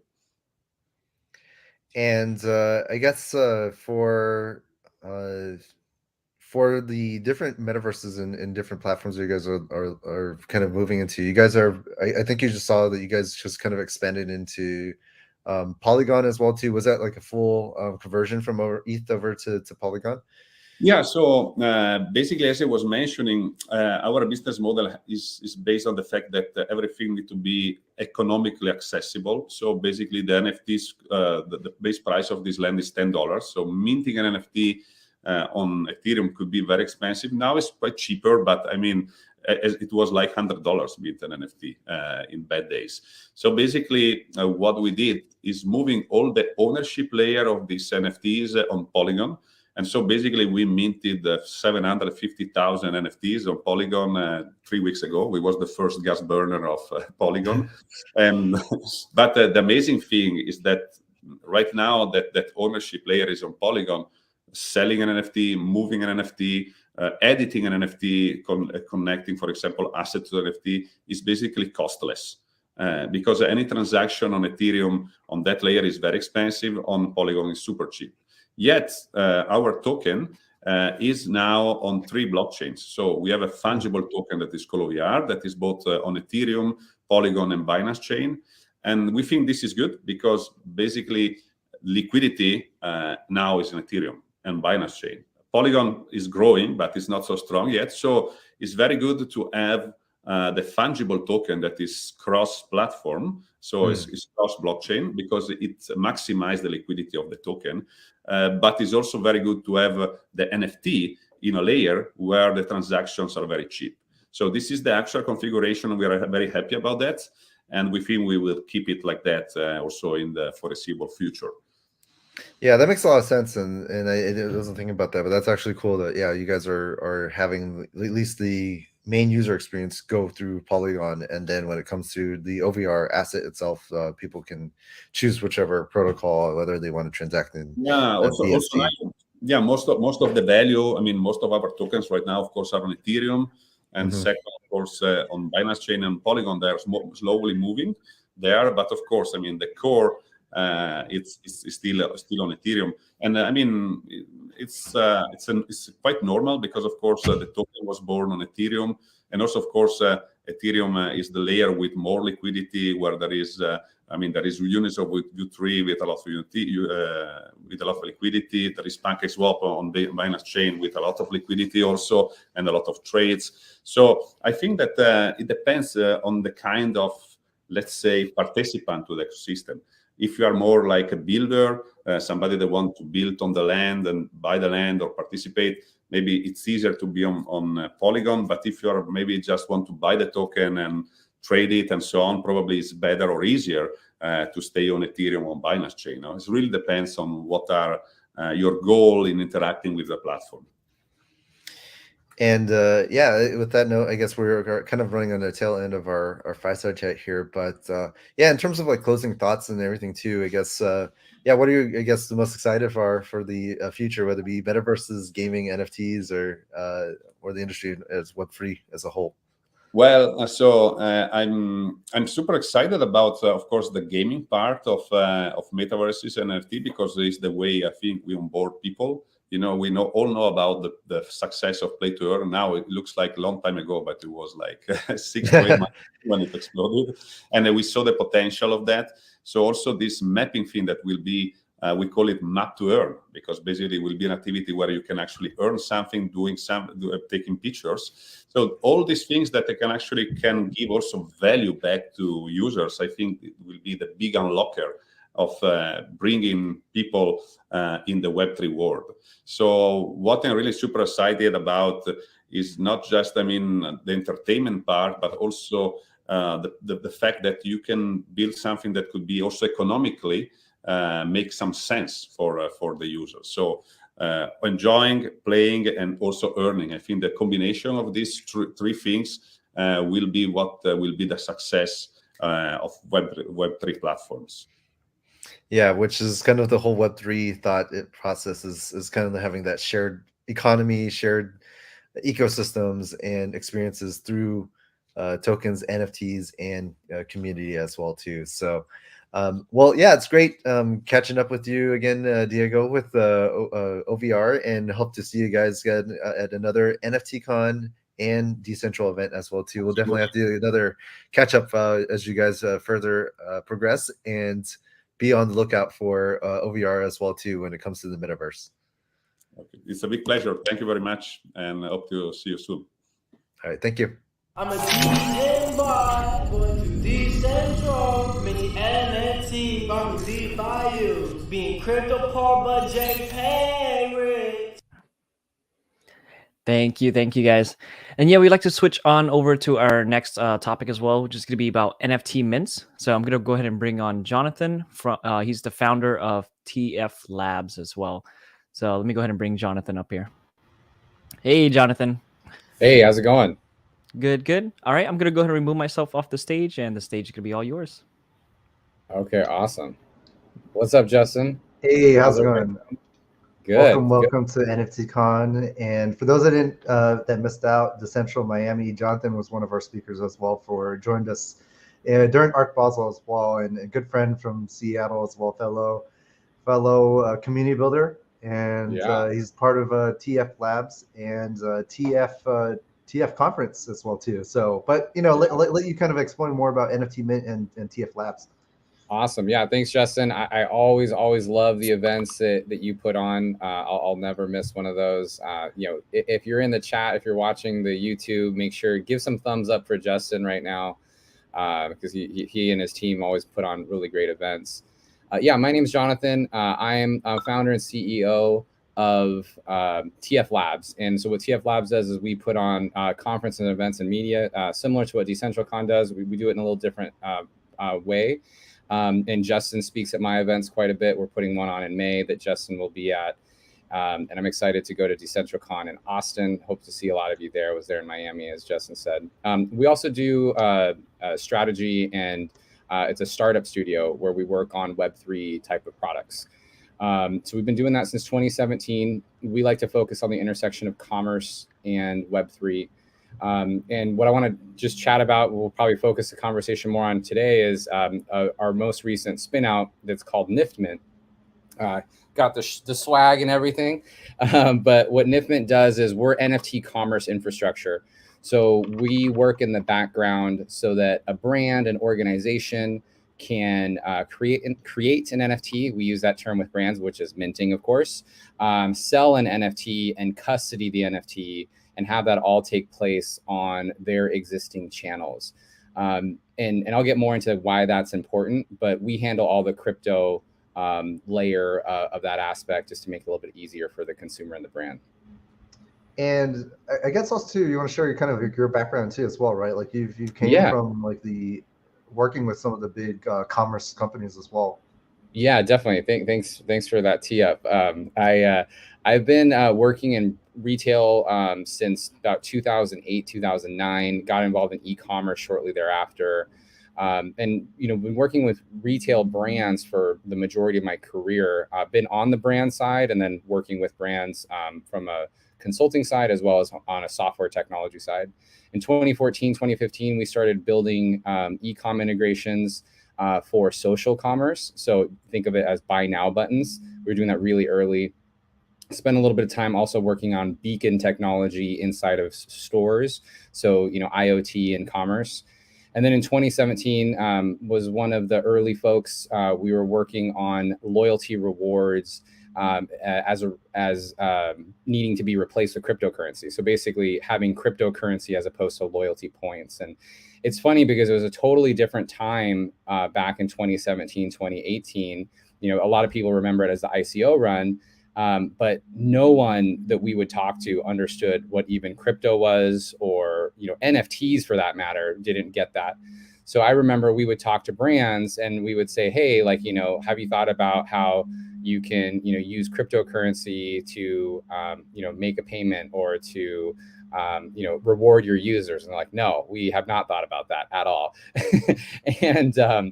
And often, they would associate it with this nefarious type of thing or just something that wouldn't work. And so a lot of the brands that we talked to that ended up using our product back then were small SMBs. And I always love sharing this because, I remember CryptoKitties came out like 2017, I think it was. And so, one of the things we never deployed it, but we were thinking about was, which kind of is a funny way or word to say, is human tokenization. And so what I mean when I say human tokenization is having a human be represented. The NFT is representing a human essentially. And from a commerce standpoint, you think about how the metadata can change based off of purchase volume and those sorts of things.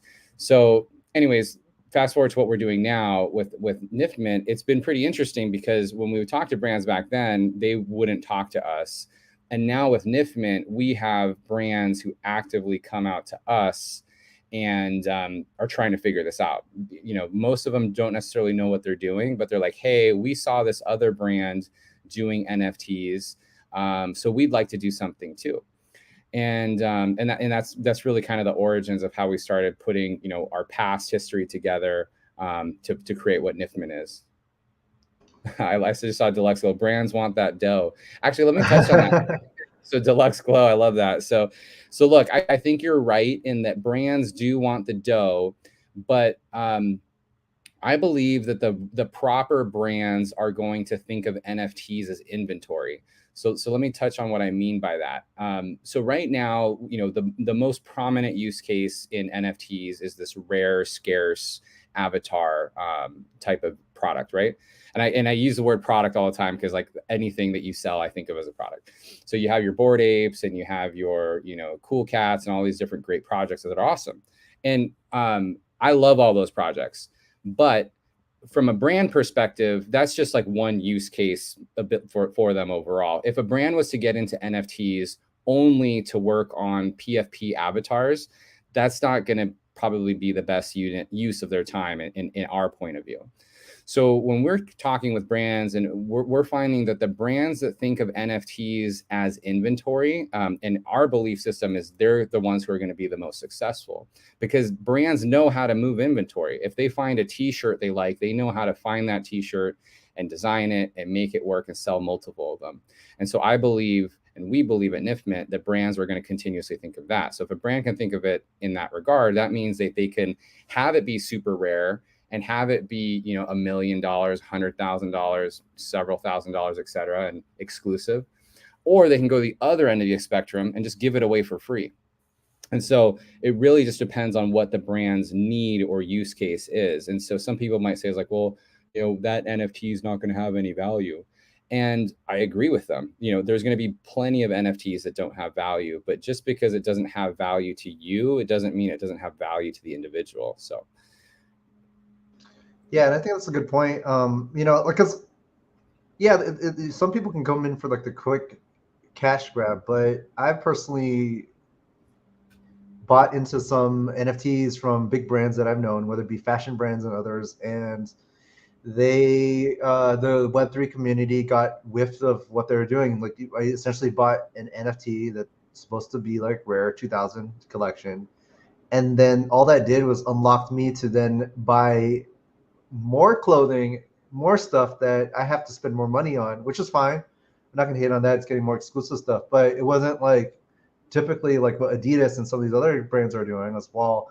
Or Gucci is doing all the different collaborations and everything. So it just felt like they were not doing collaborative. They were kind of thinking of more of like a Web2 exclusive membership and not really doing it the right way. And then what ended up happening is just there's getting a lot of community blowback from that, because they were coming in from like a pure cash grab standpoint, not being collaborative and providing value. They could have just thrown up some like NFTs, some discounts, Sure. extra more additional perks, right? And I think that we're seeing some brands out there that really like tilted that out. And Ubisoft is another one as well too for the video game. They just created like some Ghost Recon thing that provided no value to the existing Web3 community, and then normal gamers just hated on it as well too. So it's just like Yeah. No, it's so you're bringing up super good points, and I think that, you know, when brands get involved with NFTs, they really have to think about it. You know, I think it's a marketing function, right? I think that the VP of e-commerce, the VP of marketing, the VP of digital, these are all the people that really should be thinking about how the brand starts to associate to NFTs. And so I'm going to create 2 points of view that are opposing real quick. So I believe that a brand should, and I don't think a brand should skate in the middle. So I think a brand should live on either side of this. And I'm actually okay with either way they do. So I think it's really the brands who are going degen and who are really thinking about the community and who are creating super Web3 experiences. I think that's really interesting. But here's the problem with that if you're a retail brand. So there's something, you know, don't quote me on this, but there's something like about like 10 million MetaMask wallets out there. And there's, you know, about like, you know, 500 million or so people like with a cryptocurrency affluency. So if you think about it, if you're a brand, for you to triangulate and find like your core customer in that like little niche, that's going to be pretty difficult to do. It doesn't mean that you shouldn't do it and you shouldn't think about it. 100% you should do that. But, you know, to go the opposite side of this, I do think that brands have an interesting opportunity to think about how, you know, they provide these Web3 experiences in a, call it, more consumer friendly way, or a way that their current users are used to. And I think that'll breed some interesting outcomes. You know, I think about my mom who, you know, has a cell phone and knows how to use different payment apps and so forth, but I manage her Apple ID and password. And the reason I manage her Apple ID and password is that she just doesn't want to lose it, and it's just a lot easier for her. There's just no way that she's ever going to manage her own wallet and keys. That there's no world in which she will do it. Does she have the capacity to do it? Perhaps, but she doesn't have the necessity to do it just yet. And so I think from a brand perspective, you know, most of these brands are built on community, not in the same way that we know it from a, you know, a Web3 standpoint and like having, you know, the events that we do, or, you know, Discords or so forth, but as in, you know, hey, if someone wears the same clothing or, you know, likes the same games or these sort of things, there's usually some level of connection as well. And they're figuring out how to use that community. So, long way of saying is that I don't necessarily think there's a right or a wrong way to do it. Or actually, I do think the wrong way to do it is not staying true to your brand. Like ultimately, you still have to stay true to your brand and stay true to your customer set. And then the also wrong way to do it is like what you talked about, is when it's a clear, you know, money grab. We have a lot of brands that come to us, and one brand told us, you know, we're like, what does success look like? And they're like, well, success looks like us making 500 grand off of this drop. And I'm like, is that the only metric? And like, well, yeah, and I'm like, and so I had to like really talk to them. I'd be like, well, I'm assuming the way I would love for you to answer that is we want to, you know, create a community of X amount of people that have access to X amount of things. And like the net result of that is that you're going to have some revenue, you know, associated to it. Right. And I think that's really the way to go about it. Just because, you know, you don't create t-shirts just to make 500 grand, you create t-shirts to build your brand. Exactly. And I think that, yeah, whoever's coming in from a short term is just not going to make it, to be honest. And it's just like, it's not the right play right now. The NFTs are still so new anyways. It's so bleeding edge. It's potentially like high net worth apes are coming in. It's people that want to be like in the front leading crowds. So you have to come in with that mentality with like, you're trying to come in with a little bit more early adopters and go with that angle, in my opinion. But, you know, there's different plays out there. People are trying to still figure out how to address the masses and everything. So I just think at the current stage that we are, go think about it from a marketing play standpoint. And I think we're seeing some of the brands out there before they're doing their own drop, they're doing just more like collaborative of their entrance. Like Puma is like messing around with the cat blocks. Something that's just like low friction, low touch. It's just like it's collab marketing. They don't lose anything.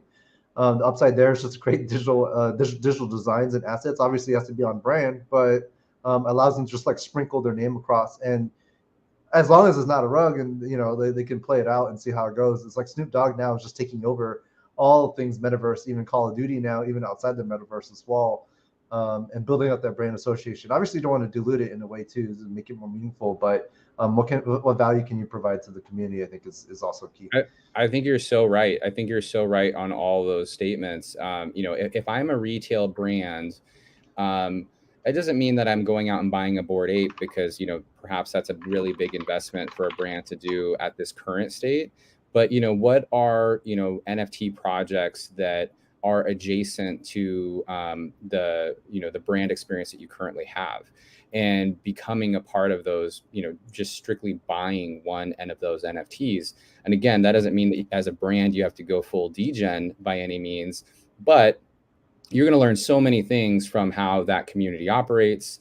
And then when you do in fact do your drop, you're probably going to get the support of that community. Again, as long as it's done in an authentic way.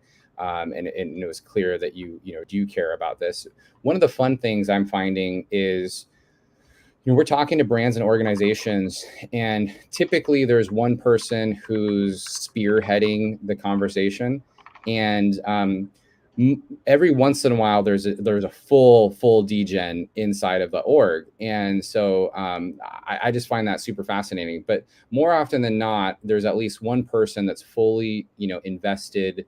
Mentally, they maybe have a couple of NFTs, and they're just like, yeah, we see this as a really interesting opportunity, for us overall.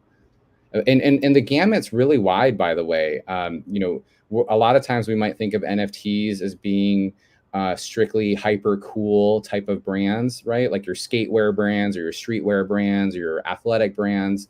But brands of any type can really think about NFTs for their business. Again, if they come at it from this inventory point of view, whether that means it unlocks experiences, unlocks value, unlocks access. And, for example, we have a client who is a religious ministry, a Christian ministry. And we just did a big NFT drop with them, where they have a big national conference, and they wanted to gift every single person that attended an NFT, and we did that on the Polygon network, for example. So someone might look at that and be like, oh, like, why would they use it? Well, they see the value of rewarding their constituents, their members, and that becomes really interesting to them.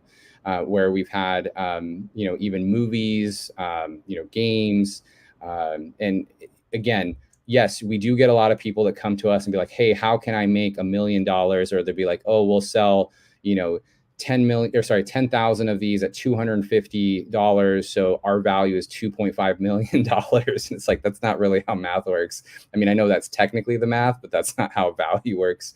I think those type of projects companies and brands will work themselves out eventually overall. So I'm not super worried about it. But more and more, I think, in a 5-year outlook, I think there will always be the market that we see right now for how NFTs work with individuals and these rare. I think that's going to be here for a long time. But then I think what happens is we come into this world where a phrase I always like to say is boring NFTs will take over. And when I say boring NFTs is when I start thinking about, literally, as crazy as it might sound to some of you listening, is tokenizing everything. Because economies of scale are going to come into play, costs are going to go down, and infrastructure is going to be much better. So, if you're a brand or an organization and you can give someone a PDF, JPEG, PNG, or you can give them a file type that has, how many were created, your ownership rights, and it just happens to also have, image representation, of course, you're going to pick the latter. Yeah, definitely.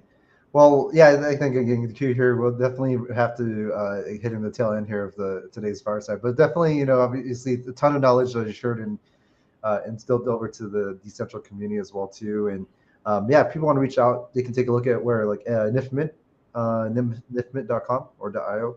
Yeah, exactly. nifmint.com, which you'll All right. see my tag there. You can find us there, or feel free to hit me on Twitter at JG Product, letter J, letter G Product, and message me. And happy to chat with you all. Thanks so much, Justin. Awesome. I always appreciate thanks. your events. Likewise. We'll have you again soon. All right, take care, John. Sounds great. Thank you. See you.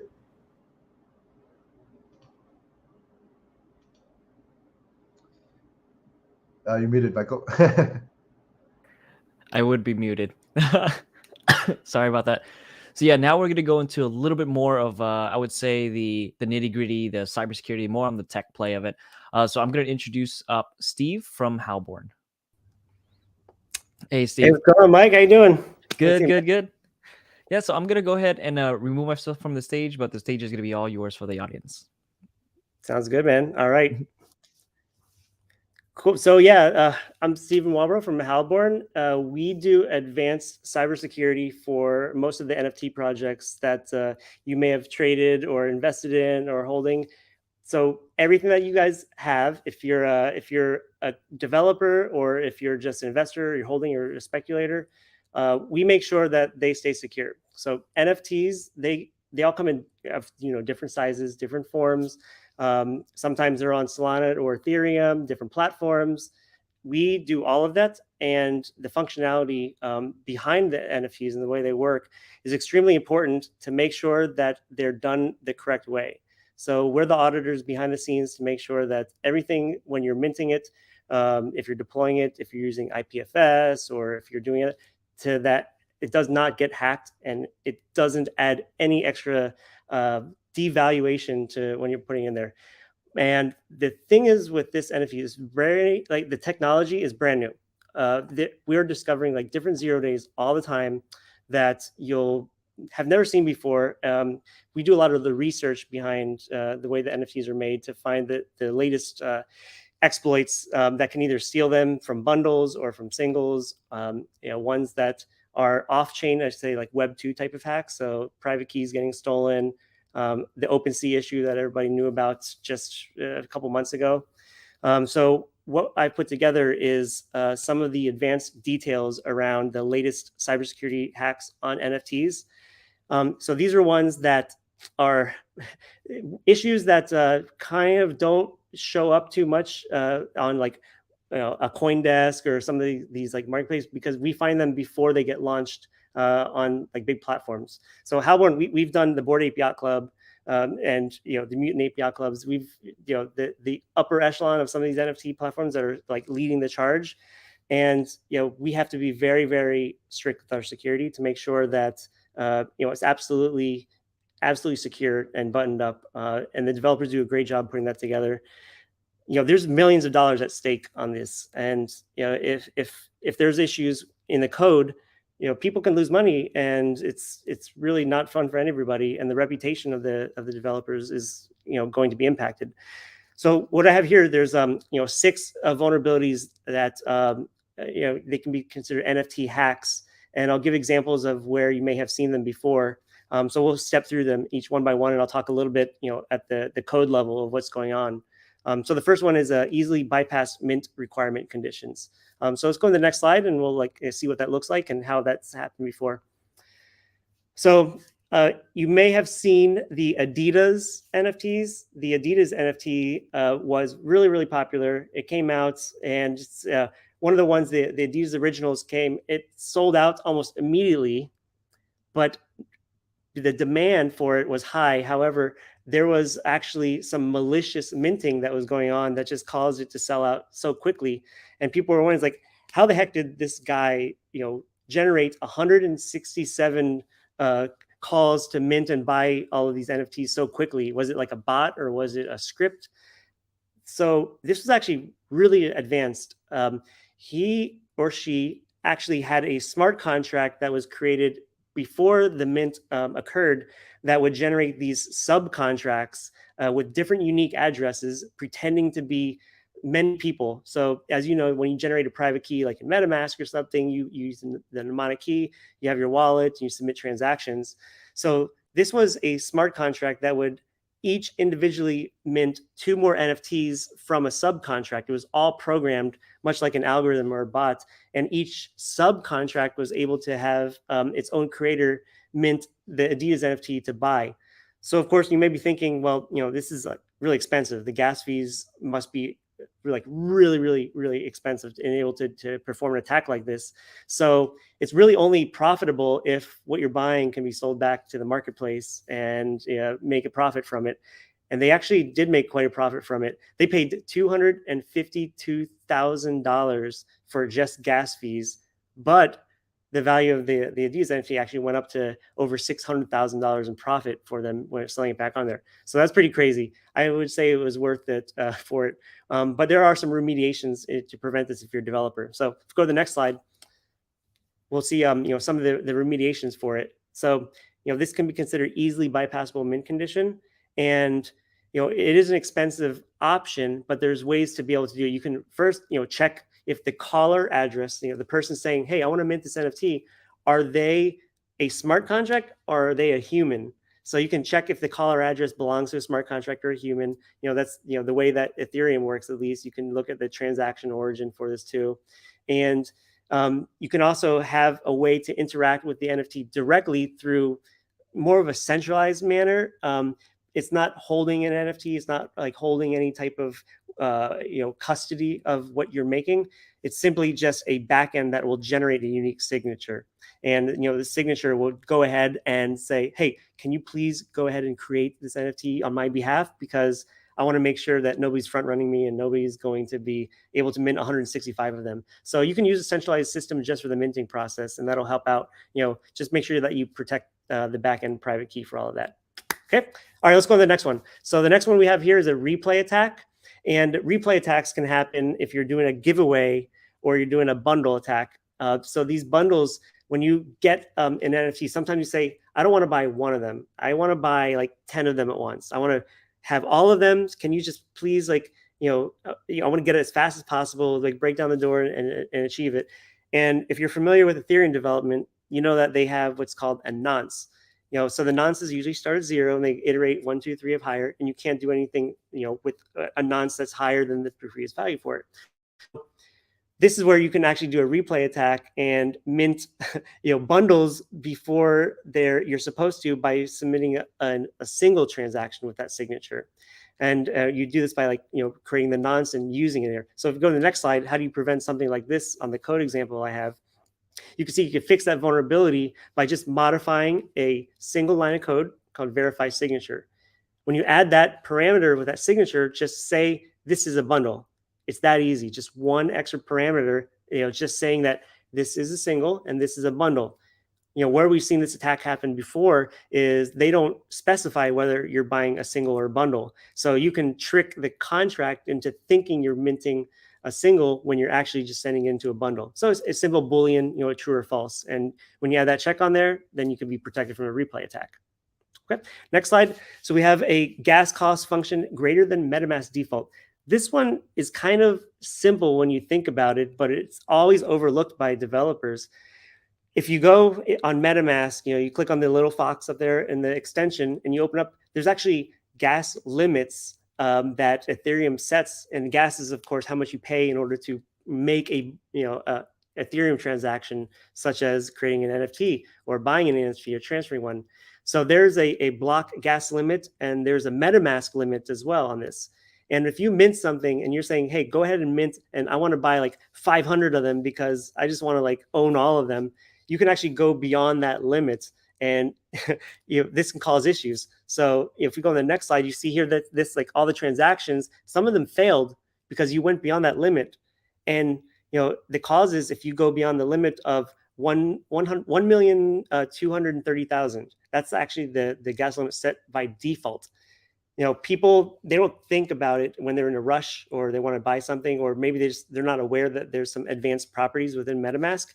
You can go to MetaMask and raise that limit to be higher. And you can see on the left side, I have a picture of the edit priority. Just go edit priority, go to high and set that limit higher. It's the same thing as just like, what's the speed in which I want to, my gas fees, all degens, they end up going to hit high. I do that every single time, whether I'm like transferring, because, I don't have, ain't nobody got time for that. So you got to like go for it and just get it right away. So yeah, same thing, go to the priority, set it to high. Okay, next one is a reentrancy attack. Reentrancy is the most popular version of security issues that you've seen in smart contracts before in non-NFTs, like the beginning days of Ethereum, all the way back in 2017 when we had these huge attacks like the DAO hack. You may have heard of reentrancy from there. The DAO hack, which this is what caused like a hard fork on Ethereum from Ethereum Classic to what we know now as Ethereum. A reentry attack caused that. We're seeing it again. We thought we were done with reentrancy attacks. All of a sudden, here they are again appearing, and they're related to the ERC20 NFT contracts. So these are causing reentry under some circumstances in which you can buy one and transfer it and like have the contract there, re-enter it, and buy another one, even though you only paid once. Or maybe you can transfer it to somebody and then you have a malicious contract that'll re-enter it and then it'll like take it back. It's whatever the programmer has that allows reentrancy. So next slide, you can see that there's a couple of, this is very, very verbose. So take a screenshot or something if you're a developer and you want to use an example. This was actually a vulnerability of a reentry we saw in a client. I've obfuscated the code, so we don't know who it was that was vulnerable. We don't want to embarrass anybody here for it. But think of something as like a loot bag. I'm not talking about loot, the NFTs, but a loot bag or something that's like a reward. There's a certain process that can create the reentrancy attack. So if first of all, the attacker will create their own smart contract with the logic, then they can transfer that to that contract to own temporarily. And then after it's done, the attacker's contract will then recall and prevent it again before the transaction gets mined. So what happens is you're able to, the attacker with his contract can mint it many times or as many times as they want, even though they only paid once, which can, if you have a limit like 10,000 NFTs, if you can re-enter it and keep doing it, you can mint all of them, all 10,000 just by paying one time. That's not good for anybody either.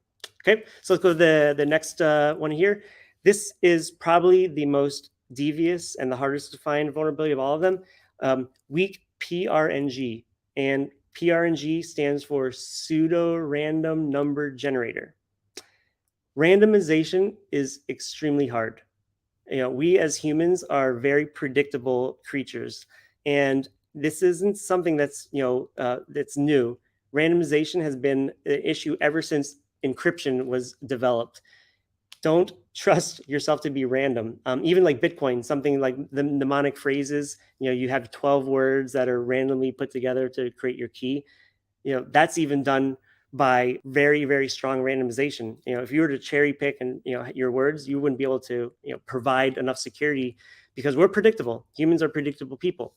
So when you try to develop your own randomization, such as like, okay, I want to randomly distribute these NFTs to like my 10,000 holders. Let's say you're the Gutter Cat gang and all 3,000 people say, I want to just, randomly democratize and distribute, the next version of it to it. And you decide to like make your own randomization where like 7% have a chance to have that and, 0.3% have that rare, and you try to do it your own. Make sure you're not making predictable randomization. So this is some code. I'm not going to go into the nitty gritty on the code right now, or we could be here all night, but this will allow it to make the randomization happen in a secure way.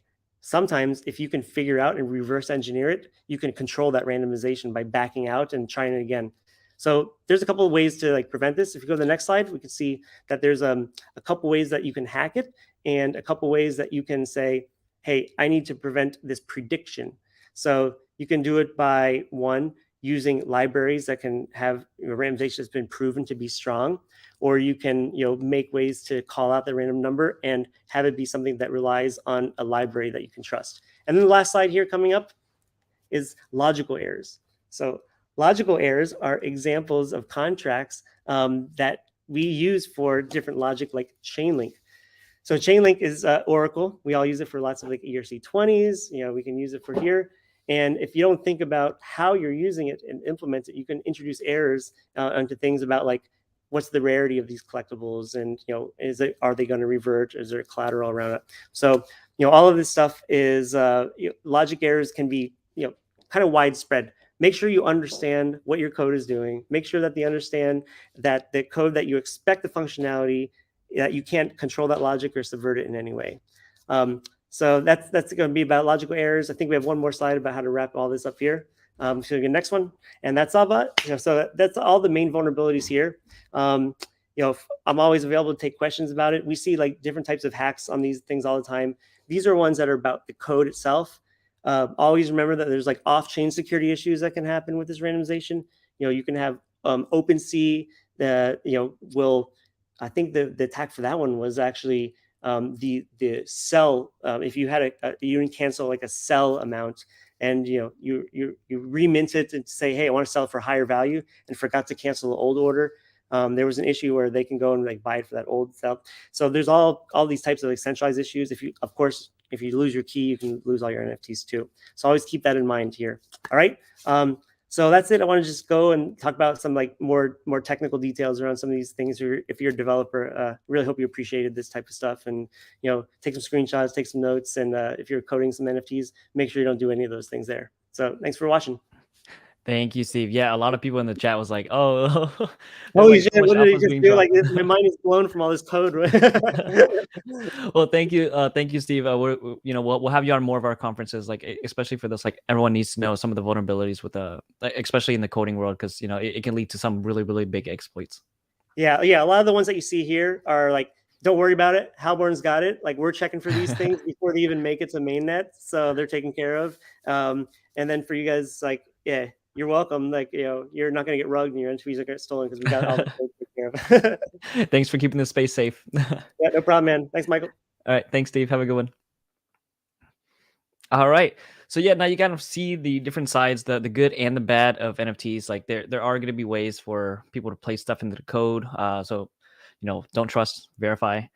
So next up, we're going to be introducing Leonardo Murakami on stage. So we're going to be kind of having a little quick fireside chat about NFTs, play to earn, and also gaming as well. Hey, Leonardo. Hey, hello, Michael. Thanks for having me. Thanks for taking the time out of your day to join us and kind of let the community know about what you're building as well. So I guess to kind of kick it off, like, could you tell us a little bit about yourself and what do you do? Yeah, sure. So I came from the IT industry. I have like 10 years of experience in IT projects, development, and project management. Then, and in the last 6 years, I'm working with esports and digital influence. So I got good opportunities. I was national champion in CSGO female, CSGO, PUBG, Rainbow Six Siege, and so on.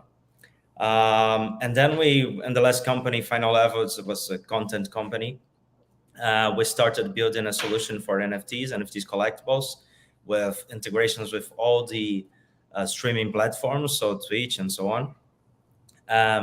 And suddenly, I got this great opportunity of creating a new project, a new product, with this vision that play-to-earn games in Brazil would still be possible, and not only possible, but maybe the best kind of projects in crypto for Brazil at the moment. And here we are. So just kind of like going over it a little bit. So I have dual monitors, so I'm going to look this way really quickly. But yeah, just kind of going into like the gaming side of it as well. So with these, I see that you guys have different types of attributes for different characters, like different items. Can you go a little bit more into like? Sure. So we have, because we are focusing. I am Brazilian. We are all Brazilian. We're 24 people here in the office in São Paulo.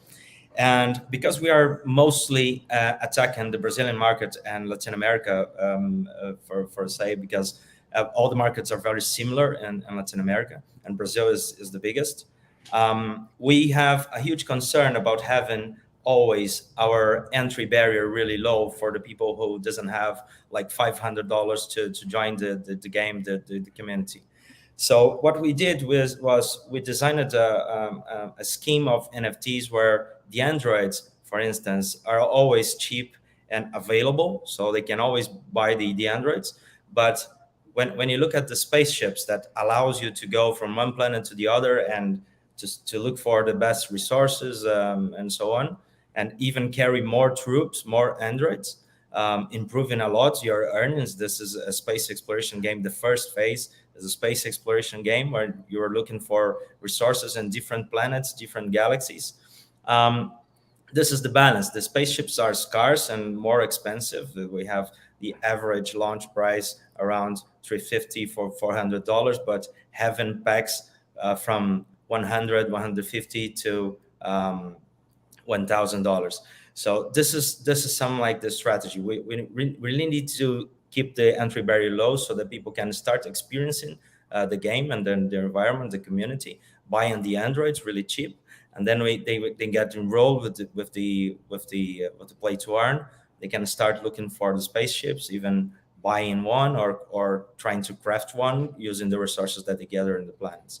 That's how it goes. And then of course we have the equipments, the Androids and the spaceships we are selling, we're dropping, but the equipments must be crafted by the players using the resources that they gather during the journey. And in the future, of course, we have the first phase. First phase is really space exploration, strategic game. You make your choices. You choose your troops. You choose your equipments and which planets you want to explore. And the second phase is more like a very competitive PvP arena. So then we will have the planets and the monsters as NFTs as well. I like how you have on the website, if you look at these, like some of the spaceships are kind of like flowing around. Yeah, it's really cool. Yeah, and like another Glad good thing you is like. also having it to where like the hammers, right? Like the items, you make the androids cheap so that they can be onboarded, but it takes it to where you have to play in order to make these items. And kind of like a little bit more as well. So like some of your posts on here as well. So kind of like seeing some of the animations of the Mhm. androids being posted on here. I mean, we are really on an early stage. We haven't really started pushing everything, socials and so on. This is a very good opportunity to start talking about it. But if you go a little bit further on the details, we have this huge partnership with Você Sabia. We have also other businesses with Você Sabia. Você Sabia is the third biggest YouTube channel in Brazil. If you look for it, you will find that we have more than 60 million followers in all the platforms. And this is the main focus for awareness. But as you know, awareness and conversion are very different things. So we use Você Sabia mostly for awareness, for the big numbers. And then we also have as marketing campaigns, influencers in the crypto world and finance and gaming that would bring this hot audience, let's say, and increase the conversion rates. That's how we go. We were focusing on having the best team on board, the best team of partners, advisors, and so on. And next steps are really to start pushing marketing really hard and bringing the community, converting our own community to the game, and starting all the next steps. Yeah, and kind of like I kind of want to dig into your esports background. You said that you were playing professionally for CS:GO. It was CS:GO and a few other ones as well, right? Yeah. So what made you kind of shift into blockchain gaming? Yeah, so I was not playing, but I was the team owner. So I brought to Brazil the idea, the concept of gaming offices. By that time, 6 years ago, all the teams here in Brazil were working with gaming houses. And I was looking at Europe and so on, and everyone started moving from the gaming houses to the gaming offices.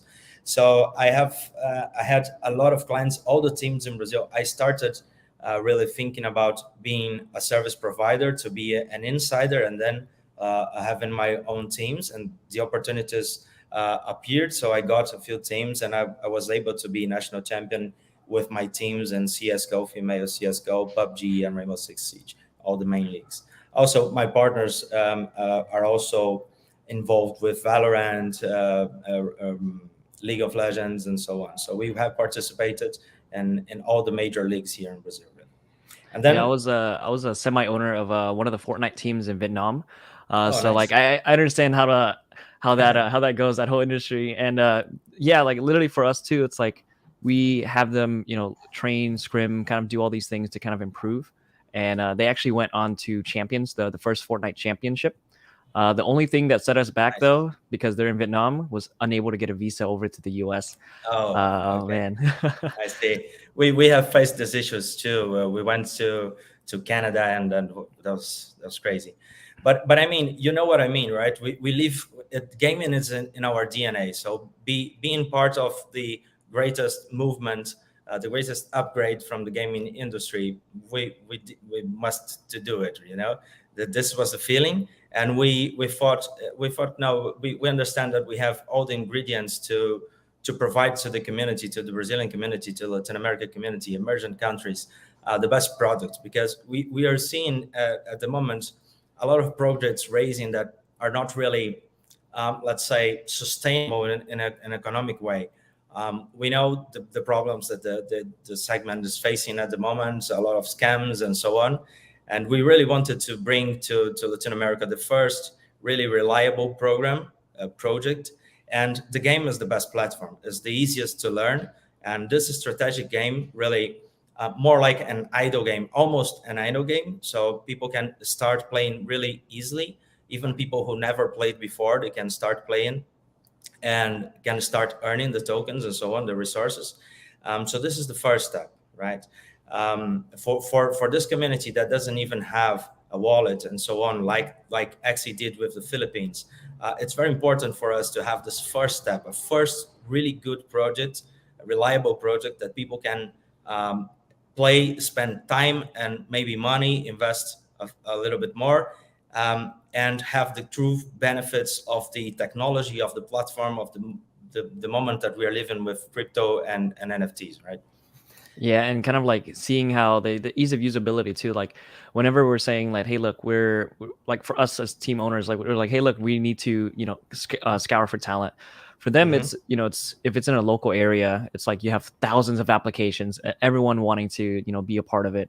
But, you know, especially in a competitive sense, it's really hard to kind of weed those out. But in a virtual environment to where you can source from, you know, anonymous people to just play in tournaments and everything like that now brings a bigger tournament style user base.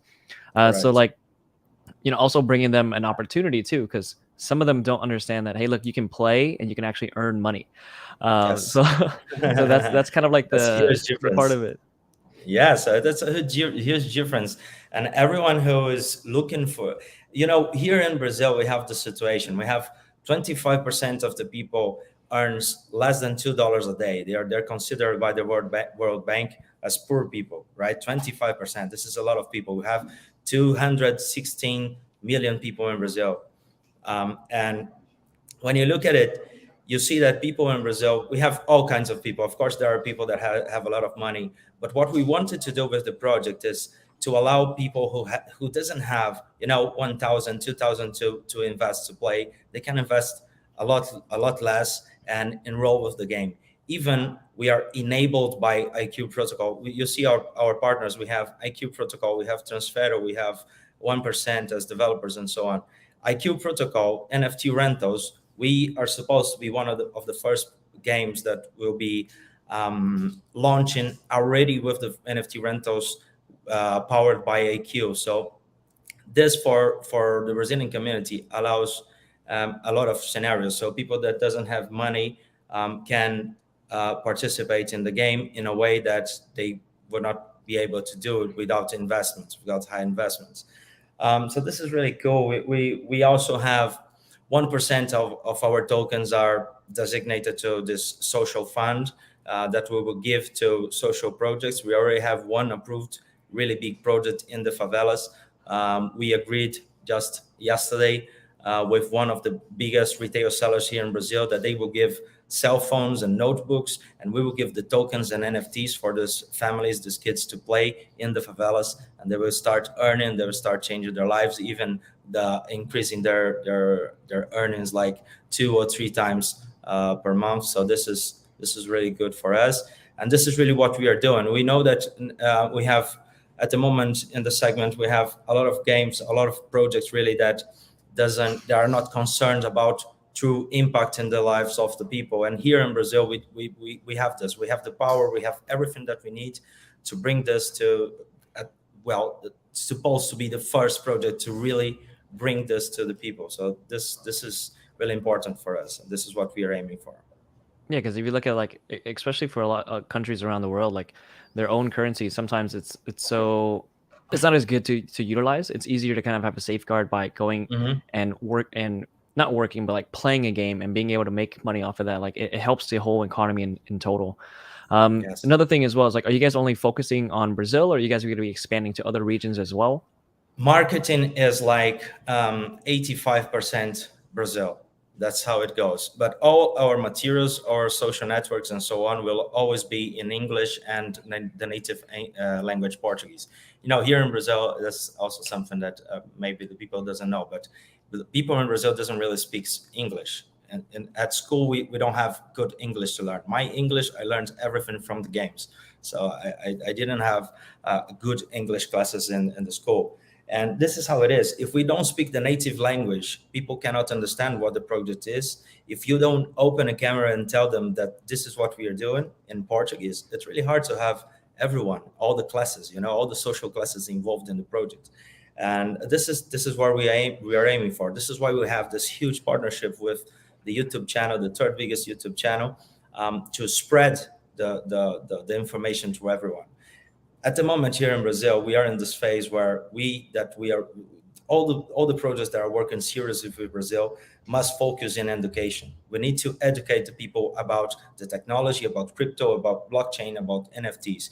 If we don't do it properly, people will. Well, we are always in Brazil. We are always 1, 2, 3 years behind in everything. So technology, everything that is happening in the US, Europe, Asia, the top technologies, they almost always we are a couple of years behind.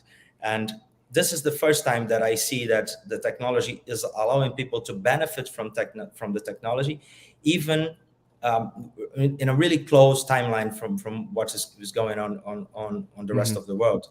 And it's really hard to get good, you know, it's a package. You must have a good entrepreneur, good capital, community, understanding of the local rules to bring everything together with good timing is really hard. And I think ours is one of the projects that can do it.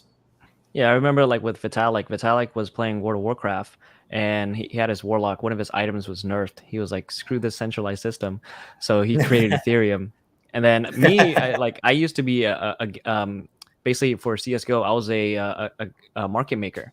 So I would basically buy items at cheaper prices, sell them for higher prices, so I controlled some of the markets. And then after a while, it was against their terms of service. So my account had thousands of dollars of like these knife skins. And overnight, I was no longer able to sell them. Yeah. So even for like early days of NFTs, technically, but yeah, so we're starting to kind of get towards this this final end of it as well. So like, if the community wants to reach out to you, learn more about you, like how would they be able to find you? Yeah, correct. As I mentioned, it's a really early stage, but you can find at universus.gg. That's our website that you were showing, right? And in Instagram, you can find universus.game. There's this first information. Also in the website, you can find the Discord community where myself, I'm there every day, so we can chat there. Yeah, and once again, thank you for taking the time out of your day today to kind of let them know about like, especially the gaming side. You know, like a lot of people need to kind of dive into more games. But you know, once again, thanks for the time. No, thank you for having us. See you, Mike. All right, bye. See you, bye. I'm a DJ boy, going to decentral, making NFT, farming DeFi, being crypto poor but JPay rich. All right, guys, and now we're going to be switching on to our next panel. So this one's going to be all about Web3 and NFTs, and also what's the secret sauce, as in the alpha in Vancouver. So we're going to go ahead and introduce everyone onto the stage for you guys. This is going to be a really packed panel, but it's going to be having a lot of information for you guys. So I'd like to welcome everyone up.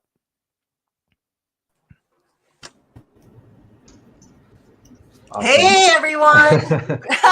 we got a full stack panel here. Totally. Awesome. Welcome, everyone, to our show, NFTCON. I'm glad to be able to bring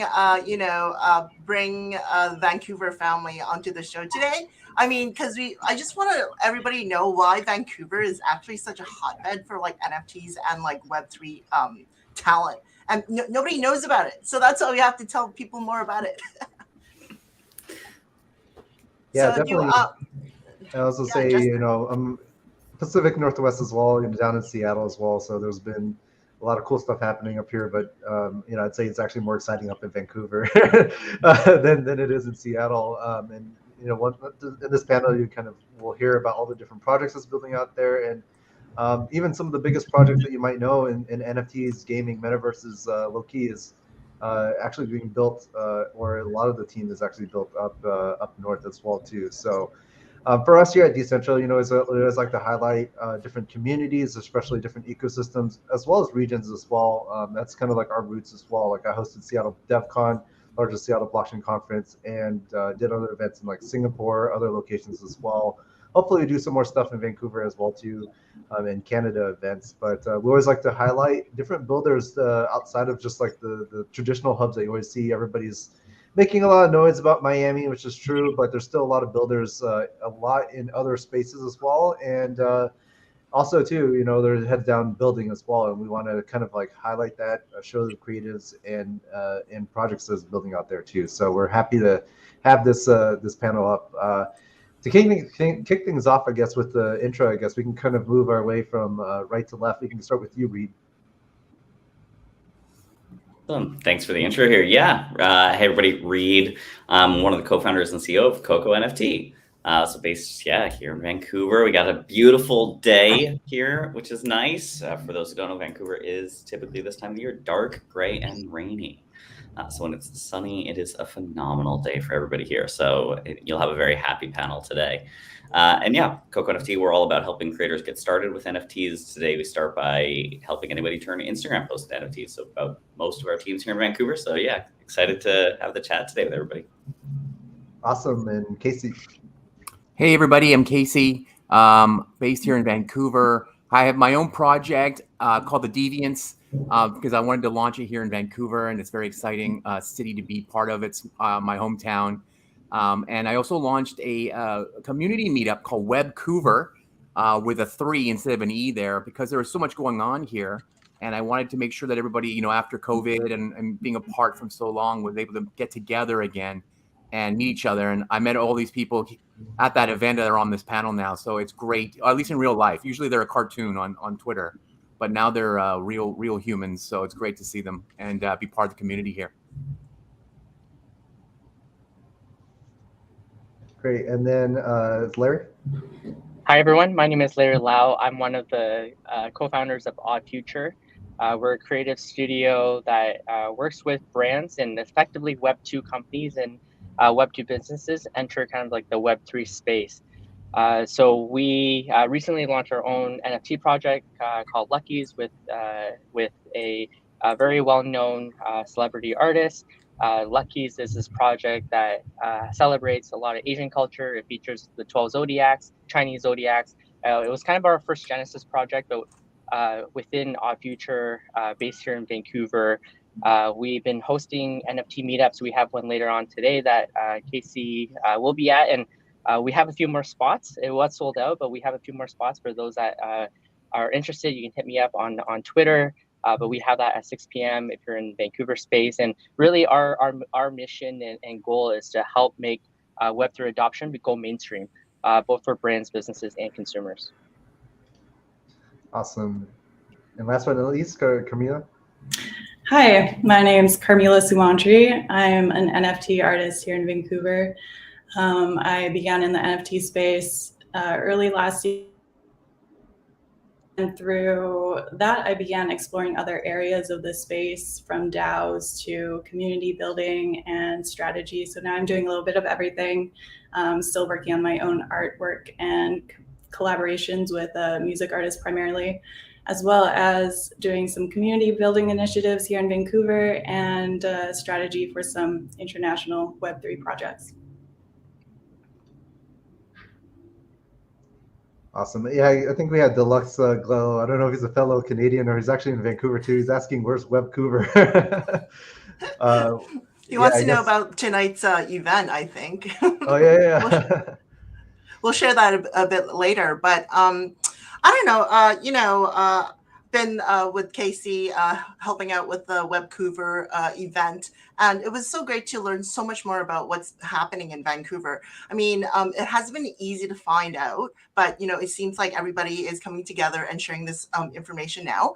I hear about this show in May. I'm just wondering, Carmela, can you share that? Tell us more about what's happening?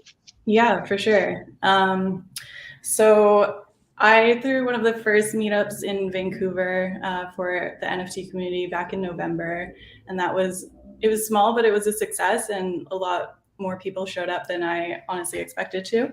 And through that, I realized that the Web3 community here is super eager to meet up in real life and get involved and get connected. And I think we all kind of realize at the same time the importance of having those IRL connections in this space, just to kind of like verify the legitimacy of each other's projects and support each other, and yeah, just grow those networks. So after that, I started planning something a little bit bigger along with my management company, Simkin Artist Management. And now we're throwing this big art party. We've got all these big artists in Vancouver, and I really wanted to have an event to showcase that journey. I think that at the beginning of last year, what brought a lot of people into the NFT space were these artists who found a new way to monetize their craft. And I just wanted to celebrate that and bring some of those people on stage and just celebrate with the local community. It's going to be a very chill vibe, couple panels, and then we're bringing in a DJ and showcasing local artists' work. And there's also going to be a parallel party in the metaverse through Decentraland for anybody who's outside of Vancouver, so you can all join in and be connected with us. Wow, that sounds really exciting. Could you share with us, like, who are some of the artists that will be participating? Yeah, so we have Fuckrender, Victor Mascara, Mad Dog Jones, Shams Meka, and Beige, and myself, who are the artists who are going to be on stage on the panels. And then a whole slew of local artists will have their work shown as well. Sounds really cool. So, Casey, you know, what are you up to? What sort of NFT have you been, like, you know, creating? Oh, you know, just the normal kind of NFT that's out there. Everybody's getting one of these things. Okay, well, thanks for the setup, but you know, for personally, I'm a big collector of normal physical goods, and so getting in and seeing it at the digital version of it becoming so popular has been very exciting to me. I've been looking at the space since 2018, so that it's kind of like super galvanized this last couple of years is really exciting. So I'm pretty excited about that. I think the biggest thing was that I found out that Dapper Labs is from Vancouver. They are now almost an $8 billion company. They released the NBA Top Shot everybody knows about. They got into the NFL and they got the UFC. And then from there, they're like the Google of, you know, so, you know, Google is like a Silicon Valley company, and a lot of the people who worked there left and then started their own companies, same as PayPal, all these kind of companies. So you can almost see like Dapper's like that. So a lot of the people left and started other companies here that makes Vancouver such a major city. And so I wanted to be part of that. You know, I want to be part of the vibe here. You know, with Carmilla, what she's talking about, the artistic side, you know, Vancouver is very, very, very creative, which is really, you know, different. A lot of people don't know that, right? They also just think about the environment and maybe Ryan Reynolds. I don't know what people think of Vancouver, but I'm assuming that's what people think of Vancouver. So it's exciting to see that like Web3 is such a major thing here, and that people like Larry and Reed are doing such cool things. There's so many companies here like Manifold, West Coast NFT. And of course, if you were at South by Southwest last week, the Doodles made a big impact there, and they are from Vancouver as well. The three founders are building that up, and it's super exciting. So the rest of us are just kind of riding their coattails. So that's what we're working on. You know, I'm like, hey, I'm from Vancouver too. So check out my NFT project. Does that mean there's going to be more people moving here just for, you know, this creativity to tap into this? You know, I'm not sure, but is it easy to find people to help you with your NFT project if you needed that help? I don't think you need to move here to do it because, you know, the world's so remote these days. But definitely, you know, getting and talking with other founders who are making stuff, and there's so many of them here, I think you'll learn a lot. Like I learned a lot from our Webcouver event. I hope to learn a lot from Larry's event tonight. Just, you know, hearing what people are talking about, what people are doing. You can go to Twitter Spaces and listen to this all day long if you want. It's just on and on and on there. But just, you know, maybe asking questions and being a bit more hands-on with people who are building stuff. It's very exciting. So I think that's why Vancouver has this kind of just amazing. There's such a huge community here already. That I think, and it's because it's so welcoming. There's people from all over the world here that are building stuff, not just Canadians, right? So I think that's very exciting. Yeah. So Larry, we hear about this event you're holding tonight. Please tell us more about what NFTs you've been making, and also like how you've been involved in the community. Yeah, absolutely. So both Nick and I, we really got into NFTs because of VeeFriends. Us both being kind of traditional, I don't want to say traditional, but my background, I've been a serial entrepreneur kind of like my whole life. I do a lot of active angel investing, sitting on boards and advisory for a lot of high growth startups. And really, we understand Web2 world.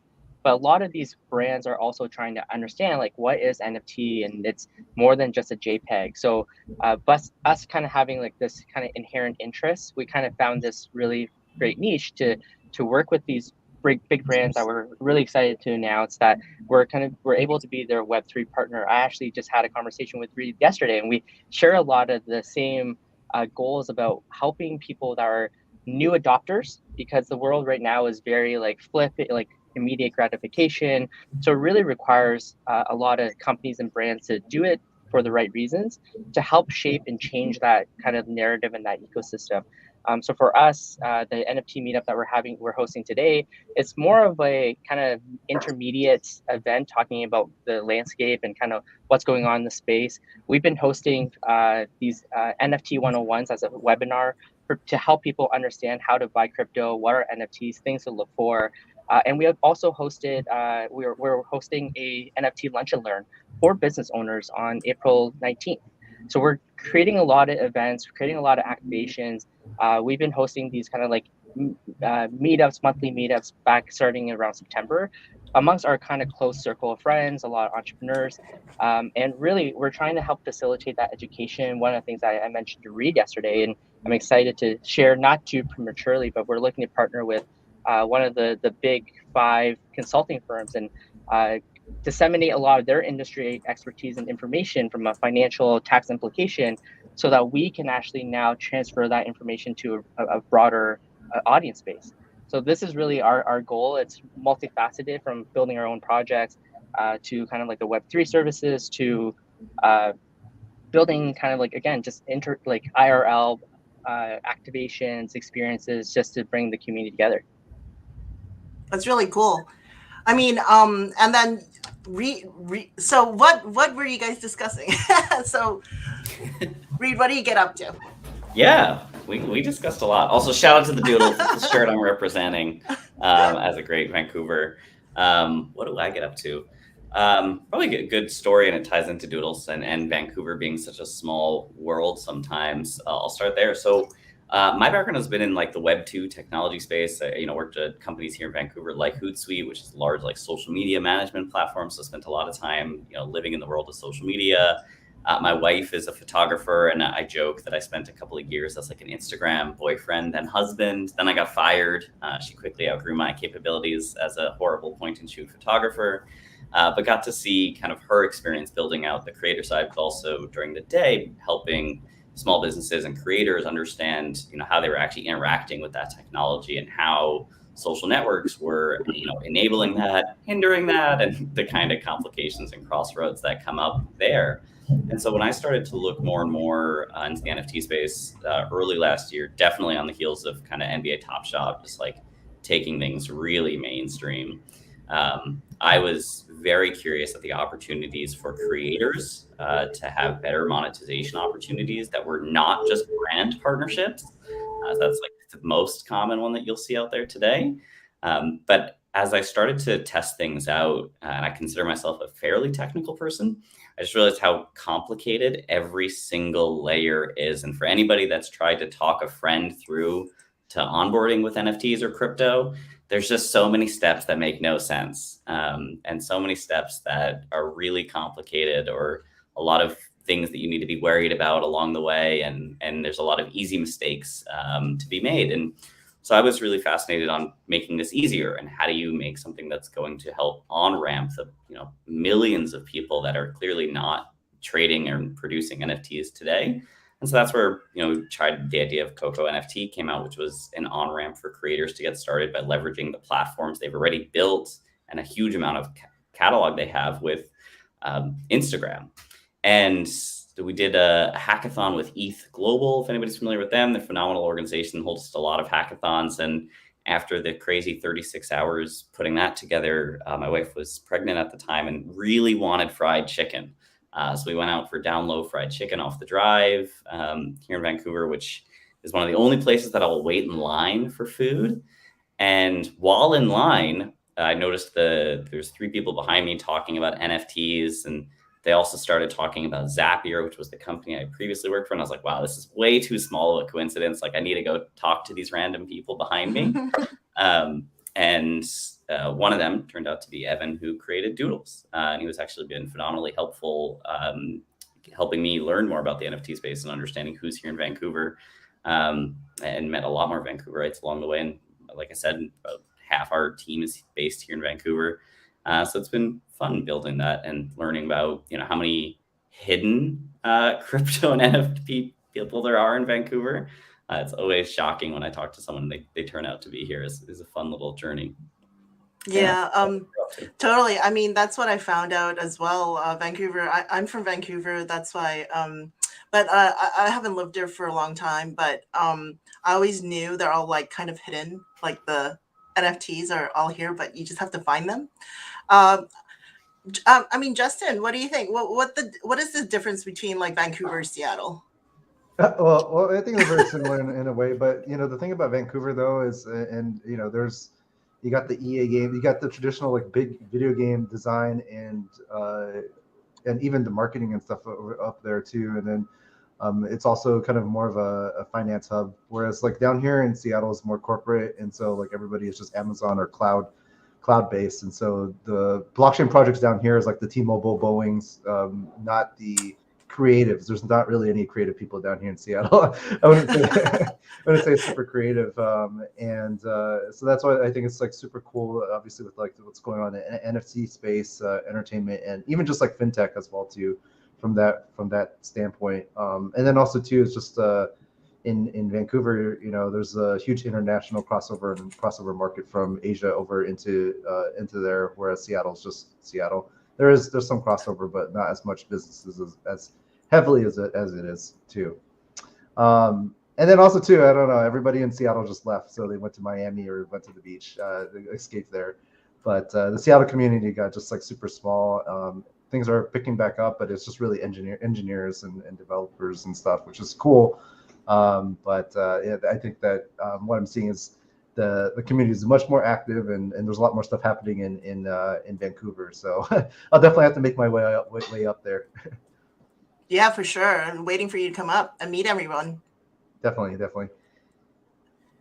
Yeah. So I mean, any other ideas about why Vancouver is a great place for Web3 or NFTs? I'll throw one thing out. I mean, we talked about the influence of Dapper. I mean, it's hard not to start there without a doubt. I mean, they've been here since 2017, if I'm not mistaken, and clearly produced a lot of fantastic talent. The other thing that I think Vancouver does really well in is it's a really cool cross section of people like artists and creatives, but you also then have the developer side. Like Vancouver has a lot of tech companies and a lot of talented developers. And oftentimes developers who've been doing really cool stuff. And so I think that cross section obviously plays really well in the world of NFTs, but so much of it is, it has to be developed, especially in the earlier days. You had to do, you had to find someone who might know Solidity if you wanted to do something interesting with NFTs. And you had quite a lot of crypto experience here as well. So it was a kind of a cool, kind of cross section that took place here in Vancouver between those creatives and a lot of the technical talent as well.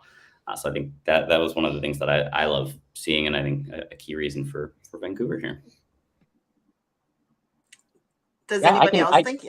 Yeah, I can Larry. add to that a little bit. So I guess like my dark secret is I'm technically kind of based out of Toronto, but I am bi-coastal. I have a number of different businesses here in Vancouver, and Odd Future is based here in Vancouver. So I am not a con artist on this panel, but it's really because Vancouver, for a lot of the reasons, I like Dapper Labs and Axiom Labs and like CryptoKitties, like all that origination really came from here, originated here in Vancouver.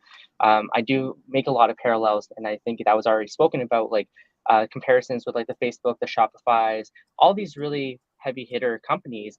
It's very normal for a lot of kind of, I guess, like alumni. You may have heard this before, this term of like alumni from Uber and alumni from Facebook and Google. And these are really talented individuals that have this really in-depth knowledge of a certain industry. And they are great developers, great product managers, and they end up doing and creating their own companies. And that's really, I think, why Vancouver as a hub is a really great, amazing space for embracing Web3. Again, being from Toronto, I will be returning to Toronto tomorrow, but I'll be back in Vancouver and in LA in a couple weeks.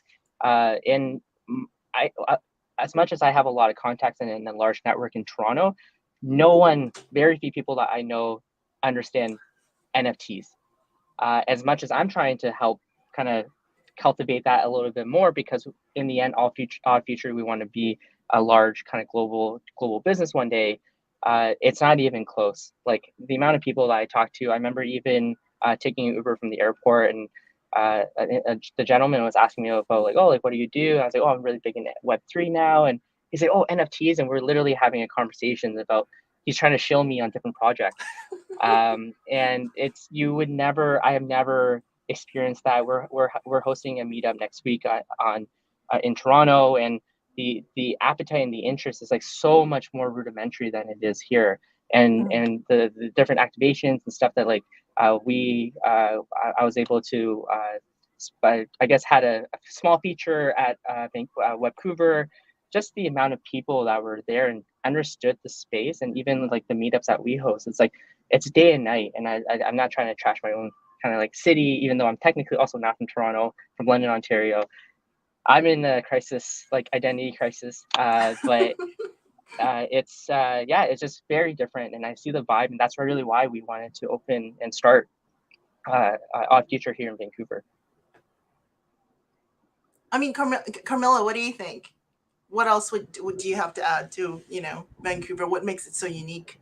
Yeah, I think this was touched on a little bit, but we really do have this growing like tech scene, as well as the art community,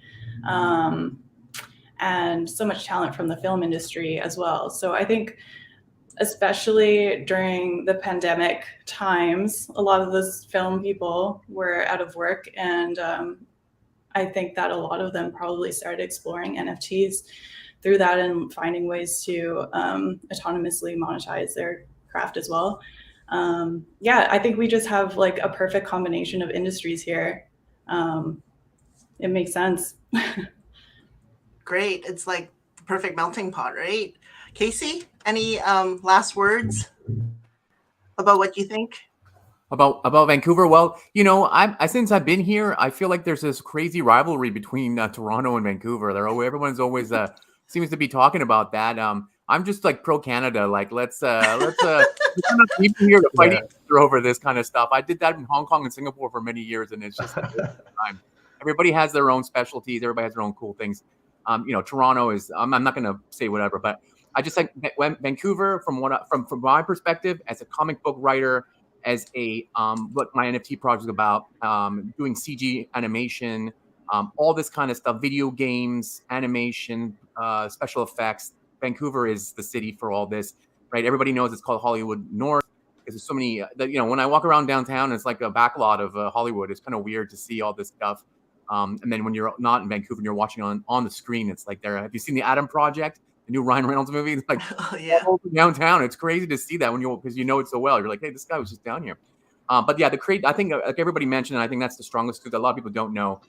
Things like Spider-Man Into the Spider-Verse, the most amazing animated film ever created, especially for a Spider-Man fan, was made here in Vancouver. And the sequels, the 2 and 3, are also being made 10 minutes walk from where I am right now in downtown Vancouver, right? The Sony ImageWorks companies here. Those people are interacting with us in the Web3 space. Special effects people. I've met other animation companies moving to Vancouver for whatever tax and credits, whatever we got, that's get them up here. But hey, I don't care because that just helps the melting pot grow and grow more. So I feel like this is just the very tip of the iceberg. Where the people that are on this panel are just the beginners. It's going to get so massive here over time. And what Justin just said is really good to hear, because Seattle has a lot of the technical scale. All the big tech companies are there. A lot of big VCs are there. But Vancouver's got the other part of it. So there's probably a lot of cooperation, not combat between each other, I think, in the future. And that's what I want to see more of. Yeah. I mean, any chance, we're going to have a collision here in Vancouver? I don't know. We'll have to see. We'll have to talk to Justin Trudeau about that. We gotta. What we have to do is like all you come together and just do an event together. Bring everybody together, do this big event. I think it's going to do really well. Yeah. So I mean, thank you everyone for taking the time out today to have a little chat. We're all in Vancouver. Happy to share information. Just get in contact with us. We'll share more information and on how to be in contact with us. And thank you. Awesome. And yeah, we'll be carrying this conversation over to Twitter Spaces for those who want to join us as well. Take a look at the NFTCON Twitter, and we will be hosting that shortly after as well. We're hosting kind of our follow-up and breakout session over there too. So hopping over to crypto Twitter too.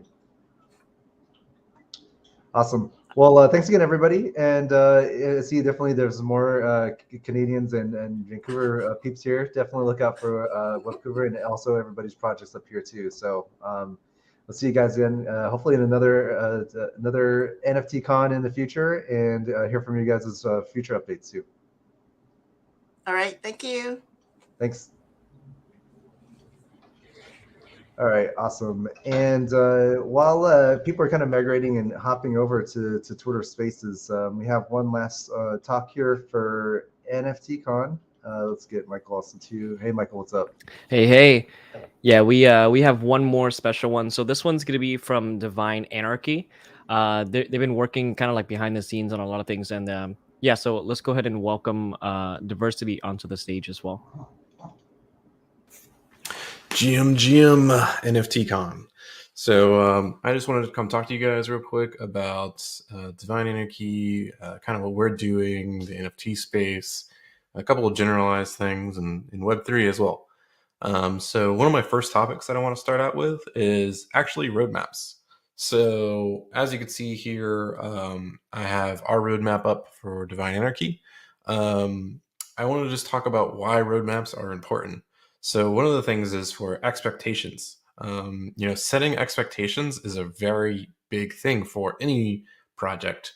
So that way people know what's coming, when it's coming, and what can they expect from what that thing is. So setting out like a kind of a roadmap is a good way to kind of give people of setting that train of products that you're kind of delivering to them. So expectations is huge. It's also about responsibility. So as a project owner, it's important to kind of take on that responsibility and understand what you're supposed to deliver, and you want to try to hold up that same roadmap. So that's something you're always focused on. It helps you prioritize things when you keep them in this kind of order.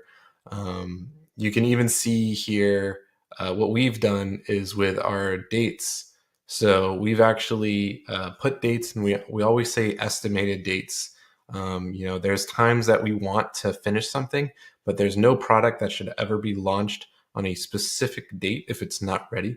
And so we're definitely pushing for those dates. But if there's for any reason, we are saying these are estimated dates so that we can push them back.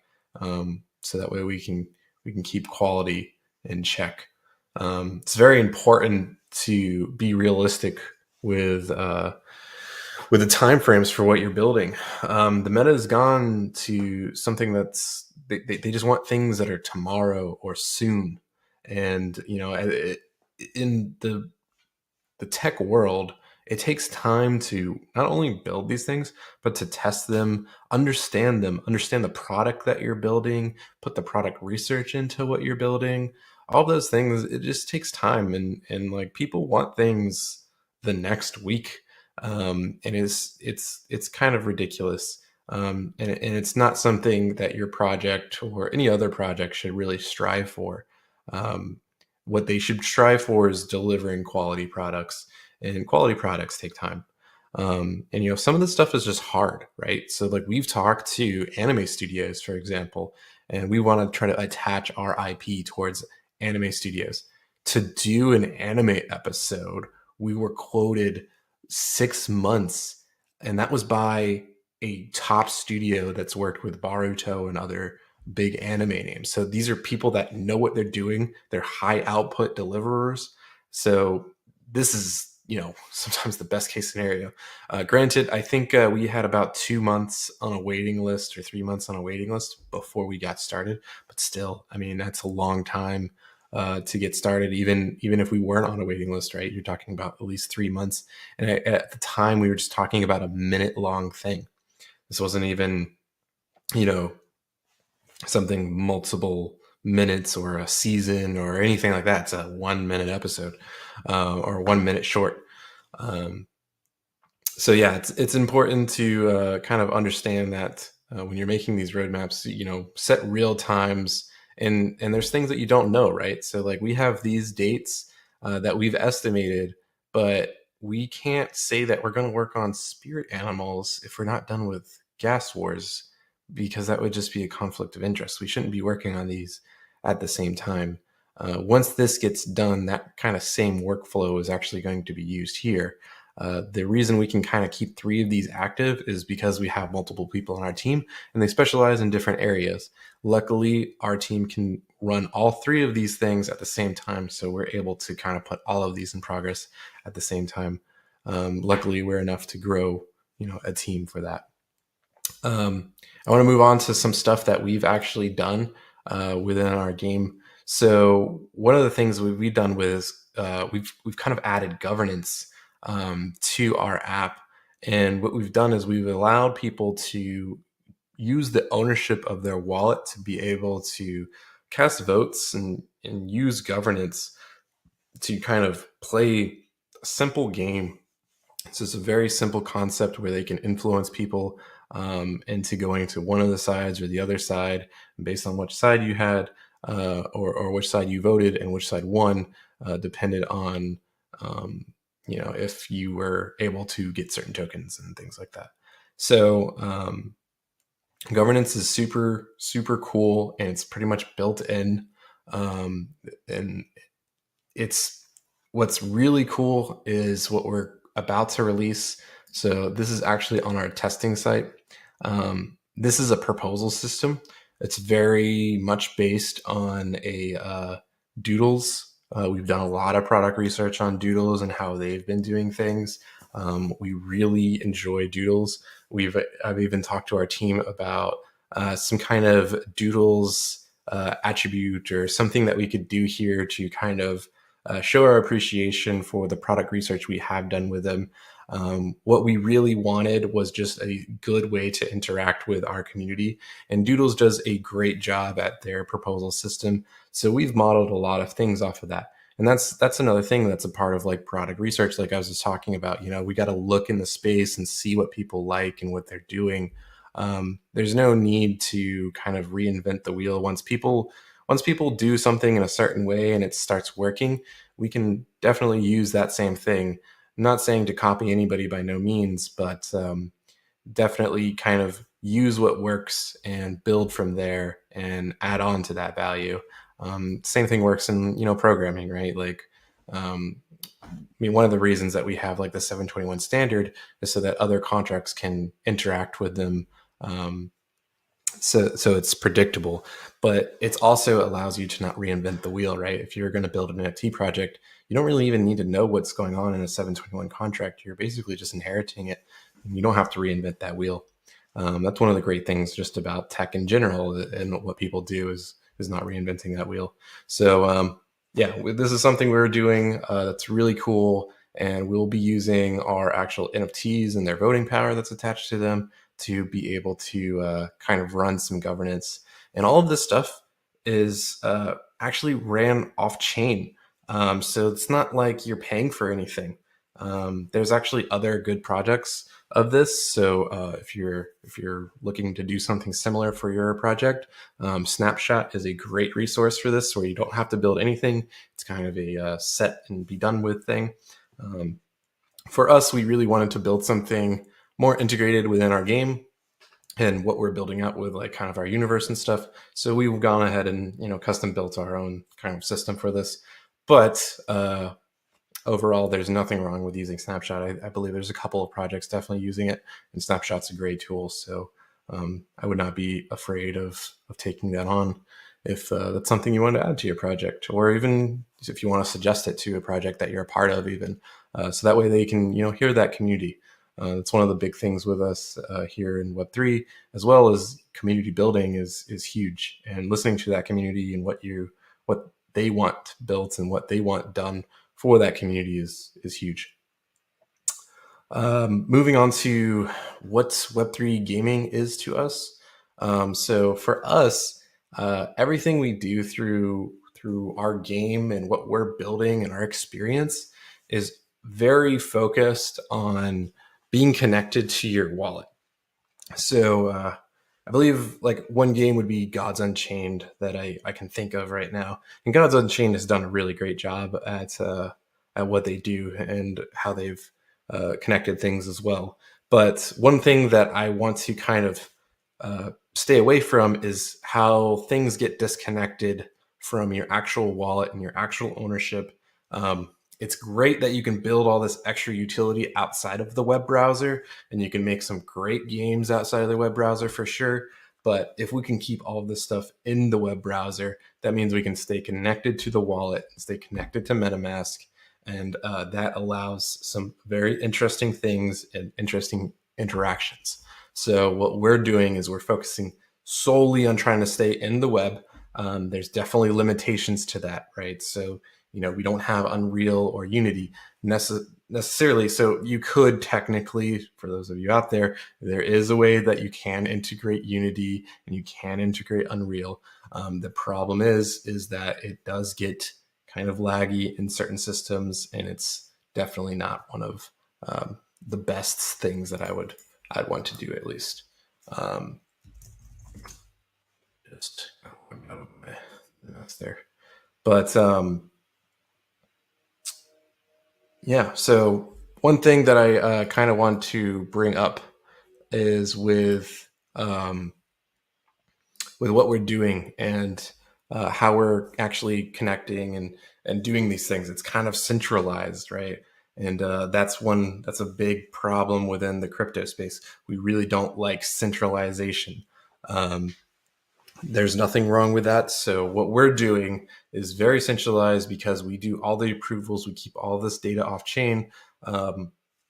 There's plans to basically go to a decentralized system once we need to go to a decentralized system. And there's plenty of cryptocurrencies that do this. There's even layer 2 solutions that do this. They start out centralized while they can build the utility and figure out exactly what they want to do, have all the control that they can. And then once things get stable and set, in their roadmap is planned to go to a decentralized system. And for us, it's going to be the same way. You know, once we feel like everything is good, we can go towards a decentralized system and try to keep all this stuff on chain in a way that makes sense. As we move on, we'll definitely figure out like where does that make sense, as well as we'll have the community to kind of guide us in that aspect. And that's something very important. I mean, the trade-off is free gas basically to execute things. And when you think about normal games and other things that people are doing, it's usually is like just controlled by the game developers. You almost have to trust that the game developers are not going to abuse their position. And in a way, you kind of need to trust whoever is building this app or decentralized app or NFT game or whatever your NFT is kind of connected to. So there is a little bit of a trust that I feel like there should be for that company. And for us, I do definitely appreciate it. And if decentralization is something that we need to go towards, it's going to be on our roadmap. That's just a part of engineering, and as well as a good team, I think, is making sure that you can pivot when you need to pivot. And problem solving is just a great tool for us and our team, and we're able to problem solve for whatever it is that we have to. And we plan on problem solving for any problems that get arose in our proposal system. We'll think of a way to do it, and we'll get it done. Moving on, so something that I've seen a lot of is projects need to stop focusing on money and start focusing on the experience, right? So so many people are just focused on, when they create a roadmap, they're just talking about Rolexes and like these other like benefits and tools that they're going to get to them. When you look at our roadmap, we're building different experiences through that roadmap. We're going to continue building experiences. We're going to continue having a roadmap. I don't have an end goal for Divine Anarchy. I plan on continuously developing Divine Anarchy as we grow. You know, there's going to be more and more stuff built in the universe. There's not going to be a stop. At least I don't want there to be a stop. There might be times where, we're just going to focus on improvement in quality or quality of life. That's how most games go. You know, like there's any game that's out there right now, like big MMOs like World of Warcraft, things like that, they get active updates pushed to them. An NFT project, I feel, should be the same way. You should be continuously adding to that NFT project or that brand or whatever you're doing. So we've never been focused on money, and I don't think any other project should be. You should always be focused on what the experience is that you're trying to build. And with that, sometimes money will come to follow. But it is what it is. So another thing to talk about is continuous experience or continuous delivery. When you're trying to build out these experiences, it's important to kind of start out easy if you can. Build just like an MVP. This is like the normal stages for tech companies, right? You have to build out like an MVP first so that people can see what you're doing and see if they even like what you're doing. And then once you kind of have that MVP out, you can kind of start deciding, okay, well, we need to improve here and there. So I'm going to show you guys something that I actually haven't released to anybody in Divine Anarchy yet. So this, I think, is going to be a cool thing. But you can see right now on my screen that there is the regular Divine Anarchy, and this is just one of the cities that we have and kind of a whole universe that we plan on building, and kind of like a world map. You can think like World of Warcraft or something like that, right? Like a world map, and this would be like maybe one of the main cities or something. So this is just one city, and this is the only thing available right now. If you were to come to Divine Anarchy, you just see this one city. But we want to do continuous delivery, right? So we've been mocking some things up and thinking about the future of Divine Anarchy and what we want to build. So this is the city that we have, and this is the city that we want to upgrade it to. And I'm thinking this is likely what most of the world is going to kind of look like in terms of detail. It's kind of like this 2.5D. There's a couple of cool tools that I've been thinking about using as well to make it a little bit more interactable. But this is kind of a part of that continuous delivery, right? Like we had a very simple flat map version of this, and now we have kind of like a more immersive version.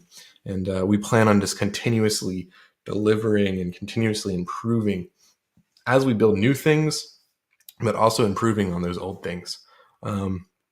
So that's us at Divine Anarchy, and kind of my take on a lot of different things in the Web3 space as well. I thank you guys for coming to my little talk, and I hope it helped. See you guys later.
And that is almost, I guess, yeah, Divine Anarchy. Thanks again for hopping on. That's kind of our last wrap-up talk here at NFTCon. And we had a full jam-packed 3 days of content. For those that want to kind of continue along the story and journey along to, follow us at nft_.com, or even follow us at DecentralCon. We have an upcoming conference that we're hosting in person during Austin. And then for those that tuned in a little bit late, we have all our recordings from all days, day 1 to day 2, day 3, all recorded for you guys. We're going to cut it up. We'll also have timestamps for you to watch your favorite speakers, or even catch up on the speakers and talks that you wasn't able to attend to as well. Again, we are a Decentral Conference. We host Web3 communities and events globally. NFTCon will return again later this year, sometime in Q3. After Decentral Conference. But I want to say thanks again for hopping on, and shout out to everybody that's attending, especially for some of the people that attended all 3 days as well too. So yeah, the comment section has been great. Community's been great. If you have not joined our Discord as well, definitely join in our Discord. We have a lot of chat and discussions there, as well as much alpha as we can. Join us in those discussions too. And until then, we'll see you guys at another NFTCon, and we'll wrap up here. Thanks again.